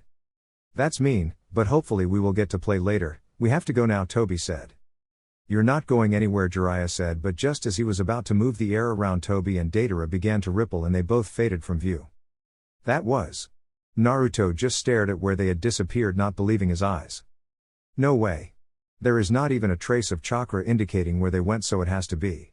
That was a time-space jutsu. He may be a retard with the IQ of a common garden hose, but that is one serious jutsu, Jiraiya said, shocking the two kunoichi. After coming down from their shock, they found the lifeless form of Utakata covered by what was left of a large clay bird. What do we do? Sakura asked sadly. He was a missing ninja from Kiri, so I say we return him home so he can be given a proper burial, or at least have his body disposed of in his home country, said Naruto, taking out a sealing scroll and sealing up the body. Naruto received sad nods of agreement from the others as they began to stand. Well, this may have been a bit of a failure. We at least found out about a new member of the Akatsuki, but is time-space manipulation at worrying, Jiraiya said. The group slowly began making their way back towards Konoha, not bothering to return to the village that they had met Jiraiya's informant in. With Sasuke and Suigetsu were standing in front of a large arch that had 4 words carved into it: the Great Naruto Bridge. Casting his eyes over the archway, Sasuke seethed in anger. They are disrespecting me, disrespecting the Uchiha. That damn Dobi always laughing at me, him and Itachi. But I will have my revenge soon enough. and this time the Dobi won't get in my way, he raged inside his head as Suigetsu left in search of Zabuza's cleaver. Chapter 51, Formation Team Heavy. Sasuke and Suigetsu approached a well-hidden stone doorway that, thanks to a genjutsu, looked like a flat stone surface. It had been several days since the pair had left the Land of Waves, and much to Sasuke's annoyance, Zabuza's blade had not been where Kakashi and Naruto had left it, but instead had been taken by a wealthy businessman held inside a compound. Sasuke, not wanting to bother, made Suigetsu retrieve his prize by himself with little difficulty, and then they were on their way east towards the base that was home to the next member of their group. "Do we really need Karen? I mean, she is useless. You saw her in the Jonin exam. She made us do all the work," Suigetsu complained loudly. "She is the best censor that there is. I need her to be able to find Itachi," Sasuke said. "Itachi, huh? Are you sure that's wise? Both Itachi and that blonde Konoha ninja did a number on you last time you tried to fight them," Suigetsu said. "I only lost because I was distracted by that Dobi. Next time that I see Itachi, he will die," Sasuke said determinedly as the two teens walked through the genjutsu and ended up in a long corridor with metal walls. "Well, the southern hideout is a lot nicer than the dump I was left in," Suigetsu said as he began looking around. After a small amount of wondering, Sasuke and Suigetsu came to a large room with a table at the far end and folder filled with Orochimaru's experiment results stacked up high. "Hush, she's not in her office," Sasuke said flatly. "Well, that's settled. Let's just leave before we run into something unwelcoming," Suigetsu said, familiar with the kinds of things that were often kept in Orochimaru's bases. Mostly because he was one of them. "No, we still need to find Karen," Sasuke said, then he picked up on a movement behind Suigetsu and turned around. Well, that wasn't hard. Standing at the opposite end of the hall was the red-haired and red-eyed Kunoichi, standing there looking at them. "What are you two doing here? Have you heard the rumors? They're saying that Orochimaru is dead," Karen said, eagerly awaiting the response of Sasuke as she knew he would have to know the truth. "I killed Orochimaru. He was weakened and thought he was stronger than an Uchiha," Sasuke said smugly. "Then he really is dead. Then what are you doing here?" she said in a stern voice. "I want your help with finding my brother," the raven-haired ninja said blankly. "Why should I? Why would I want to go up against someone like that? I mean, the blonde took us all down with ease. Why would fighting your brother be any different?" Karen said. "What else are you going to do? Sit here and guard a base that nobody is going to return to?" Sasuke asked with a smirk. "Maybe, but if I do leave I will have to release all of the captives. And to do that I will need the key from the central chamber. Get me that and set the cages to open in a few hours and I might join you," Karen said. "Suigetsu, go do what she asked," Sasuke ordered. "Hey, just because I agreed to come with you doesn't mean you can just boss me around," Suigetsu said angrily. "Just do it," Sasuke said, and he turned to give Suigetsu a look that told him that if he didn't do as he was told he would end up in pain. "Ga fine," Suigetsu grumbled as he went to look for the keys to set the unlock timer on the prisoners and experiment cells. Once Suigetsu left, Karen turned to Sasuke. "So Sasuke-kun, where are we going after we leave here?" she asked, twirling her hair seductively. "HN, you sure made up your mind quickly," Sasuke said. "It's just I can't stand Suigetsu. Couldn't you replace him with someone else?" she asked hopefully. "No, Suigetsu has information on Itachi's partner that will be important," Sasuke said. After a couple of minutes, Suigetsu returned. "Okay, it's done. I set the timer on the cells. They will open in 2 hours," Suigetsu said grumpily. "Good, let's get out of there. We still have to get Hugo to join us," Sasuke said. "You want Hugo? That's suicide. He kills anyone who enters his cell," Karen said, shocked. "He still won't stand a chance against the might of an Uchiha. Now let's go before we get a riot on our hands." With Naruto. The gates of Konoha could be seen in the distance as Naruto and his group slowly approached their home. "It feels good to be home again. I would like a few days off this time," said Naruto, hoping that Tsunade would not have another mission for them right away again like when he came back from Iwa. "Don't sweat it, Naruto. Tsunade will most likely keep you in for a few days so we can follow up on the new Akatsuki member we encountered. And I won't be going anywhere for a few days so I can go through the information my spies have been sending me," Jiraiya said with a smile. The group made its way into the village and signed in at gate by Izumo and Kotetsu and began making their way to the Hokage Tower. "Actually, I think I better head over to the hospital. I was supposed to be back almost a week ago, so I am sure Shizune-senpai will be mad," Sakura said, excusing herself from the group. "Okay, see you later, Sakura," Naruto yelled out to the pink-haired Kunoichi, who running off in the direction of the hospital. "You know, you can probably go home, Yugito-chan. We can handle the debriefing," Jiraiya said with a smile. "That would be amazing. I haven't had a good nap since before we left Iwa," Yugito said and let out a yawn as if to emphasize the point. "Okay, I will see you at home. I think I will go use a training ground for a while after we finish with Ba-chan, Naruto said, giving Yugito a quick kiss goodbye before she departed as well. Training, huh? Would you like a sparring partner? Jiraiya asked as they walked along the busy streets. Thought you would never ask, Naruto said with a smile. They arrived at the Hokage Tower and entered in their usual fashion. Hey Ba-chan, we're back, Naruto said as he landed in the office while Tsunade was pouring herself some sake. Why did it take you for so long to return? Your mission finished a week ago, Tsunade said angrily. We got a tip on the Akatsuki and needed to check it out. Unfortunately we arrived too late and the Six Tails was sealed, Jiraiya said. This is not good at all. It looks like there are only 4 Jinchuriki left. I don't know how long we will be left alone now. Anyway, did you find out anything new about the Akatsuki that we can use? Tsunade asked. We encountered a member we haven't heard of before. He had black spiky hair and wore an orange mask with only one hole to see out of, but we couldn't see his eyes. As for his skills, we didn't fight or anything, but he used a time-space ninjutsu to escape, Jiraiya said. Tsunade was shocked at this statement. There were very few time-space ninjutsu and even fewer that could be used to transport someone. Are you sure it was a time-space ninjutsu? I mean, the only one we have on record that could transport a whole person or people were used by Madara Uchiha and Minato Namikaze, Tsunade said, shocked. Yes, I'm positive, there were no traces of his chakra anywhere once he left. It was a slower jutsu than Minato's Hirashin though, but that does not mean he won't be a major problem later on, Jiraiya said. Guy was completely insane though, sounded like a 5-year-old, Naruto complained. That doesn't mean anything. You know as well as I do that a ninja's greatest skill is deception. I need to go through some of my reports from my spies, hopefully they have information on him, Jiraiya said. See that you do. It's bad enough we didn't know there were more members than we originally thought. But to not even know who this person is if the organization is supposedly all S-ranked ninja, it's troubling indeed, Tsunade said. Naruto and Jiraiya gave the full report on their mission to Tobaima Town and their excursion to look for the Jinchuriki, and left Tsunade in her office as the 2 sages went to their training ground beside the waterfall to spar. So do you think your spies will have found anything on that guy with the orange mask, Tobi? Naruto asked, bending back to avoid a punch directed at his face. Before attempting to kick the elder sage in the ribs, which was avoided skillfully by Jiraiya by flipping back. I don't know, it has been almost 2 months since I have been able to read any of the reports, Jiraiya admitted. Well, here's hoping, Naruto said before he charged at Jiraiya again and they returned to their spar. 2 days later with Sasuke. Sasuke and his group walked out of a large building built into the side of a cliff with an extra member with wild orange hair. So what's the plan now? Suigetsu asked, trying to keep a bit of distance between himself and Hugo. He was still a little intimidated by the boy with the split personality despite seeing the way Sasuke was able to calm him with his Sharingan. We need to go to one of the Uchiha's safe houses to see if they have any information on Itachi, Sasuke said flatly. Now that our team is complete we will be known as Team Heavy, he said, and began walking in the direction of Fire Country. Ceiling Cave. This is taking too long. Where the hell is Zetsu? Yeah, Datara said angrily.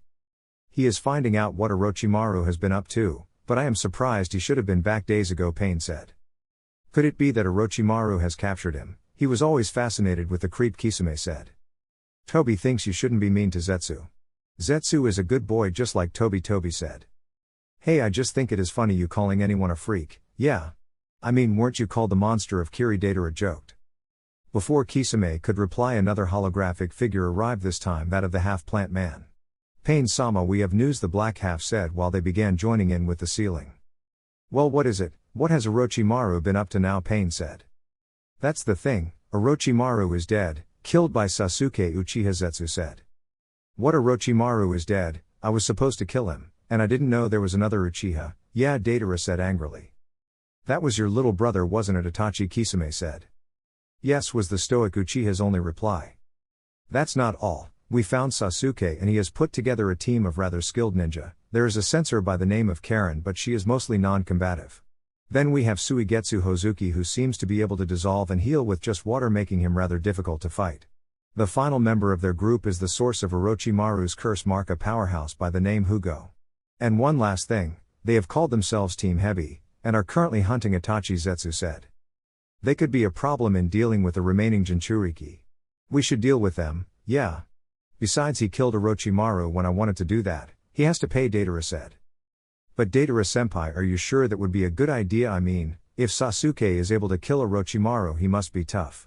Tobi doesn't want to fight against someone so strong. That's why Tobi ran from the Kyuubi Jinchuriki and the tall toad man, Tobi said childishly. I don't care, once we are finished here we are going after that damn kid who stole my kill, Datara said angrily. Okay if you really want a senpai, but Toby still doesn't think that it is a good idea, Toby said sadly. 2 days later, Konoha. Naruto was once again in front of his desk working on the sum seals when there was a bang at the door. Once Naruto pulled himself away from his desk, he went to open the door. Standing on the other side was an Abu with a bull mask. Hello Anbu-san, what can I do for you? Naruto said with a smile. Namikaze-sama, Hokage-sama requires both you and Yugito-san at her office immediately. She said it was urgent, the bull Anbu said.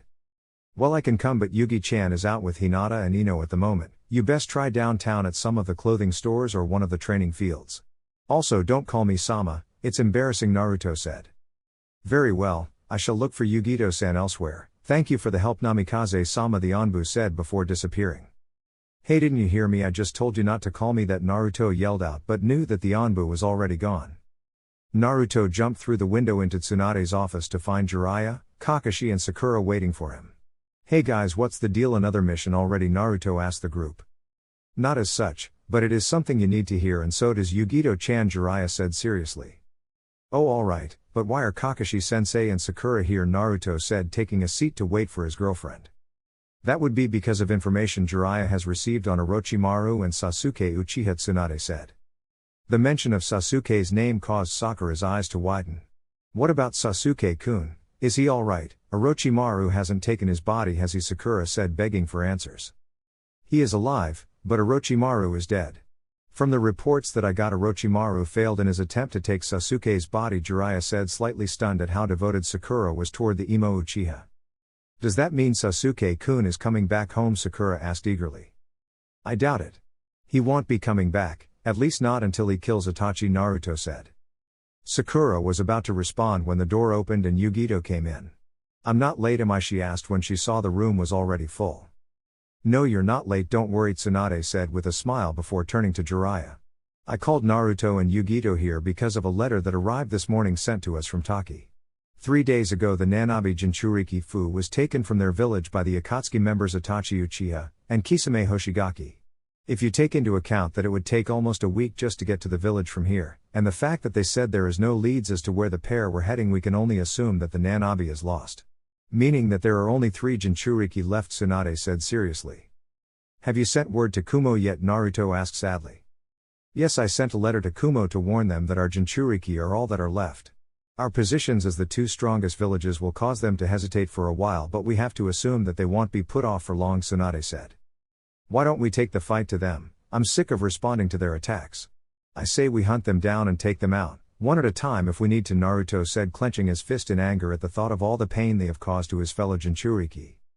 What about Sasuke? We need to go get him to come back home, Sakura said, pointing out what she felt was the most important issue.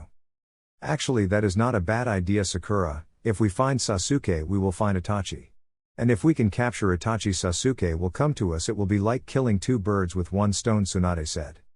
A mission like that will take a while to set up. You will need a skilled tracker team as well as the firepower to be able to deal with ninja like Itachi and Kisame. And I can't go, I'm still going through information we have collected on the Akatsuki, Jiraiya said. I will go, but I will need either Guy or Naruto to come as well, otherwise I won't stand a chance against those 2, Kakashi admitted. I mean, if Sasuke does succeed in killing Itachi, it would be the best time to capture him and return him to the village, Naruto said. I am going too. I know I can convince Sasuke-kun to return to Konoha, Sakura said determinedly. Then I'm going as well. Nothing to do around here if you're not around except train with Hinata, Yugito said. Well, there is your assault team done. Now you just need a scout and tracking team and you're all set, Jiraiya said.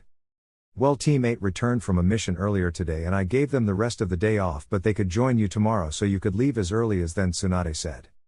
Sounds great, Ba-chan, but I have got to run now, putting the finishing touches on the seal I am finishing. I want to be able to test it out tonight, so send a messenger if you need me or when we are ready to go, Naruto said and jumped out of the window. He's been working on that damn seal non-stop since he got back, it better be something good, Yugito said, slightly annoyed Naruto had not been spending as much time with her. Well, as Naruto is no longer here, you're all dismissed, but get some things ready to leave by tomorrow afternoon, Tsunade said, and the occupants of the room slowly filed out until only Jiraiya and Tsunade remained. Looks like things are going to become far more hectic around here, Jiraiya said as he moved toward the window but just used it as a seat. There is nothing we can do about it, but why didn't you volunteer?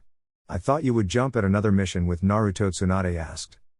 Truth is I am following up a lead on the leader of the Akatsuki, and I need time to go through all my notes and investigate it properly, and unfortunately time is exactly what we are running out of, Jiraiya said. Chapter 52, Hunt for an Uchiha. Unknown location. Rain was once again falling as Pain looked out over his village and did not react when he felt someone arrive directly behind him. What do you think of the situation with Sasuke Uchiha? Pain asked. I do not know yet, but should he succeed our problems with Itachi will be over and we may even have a new member. Let's just say I'm only interested in the one that wins, Toby said, all evidence of the childish attitude gone. I see. And what about Deidara, is he still set on challenging the boy? Pain asked, turning around slowly to stare at Toby with his purple ringed eyes. Deidara still wants to fight him, but he has lived out his usefulness. And I can use the fight to judge Sasuke's potential. And if he dies he was never a threat in the first place, Toby said. A sound plan. We will begin to plan how to deal with the remaining Jinchuriki once we have this little issue resolved, Pain said before turning back to look over the village, and Toby vanished in a swirl. With Itachi? Why are we heading into the land of fire? Isn't your brother who is hunting you there? Kisame said, obviously confused as to why they were heading towards a fight, something Itachi usually would try to avoid. We need to be here anyway. Naruto-kun is my target. But we can't move on him while Sasuke-kun is targeting me. I need to deal with that foolish little brother of mine, Itachi said. Well, don't let me stop you. This sounds like it could actually be fun, Kisame said. Yes, but I will need to find Sasuke-kun and get him to meet me at an old Uchiha hideout. I also want to face him alone so you can play with his team if you want. But do try not to kill them, they might be useful later, Itachi said with a blank expression. Kami, why do you never let me have any fun? Kisame pouted. Come on, we still have a long way to go, and I need to send a clone to tell Sasuke where to come, Itachi said. Where are we going anyway? It's not exactly a small country. At full speed it takes a week to get to the other side of it, Kisame said. It's over the other side of the country. Back in the clan wars before Konoha was founded, it was an old Uchiha stronghold. In fact, it was one of the few that were taken from the Senju clan, but all evidence of their existence was erased once Madara took control of the clan. He said it was a sign of our superiority over the other clans, Itachi said. How do you even know that? Kisame questioned. Uchiha members who never awakened the Sharingan were always put to work taking notes on all the events that happened while the Uchiha clan was busy attempting to conquer the others. So the Uchiha archives in Konoha has great historical records of those times. However, they are slightly biased in the Uchiha clan's favor. Only major defeats that would have been marked by the other clans were recorded, and even then it was only ever the Senju or Uzumaki clans that would be mentioned, Itachi said. Hey, they never had anything like that in Kiri. All I know of those times is that there was constant fighting until word finally came about the other villages that had formed. That forced our warring clans to come together, Kisame said. Makes sense, you came together out of fear, and it was that same fear that led to the bloodline wars and agreeing to help Iwa in the Uzumaki clan massacre, Itachi said. I remember that. Kiri rented their boats to Iwa, but I never knew what made the Uzumaki clan so great, Kisame admitted. Nor do I. The only records I have seen on the Uzumaki clan said that they were great friends and allies with the Senjus and were considered the greatest seal masters ever to live other than the Rikadu Sennin, and they had unusually long lifespans, Itachi said. The two men in their black cloaks continued to walk casually across the countryside as they talked about the old clan wars. Konoha. Naruto walked back towards the village with a huge smile after a successful morning of training and finishing the work on his latest seal. Once he made it to the hot springs, however, he stopped to look around. Sure enough, there was Jiraiya sitting on top of a large toad, giggling as he took notes. You know, for someone who can become invisible, you don't do a very good job at hiding, Naruto said from behind the elder toad sage. Oh hey kid, Jiraiya said, jumping off the toad so he could talk to Naruto. I have a gift for you, Jiraiya sensei, but you have to promise not to open it until I tell you to, or you're in a life or death situation, Naruto said, finishing with a chuckle as he could never foresee his sensei in that much trouble. Then what is the point of giving it to me now? Just give it to me when I can open it and see what it is, Jiraiya pouted. Because I want you to have it now. But I want to wait till I show it to both you and Yugito together, Naruto said with a smile. Ah fine, I promise I won't open it unless I am about to die or you tell me to, Jiraiya moaned, obviously upset. Don't feel too bad sensei, I just want to wait until I get back from our mission to find Sasuke and Itachi, that way I can give a proper demonstration and not have to worry about being late for this damn mission, Naruto said, handing a small flat rectangular wooden box over to the elder toad sage. Jiraiya accepted the box, but his pout remained as he shook the box but couldn't hear anything moving inside. It's padded. So tough luck figuring out what's in there that way, sensei, Naruto said with a laugh. Oh man, fine. Oh, I almost forgot. I probably won't be here when you get back. I found some information on the Akatsuki, and if I can get some more solid information I am going to go investigate it, Jiraiya said. Can't it wait till I get back so we can go together, Naruto said, slightly upset Jiraiya would leave without him for something that was related to the Akatsuki. Sorry kiddo, not this time. If the lead proves solid I would have to sneak into a hidden village and country that has its borders completely closed off. The more of us that go the harder it would be, Jiraiya said sympathetically. Ah well, then I guess we will have to wait for you to get back. I have to go get ready to meet Kakashi-sensei at the North Gate in a couple of hours. Good luck in your search, oh, and be safe, Naruto said and gave Jiraiya a small hug before jumping off towards his apartment. When Naruto arrived home he found Yugito waiting for him outside with his things already packed. You're late, you know. Sakura is going to let us have it now. And it will be worse than ever because our mission is to look for Sasuke, Yugito said. Hey, sorry, I was just saying goodbye to Jiraiya-sensei, Naruto said with a smile. Well, I have packed all of your things into your scrolls here, Yugito said, handing over Naruto's equipment sealing scrolls. Thanks, Yugi-chan, but I still have something to get from inside. Can you go to the gate and tell the others that I'm going to be just a little longer, Naruto said. I guess so, don't be too long. If Kakashi arrives before you, Sakura will freak, she said before jumping away up onto a nearby roof and began heading towards the gate. With Sasuke, Team Hebi were walking down a gray corridor looking for any signs of life but had not found any until they ran into two small cats. One was black and white while the other was a light shade of orange. Ah, Sasuke-kun, it has been a while, the black and white cat said, shocking Suigetsu and Karen, while Hugo just seemed to be mildly interested. Holy shit, that thing can talk, Suigetsu blurted out, shocked at what he just heard.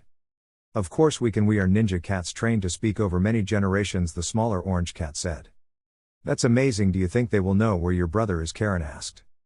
Ah, so that's why you're here. You're going after Itachi-kun. He was here a few weeks ago but he left and I do not know where he left to, the black cat spoke again. I see, then we need to buy some equipment and robes. I assume I can still buy those sorts of things here, Sasuke said, trying to hide his disappointment that there was no information on where Itachi was hiding from him. Yes, of course, come this way, the orange cat said and turned around to lead to an open room with a young lady who was folding some clothes. You hired some help? Sasuke asked. Help? You mean she works for the cats? Suigetsu asked, shocked. What's wrong with that? We pay her well, the orange cat said. So what do you need? The other cat said. Basic supplies, kunai and shuriken, as well as some cloaks, Sasuke said.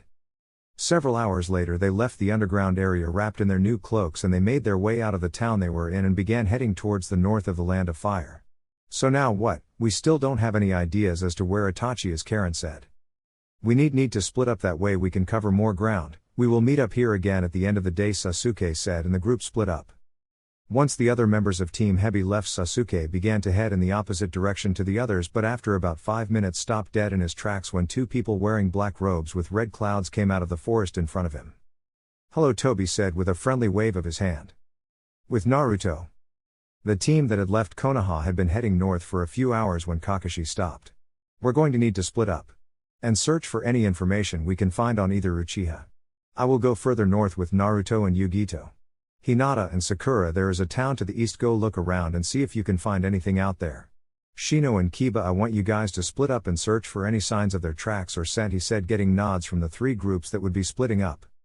What do we do if we find something? Kiba asked. I will give each of you one of my summon hounds. If you find something they can get into contact with the other groups, said Kakashi before he took out a scroll and swiped some blood on it before three dogs appeared. Pakken went with Hinata and Sakura while a large bulldog went with Naruto and a large black dog went with Kiba and Shino.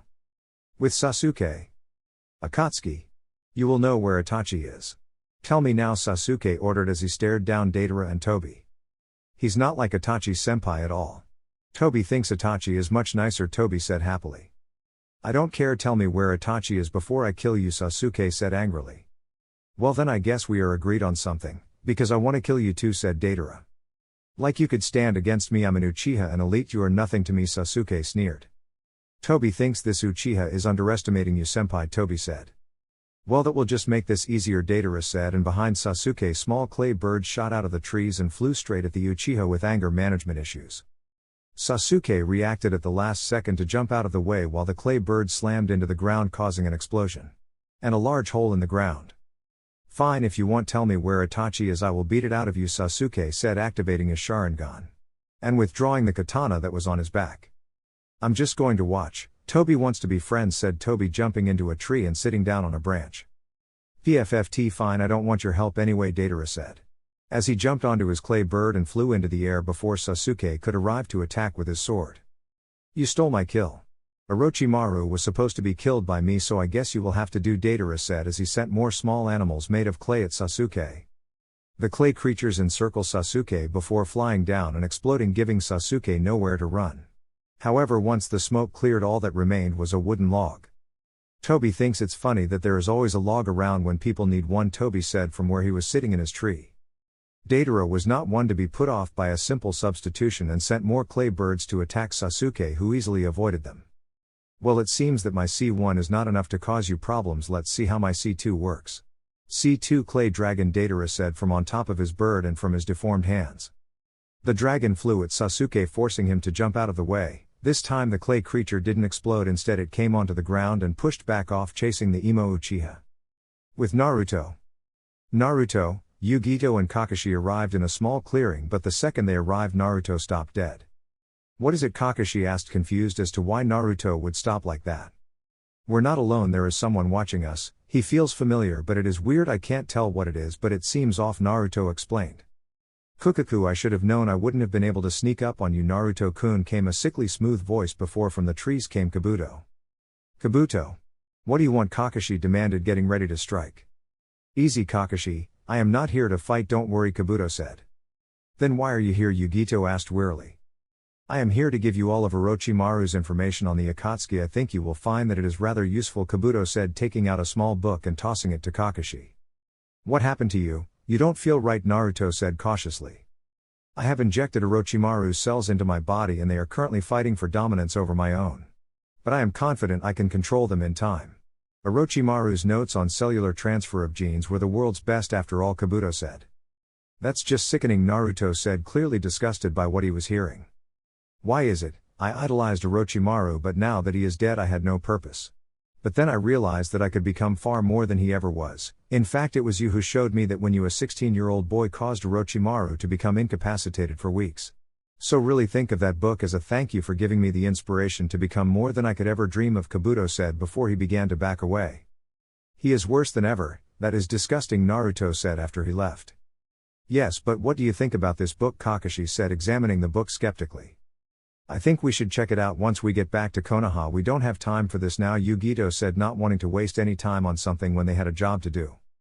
I agree, Naruto said, and began to move on towards their next town in search of Itachi. With Sasuke. Sasuke was still dodging the large clay dragon while Datara sat on watching on while on top of his bird. He sure is fast, senpai, Toby said as Sasuke jumped away from another strike from the dragon. Yeah, but he can't dodge me forever, Datara said confidently. Sasuke seemed to have the same idea and began gathering lightning in his hand. Chidori Izo, Sasuke yelled, and a large beam of lightning shot out toward the dragon, but it was fast enough to get high in the air to miss it. Datara clay bird, however, was not a lucky and it had its head removed. Seeing that he was in danger, Datara leapt from his bird and was able to cling onto the massive clay dragon's wing. Okay, it's time to take this seriously, Datara said and jumped onto the dragon's nose.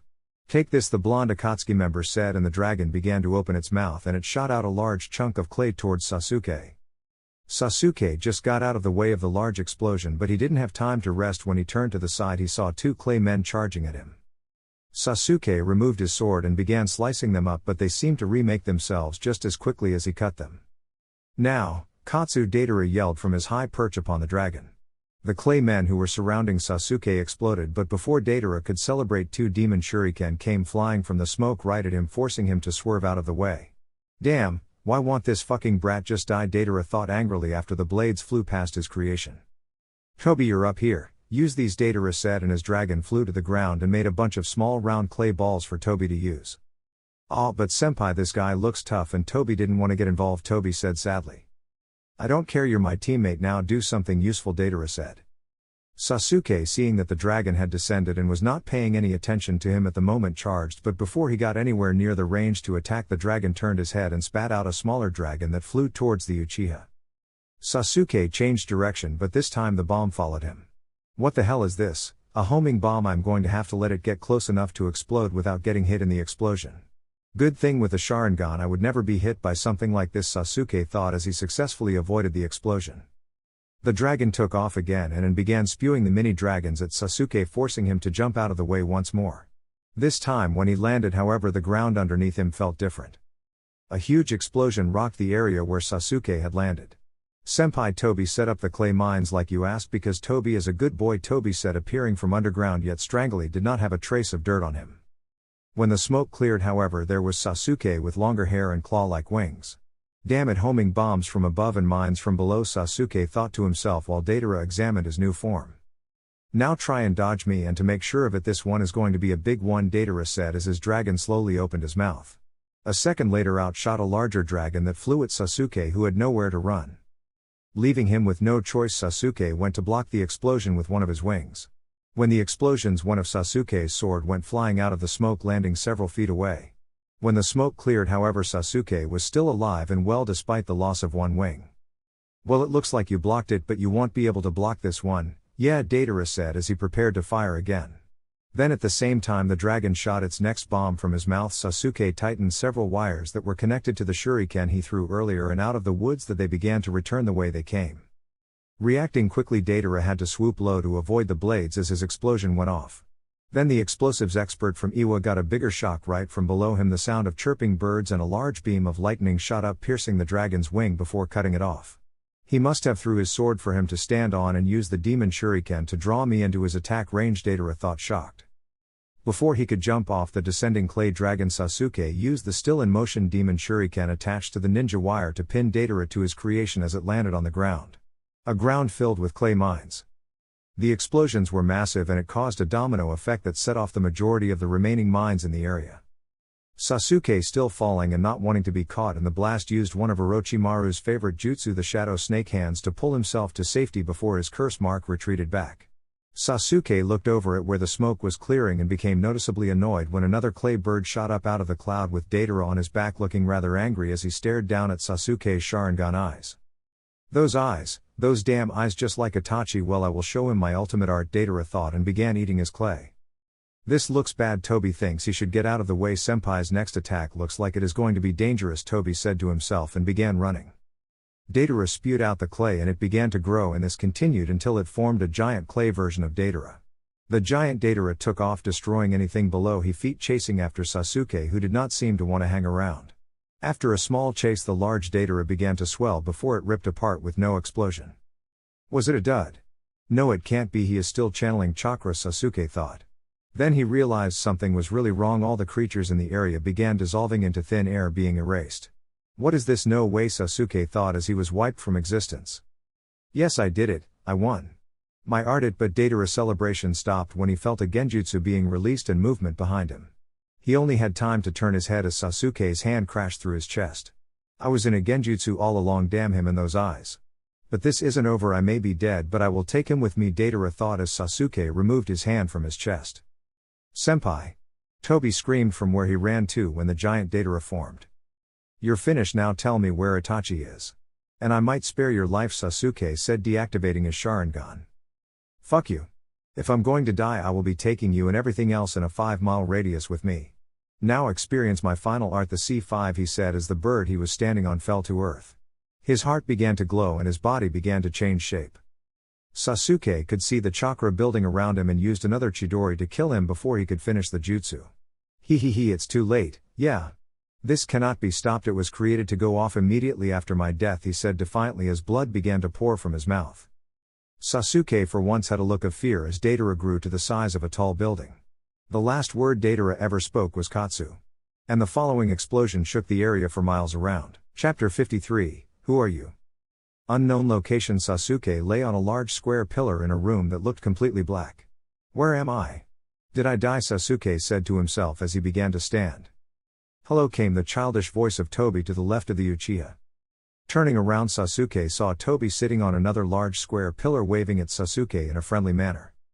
Oh, please tell me I don't have to spend eternity talking to you, Sasuke moaned, still thinking he was dead. That's not very nice. Tobi saved you because you were impressive to Tobi. And then you go and be mean, Tobi said. What, I'm alive? Then where is this place? It's like nothing I have ever seen before, Sasuke said, obviously confused. Oh, this is my pocket world I control. Toby likes to spend time here. So now that you're saved, where do you want to go? Asked Toby. Where's Itachi? Sasuke ordered. Once the brooding Uchiha discovered he was still alive, Sasuke then collapsed in pain. It appeared he didn't get out of the explosion entirely cleanly, but he was at least in one piece. Toby doesn't know where Itachi-senpai is.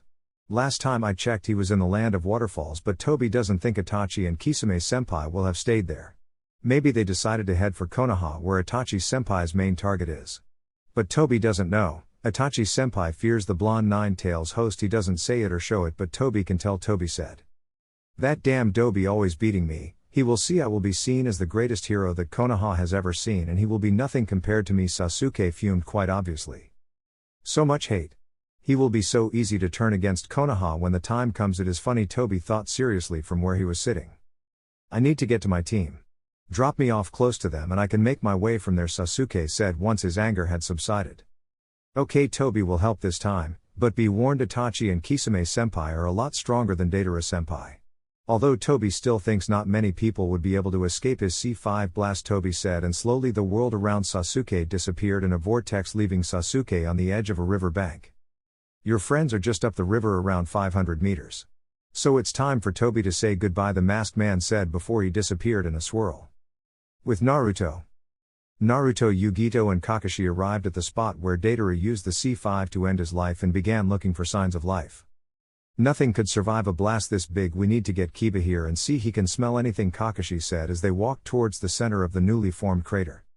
It's getting late anyway, we should make camp here for the night and continue our search tomorrow, Naruto said. I agree, it's getting dark and we don't want to miss anything. And we will need to give the others some time to return and tell us what they have found, Yugito said, getting a nod of agreement from Kakashi. Alright, I'll send word to the others through my ninja hounds while you two begin setting up camp, Kakashi said. Naruto and Yugito set up a camp and gathered wood. Meanwhile, Team Hebi had to carry Sasuke to a hotel in a nearby town in order to recover from his battle with Deidara. He had severe burns over a large section of his body, but they did not want to go to a hospital, as taking a missing ninja to a hospital in Fire Country would be as good as walking into Konoha with a giant banner that said, "Hi, I'm a missing ninja wanted for desertion, please kill or capture me." Later that night, Naruto was sitting alone during his turn on watch when a large black crow landed in front of him. Itachi, Naruto thought to himself and stood up and walked over to the crow, which hopped away towards the tree line. You want me to follow you, right? Naruto asked the bird, which nodded in reply. I have to stay and keep watch as a clone, all right? He asked, and once again the crow gave a nod.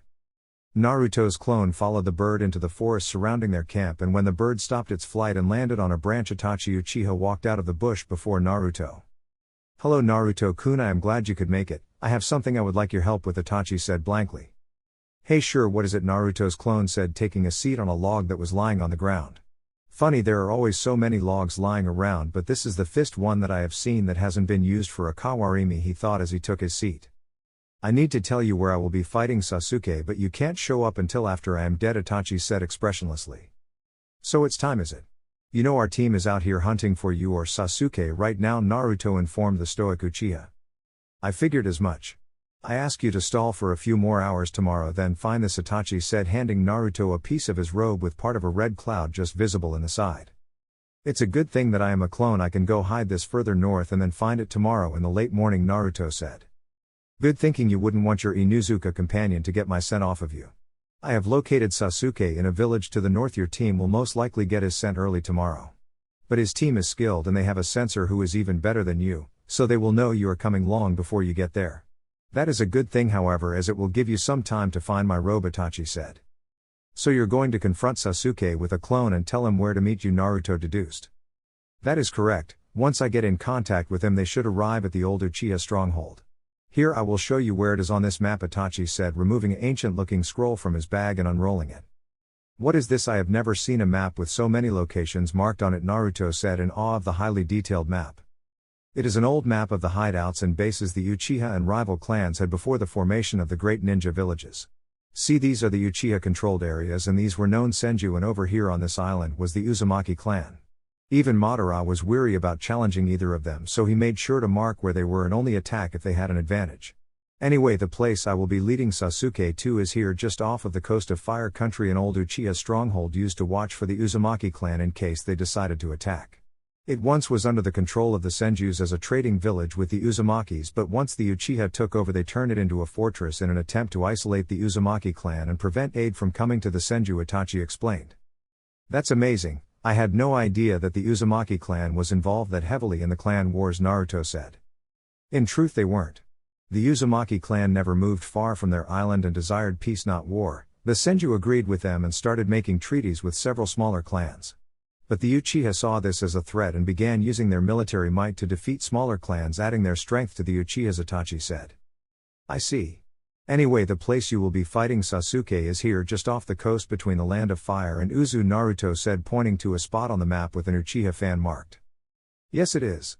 Now the reason I am telling you this is because there is someone who will try and take both Sasuke and my body once the fight is over.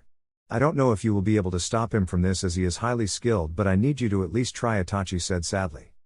Who is it? I'm sure I can at least stop him from taking your body if I get there in time, Naruto said. No, if he takes Sasuke then he won't need my eyes and would be better if he just got them both, Itachi said. Alright, but you still haven't told me who it is that wants them, Naruto said, slightly confused. He has had quite a few names. I believe you know him as Tobi. But I wonder how long that will last, Itachi said contemplatively. You mean that childish idiot that was partnered with Deidara when they captured the Rakubi, Naruto said incredulously. He is not all he seems. While he has no real physical strength, he is not to be taken lightly. I have to go now before Kisame begins to suspect something is wrong and comes looking for me. Farewell, Naruto-kun, this will most likely be the last time we meet, Itachi said and turned around to walk away, leaving Naruto's clone staring at where he just left from before creating another clone to dispel and tell Naruto about what happened while he went off to hide Itachi's ripped robe. Unknown location. Pain was sitting in the rain when the blue-haired Kunoichi walked over. It would appear that Deidara is dead, Pain-sama, she said with no sign of emotion as the rain fell. I see, and what of the boy, Pain said. He's alive, I saved him, came a new voice as Tobi appeared. Why did you do that? Isn't he trying to kill Itachi? The Kunoichi asked. Oh, there is no reason to worry, soon Itachi will be dead and we can have Sasuke join us. He is so full of hatred and anger, turning him against Konoha and putting him to work for us will be easy, Tobi said with a laugh that sounded nothing like his usual childish one. So with Itachi out of way, how do you plan on capturing the Kyuubi and Nibi? The Kunoichi asked. Pain, I want you to prepare to attack Konoha. Let's wait and see how this turns out. Should Itachi survive, we will have to rethink our strategy. He will not allow us to harm Konoha while he is alive, Tobi said. Sounds like an acceptable plan, but we should also wait to see if your new toy can be controlled. The last thing we need is another strong enemy, Pain said. It will not be a problem. I understand how Sasuke thinks. He is an Avenger. He will be easy to manipulate the darker emotions of him, Tobi said. Well, you better hope that the Konoha ninja don't get to him first. They have sent a team out to hunt for Sasuke or Itachi comprising of both the Jinchuriki Kakashi Hatake, a medic, and a team of trackers, the blue-haired Kunoichi said. Then I guess I will have to stall them before they can reach the battlefield. I can't have them interfering with the fight or stopping me from taking Sasuke afterwards, Tobi said, and with that he disappeared with the world spiraling around him. The next day with Naruto. Naruto woke up to find the rest of the group already packing under the supervision of a overly eager Sakura, who was busy assuring them that they would finally be able to rescue Sasuke today. Are you two up yet? Sakura said when she heard movement from within Naruto and Yugito's tent. No, Yugito called out. Oh, okay then. Hey, wait a minute. You are awake. Come on, we have to get to work finding Sasuke-kun. Once we find him we can go back to Konoha, Sakura said. After much complaining, Yugito and Naruto made their way out of their tent and began packing up. So Kiba, any sign of who or what caused this explosion? Naruto said while sealing their tent into a scroll. Nah, can't smell anything. The explosion must have covered up any tracks, the Inuzuka said as he and Akamaru finished sniffing around. Oh well, I say we head north to the next town and see if we can find anything there, Naruto said. That's a good idea. And if we can't find anything we will split up from there, Kakashi said. After they had finished packing up their camp they began heading off towards the nearest town. Halfway there, however, Kiba stopped. I have Sasuke's scent, it just seems to appear over there by the river, Kiba said. Can you find him from here? Kakashi asked. He went to the closest town and I can't tell from there. I would have to follow it. I can't tell if he is still there or he has moved on, Kiba said. Then what are we waiting for? We will have Sasuke-kun back by the end of the day, Sakura said happily, while everyone else just seemed to nod and agree, not wanting to point out how much of a fangirl she was towards someone who was always about emotionally open as wood. With Sasuke. Sasuke's group had left the small town the next morning, having used Karen to heal Sasuke by having him bite her arm. From their hotel they continued to head north, but when they stopped to take a rest in a nearby cave, trouble set in when Itachi appeared. After a small skirmish between Sasuke and Itachi, it became clear that Itachi was nothing but a crow clone, but Sasuke was given the spot where they would finally settle everything. "We need to head east. He's an old Uchiha base. I will soon have my revenge and he will be dead," Sasuke said victoriously and set off with the rest of Team Heavy following close behind. After about an hour of running, however, Karen spoke up. "We are being followed, a large group of Konoha ninja, and, oh, we are in trouble. It's that Naruto guy. If they catch us, we're not going anywhere." "Who is that?" Hugo asked curiously. "He's a freak, defeated all of us with ease during the Jonin exams," Suigetsu said. Sasuke meanwhile was just getting angrier at this. "Dobi, you dare try and interfere with my revenge again," he thought as he slowed down slightly. "We need to loose them, tear small pieces off your robes, and Hugo, we need some animals to carry them in different directions for us," Sasuke said. Once a small group of birds and other small woodland creatures appeared while the members of Team Heavy tied parts of their robes to them and sent them off in different directions. "Good, now let's go, we are only a few hours away," Sasuke said before kicking off again in the direction of Itachi. "With Naruto. They know we're onto them, but how? We are well outside of sensor range. I can't follow their scent. They somehow split up into 10 groups of themselves and are moving in all different directions," Kiba said. "They must have a really good sensor ninja that I guess I will just have to do this the old-fashioned way," Naruto said, and created a large group of clones. And sent them off to chase after the different tracks. "Now's my chance to find Itachi's robe scrap and use that to lead us to the hideout," he thought to himself while his clones went off. 10 minutes later, Naruto thought it was about time to find the robe. "Hey, one of my clones found something, but it isn't Sasuke, but it could be even better," Naruto said. "What do you mean better? How could anything be better than finding Sasuke-kun? He's the reason we are out here," Sakura said. "Look, if I am right, we can find Itachi. My clone found a torn off part of Akatsuki robe. We can at least go and check it out while my clones find out which is the real trail," Naruto said, deciding to forego telling them that his ability to sense life signs and not just chakra could do that if they just moved a little closer. "I agree, if we can find Itachi we will be able to capture both of them, not just one, and it will bring Sasuke to us instead of the other way around," Kakashi said, and as top-ranked ninja in the group he was in charge. "Naruto, lead us to your discovery," he ordered, and the group set off toward where Naruto hid the torn robe. "Here it is," said Naruto once they arrived. "Kiba, you're up, see if you can find out whose it is and if you can locate them," Kakashi said. "Yeah, it's Itachi's alright. It smells like Sasuke but less snake-like. It has to be him. I have found him east about 2 hours away. One of the groups that Sasuke could be in will be there in a little over an hour and a half. Now we need to hurry," Kiba said. "There you go, Itachi, I brought you about half an hour. That better be enough for you," Naruto thought as they started heading east in the direction of the Uchiha hideout. With Sasuke's group, they had been running and had arrived at a large open area where they found Kisame standing there waiting for them. "Well, look what we have here, if it isn't little Suigetsu. And you have Zabuza's Kubi Kiribocho. I doubt he would have approved," Kisame said, showing off his sharpened teeth. "Like I care about you. Where's Itachi?" Sasuke ordered. "My, you are impatient. He is in there. It shouldn't take you much longer to get there. As for your team, they are staying here," Kisame said. Sasuke didn't answer. He just ran past the monster of the hidden mist and made his way towards Itachi. Eventually he came to a building and inside there sat Itachi looking at Sasuke calmly. "Hello Sasuke-kun," the elder Uchiha said. His reply could be heard as the sound of chirping birds as Sasuke charged. With Naruto. Naruto knew they were only around half an hour away and they would soon be able to see the hidden compound when the air in front of their group rippled. "Hello Konoha ninja, Tobi is pleased to meet you," Tobi said as he appeared out of nowhere. "Fuck, not this guy. Who is he?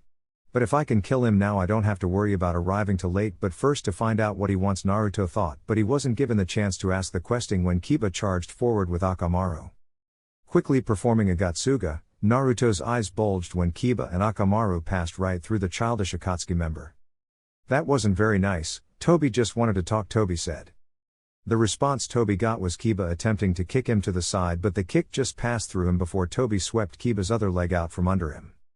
So he is not completely intangible, he has to be solid to be able to attack both Naruto and Kakashi thought while examining the masked man before them. "What do you want then?" Naruto finally said.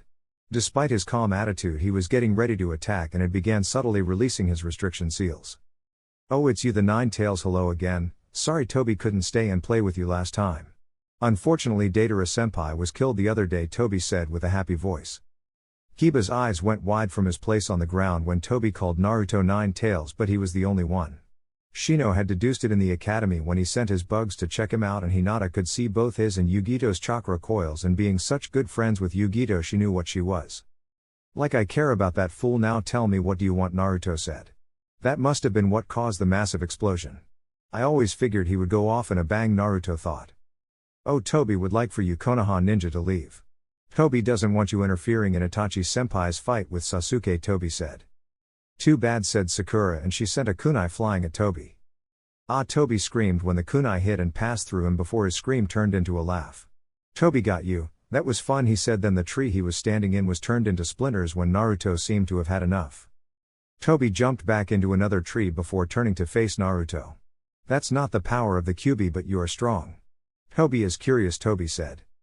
Guys, we can't hang around dealing with this loony, you all go on ahead, I will deal with him, Naruto said, completely serious. Are you sure, Naruto? He is a member of the Akatsuki, he could try and capture you, Kakashi said. He doesn't want me right now. He wants whoever wins the fight between Sasuke and Itachi, Naruto said. Wow, you're smart, Toby is impressed, the masked man said. Now go, we don't have any time to waste, Naruto said. The others nodded and left in the direction of the Uchiha compound while Naruto stared down Toby.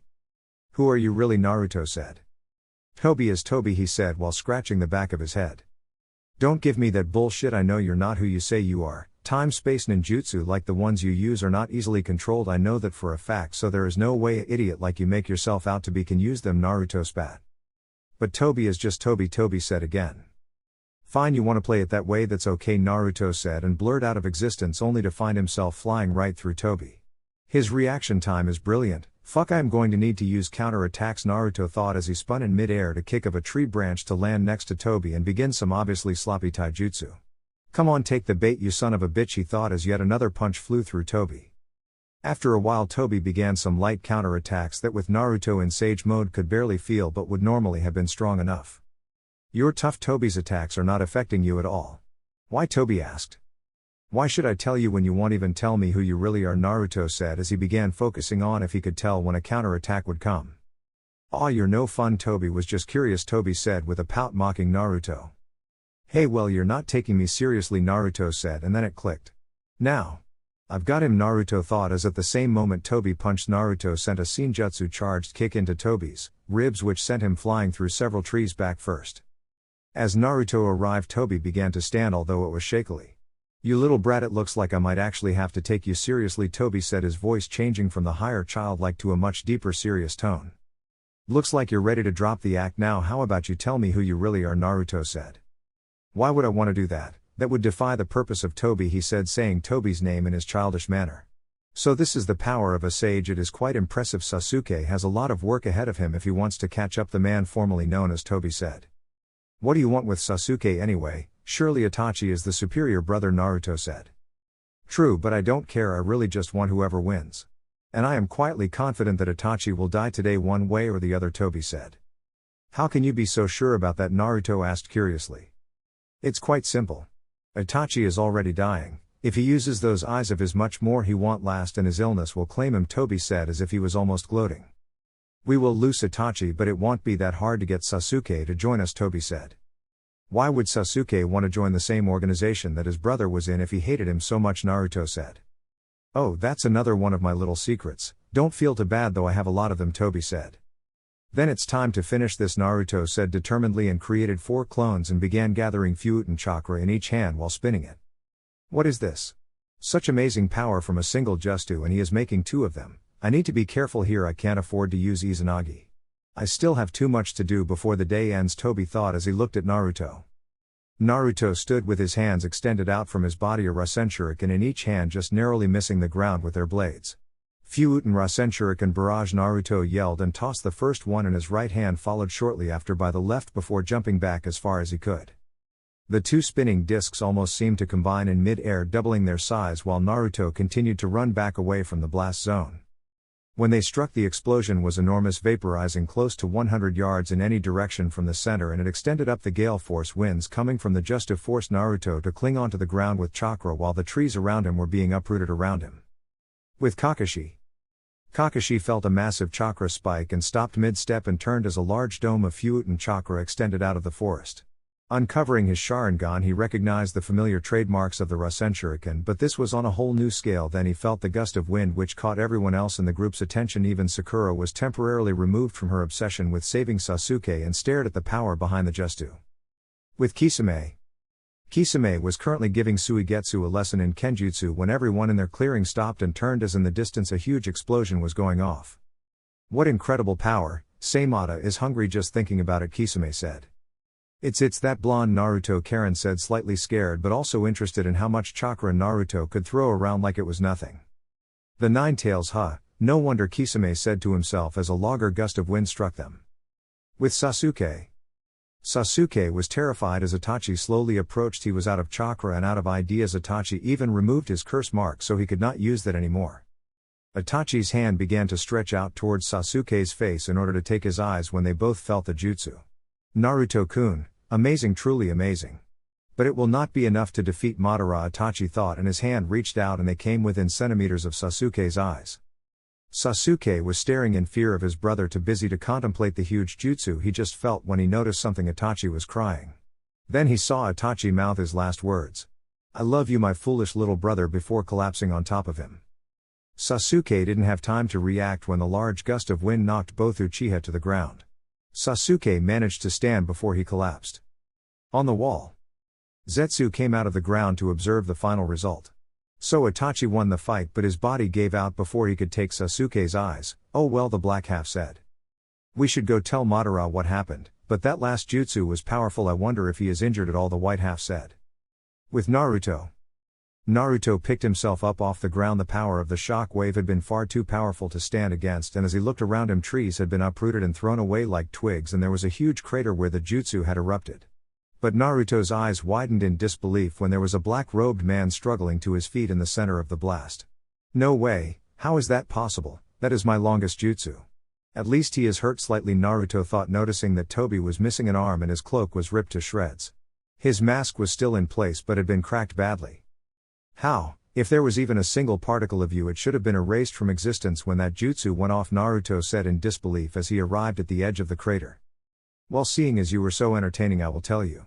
My transparency jutsu allows me to avoid all damage as long as I can hold it, and I must say that your Rasen Shuriken is truly a devastatingly powerful jutsu," Tobi said, but then from the ground the form of Zetsu rose. My, it looks like you have seen better days. The battle is over." Itachi won, but his body gave out on him before he could kill Sasuke. Sasuke collapsed right after Zetsu said. "Perfect. Well, I would love to stay and chat, but it would appear I need a new arm. Also I have business to attend to," Tobi said before disappearing in a swirl. "No, I failed, damn," and with that time-space jutsu of his he could already be there taking Sasuke and Itachi's body. Fuck Naruto though, but not one to give up. He took off at his top speed towards the Uchiha clan hideout. Naruto arrived to find his group had stopped as the black flames of Amaterasu burned a large section of forest. "We're not getting through that," Kakashi said, looking over the huge area of black flames. "It's over. That Tobi guy survived my jutsu and is gone to retrieve the bodies of Sasuke and Itachi. Itachi won but died afterwards from an illness, while Sasuke, as far as I know, is still alive," Naruto informed the group, realizing he was unable to stop Tobi from taking the two brothers and it hurt. "So now what, we just go home?" mission over, Sakura asked. "Yes, well, you guys will. I want to go check out the ruins of Uzu while I'm here. And I would like to do it alone." "Sorry guys," Naruto said, deciding he wanted to know about the area his ancestors lived. "Do you really think that's wise, Naru-kun? I mean, the Akatsuki could come for you," Yugito said. "It'll be fine, I just need to do this. I will be back in Konoha soon," Naruto said and began to walk off towards the ocean. "Are we just going to let him go like that?" Kiba asked. "Not much we can do. He has an open passport. Our mission was over the second we couldn't get into this base," Kakashi said. "Well then we should return to Konoha and at least inform Tsunade-sama of where Naruto has gone," Shino said, and the others nodded in agreement before turning in the opposite direction and began their trek home. Alright everyone, that's it for the video. I hope you enjoyed it. I will try to post more as soon as possible. I have already posted the full story over on my Patreon if you are interested in that. Link to that is in the description. Anyways, until next time, peace.